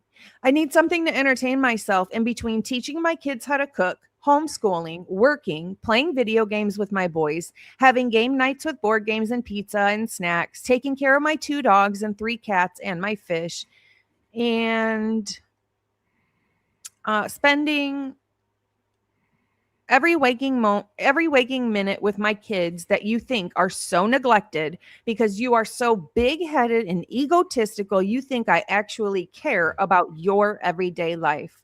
Oh, and never mind all the time I spend going through thousands of documents arguing with MPD for information about your child's murder when you cannot be bothered to read 20 measly pages handed to you on a USB drive by the state. Your words again, babes. I care about why Steve happened to be in the hospital that morning with a stress-induced issue to his face, and it was the first time in y'all's entire relationship he went to urgent care. Your words, babe. I care about why you didn't get off your asses and get to Moscow, even with your niece telling you something happened to Kaylee. Your words, babe. I care about why y'all played like Kaylee moved out of 1122 King, then backtracked saying it was all misinformation when you are the ones who misinformed everybody. I care about why y'all protected Jack so much when it's clear from the interviews things were not how y'all pretended they were. Calling Kaylee a brat in one of your first interviews because she didn't want to be with Jack was wild as fuck. I care about why y'all have so many questions and suspicions for the roommates, namely Dylan, behind closed doors, but when a camera goes in your face, you both become cowards. I care about why Olivia told us both of the roommates left y'all on red that day, and that even after the plea, when she is doing her interview with Enton, she is saying y'all still had not spoken to them, not a single time. But then y'all are in the comments telling people y'all still talk to them. Lies as fuck. I care about why y'all suddenly act like your questions are answered while still complaining about how no questions were answered. You got a lot of nerve saying anything about some kids when you and Steve neglected Sam as a baby and now try and blame her for her emotional reactions while taking no accountability for being shit humans to her. I don't care how she is behaving as an adult, to be honest. I care about y'all's actions when she was a child. Sit down, girl. 95% of my channel is about hearings, court documents, and police and forensic reports. You limelight fiend. But go ahead and pretend like everything is about you to make yourself feel better. This is about justice for the lives lost. Not sucking up to the people here to save face. Ew. And that's it. Yep. Period. I mean, that I all I can say. That's all I can say because That's she's right. sad ass shit. She's absolutely right. And Jules is not one to do that. Okay, she doesn't just do that. She takes a lot of shit from a lot of people and has for years. She's been ridiculed more times than none. She's been hammered away at by other people. So for her child. Yeah, and it's always her, she's one of the best mothers I've ever met in my life, and I know these personal things for positive fact. Period. So I don't know about y'all, but when Jules is live, I can audibly hear her children in the background, happy as hell. They're So, always. Yep. Yeah. They're very but, well taken care of and then some, so they we need to look back at- off of that. We look at Steve's daughter, Olivia, who gets on the internet looking gaunt and ill, talking horribly mean shit Like, I about hope Olivia's okay. people acting. I mean, that's their job. They're actors. Yeah. And you know what? That even boils down to when we had her on the show, the first thing that she said was she couldn't until X date because she had X, X, and X with her children. These are facts. I was Shocker. it was a bad situation, and we all supported her within that situation and still do. So yes.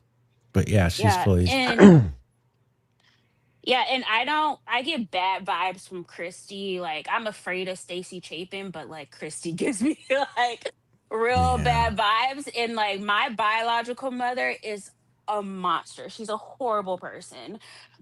And I see a lot of her in Christy. Just through the TV screen, just through the computer screen.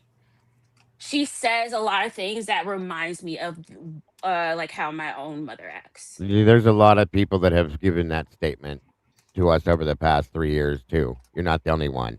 I promise you that. Because And there's no way, sorry, there's no way I'm gonna get absolutely brutalized. Someone's gonna like destroy my face, stab me over and over and over again, leave me to bleed out, and not call anyone for help for 8 hours. And my ex-boyfriend lives a skip and a hop away, who also had a 17-minute phone call with me right before I was murdered, but doesn't remember anything about the conversation. And the first thing I'm gonna do is defend him. And I love my child. There's no way. I agree. How can you say you love her and do that?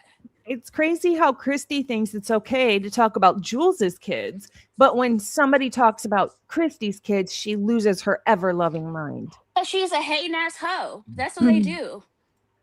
Yes, ma'am. She's a hypocrite. She's that's hating for on sure. Jules because she's actually a good mother. And it pulling sounds like out Jules' facts. kids actually like her and want to spend time with her. She gets uppity because Jules is defending facts of what's going on with her daughter. And what is she trying to cover? Mm-hmm.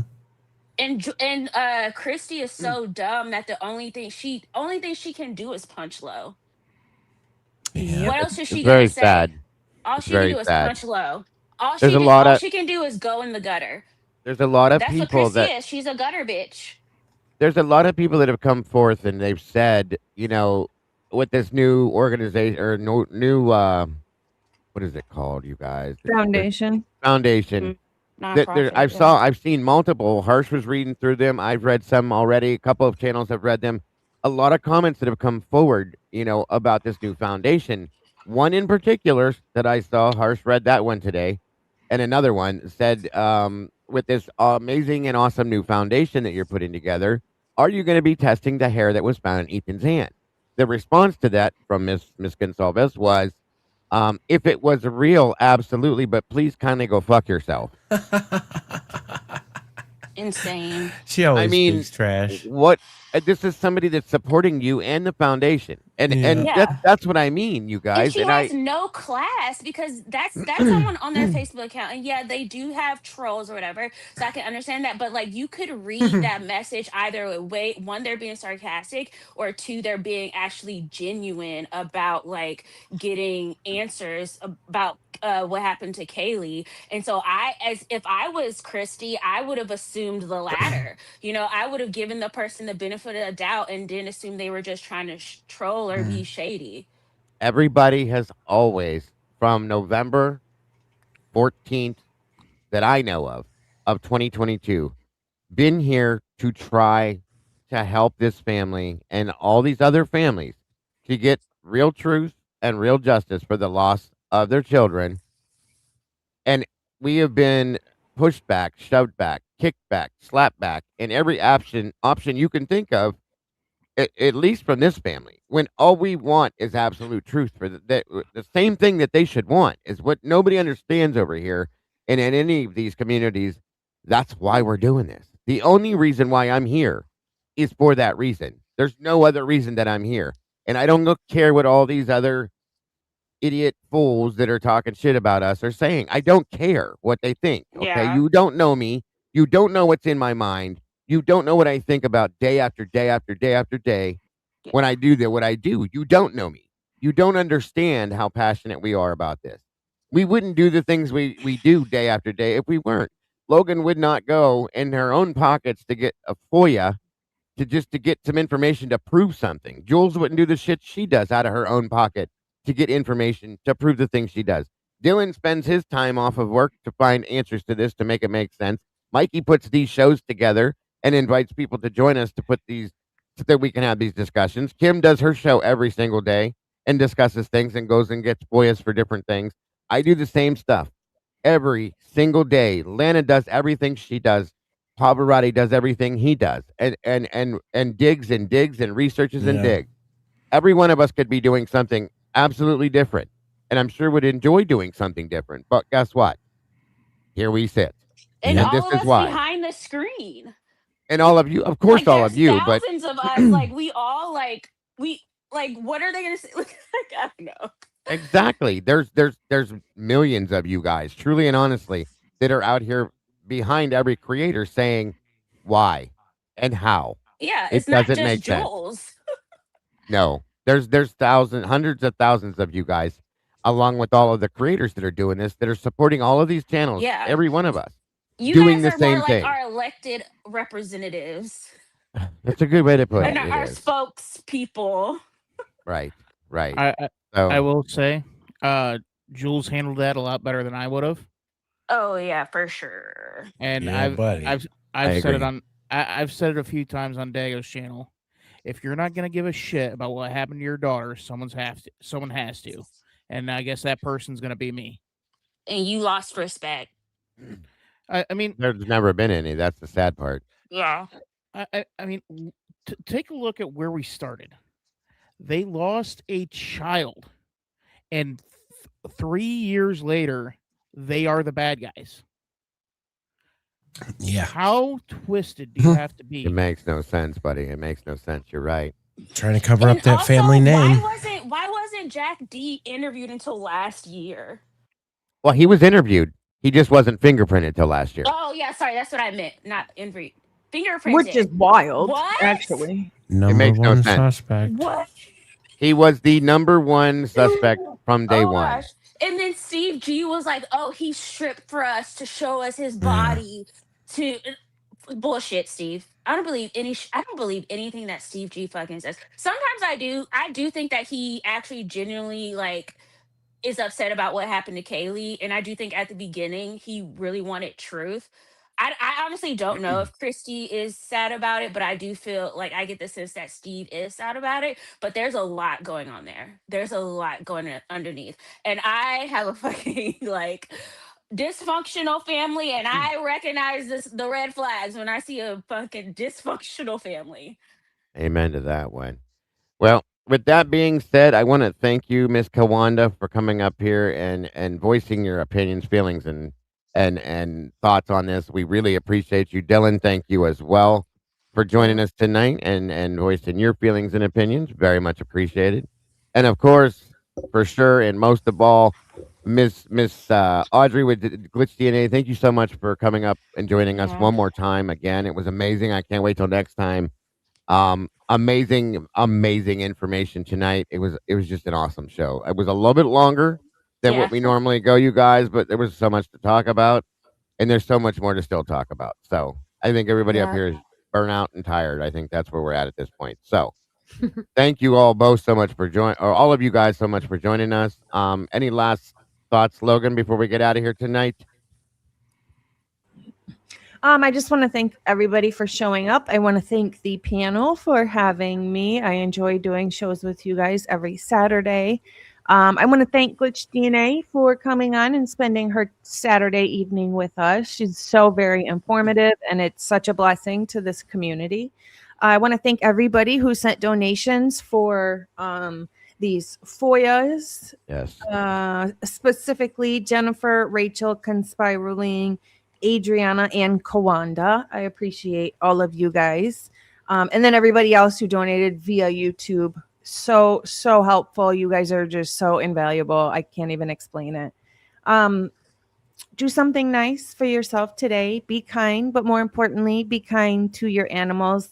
And thank you to the mods. You guys do so much, and you are so appreciated. Yes. Miss Kim, any last words, dear? Just thank you to everybody who was popping in over at my channel. Thank you. I appreciate you guys. Thanks, Moto Man. I appreciate you, the mods who are over there. And I just want to give an invitation to everybody. I'm going to do a special live tomorrow at noon to do a book club. So traditional book club, the way that I'm used to doing it. So bring a snack and bring your favorite drink, and then we're going to talk about the book. So everybody's invited. Sounds like a good time. Mr. Dylan, any last words to you, my friend? Well, I can't really read, so book club's out for me. So For the broken plea, if everybody doesn't know what I'm talking about. Absolutely. Check. Absolutely. Well, thank you, Dylan. Appreciate you, buddy. Yeah, just thanks for having me on. Always a blast hanging out with you, Dago. Can't wait to do it again. Absolutely. Absolutely. We'll see you soon, buddy. Miss Kawanda, any last words for you, ma'am? No, just thanks for having me. I don't know if people were asking me questions in the chat. Sorry. I thought it was better not to look at the chat while I was talking. So I'm not ignoring any messages that you may, or questions you may have asked. I just wasn't looking at the chat at all, but thanks. No worries. No worries. Appreciate you for being here. Thank you for joining us. As always, appreciated. Mikey, any last thoughts, buddy? Thank you all for coming out. Thank you, all you creators, for what you do on a daily to make this happen and try to find the truth. Absolutely. We're going to get there soon. It's going to happen. I hope. And that being said, I want to thank everybody for joining us. As always, guys, don't forget, every Saturday, 6 p.m. Eastern Standard Time, the Verdict Room, Unfiltered. This is not a script, guys. None of it is scripted. We just come off the hilt with it. And it's always an amazing show, amazing conversations. When we have our guests, they're amazing guests. But I am so looking forward to it every week, guys. While I'm here real quick, I'll say, don't forget, if you have not yet done it, please, if you will, subscribe to the new channel we have here, Cafe Conspiracy. We'll be here tomorrow, late afternoon, evening, with our second show, guys. I'm looking forward to that as well. So I hope to see you guys there. Thank you, Bianca, for that. And of course, all of our channels, Bronx Tales True Crime, Typically Unique, The Last 24, Hildreth Investigates, and my channel as well, the True Crime Cafe. Please make sure you're subscribed. Hit the notification bell. That way you don't miss anything we do. Once again, I want to let you guys know how much we all appreciate all of you, all of the moderators. Thank you for all the donations in any aspect. It is all so very much appreciated. We absolutely and truly love you guys so very much. And I cannot wait. Like I said, until next Saturday, you guys. Yeah, boy. Always. Mark B. Yes, Mark B is going to be joining us. Another great creator, has done amazing things to help in this case. I'm so very much looking forward to it. So make sure you tune in for that, guys. That being said, the verdict is in.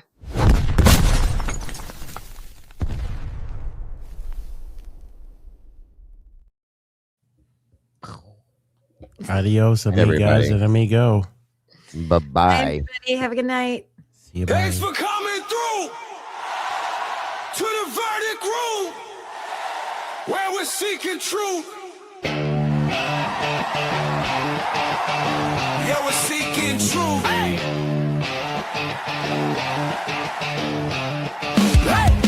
Last 24, they rewind it. True crime heads go find it.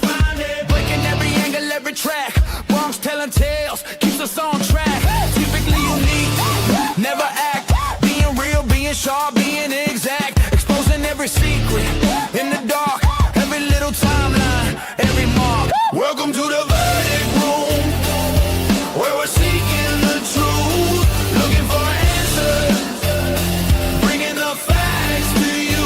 They break it all down. That day goes cafe seats, working together, throwing revelations at your feet. Oh.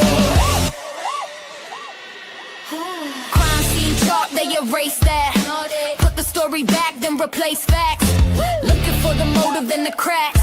Red yarn on the board, then it snaps. Voices in my ear through the week till they hit play. Then we speak. Files on the table, case on the line. They don't just tell it, they define. Welcome to the verdict room, where we're seeking the truth. Looking for answers, bringing the facts to you. They break it all down. That day goes cafe seats, working together, throwing revelations at your feet. From the Bronx to the world, let it ring. Every missing little detail that they bring. Dropping that gavel when they're done with the beat. Thanks for tapping in. See you next week. Welcome to the verdict room, where we're seeking the truth.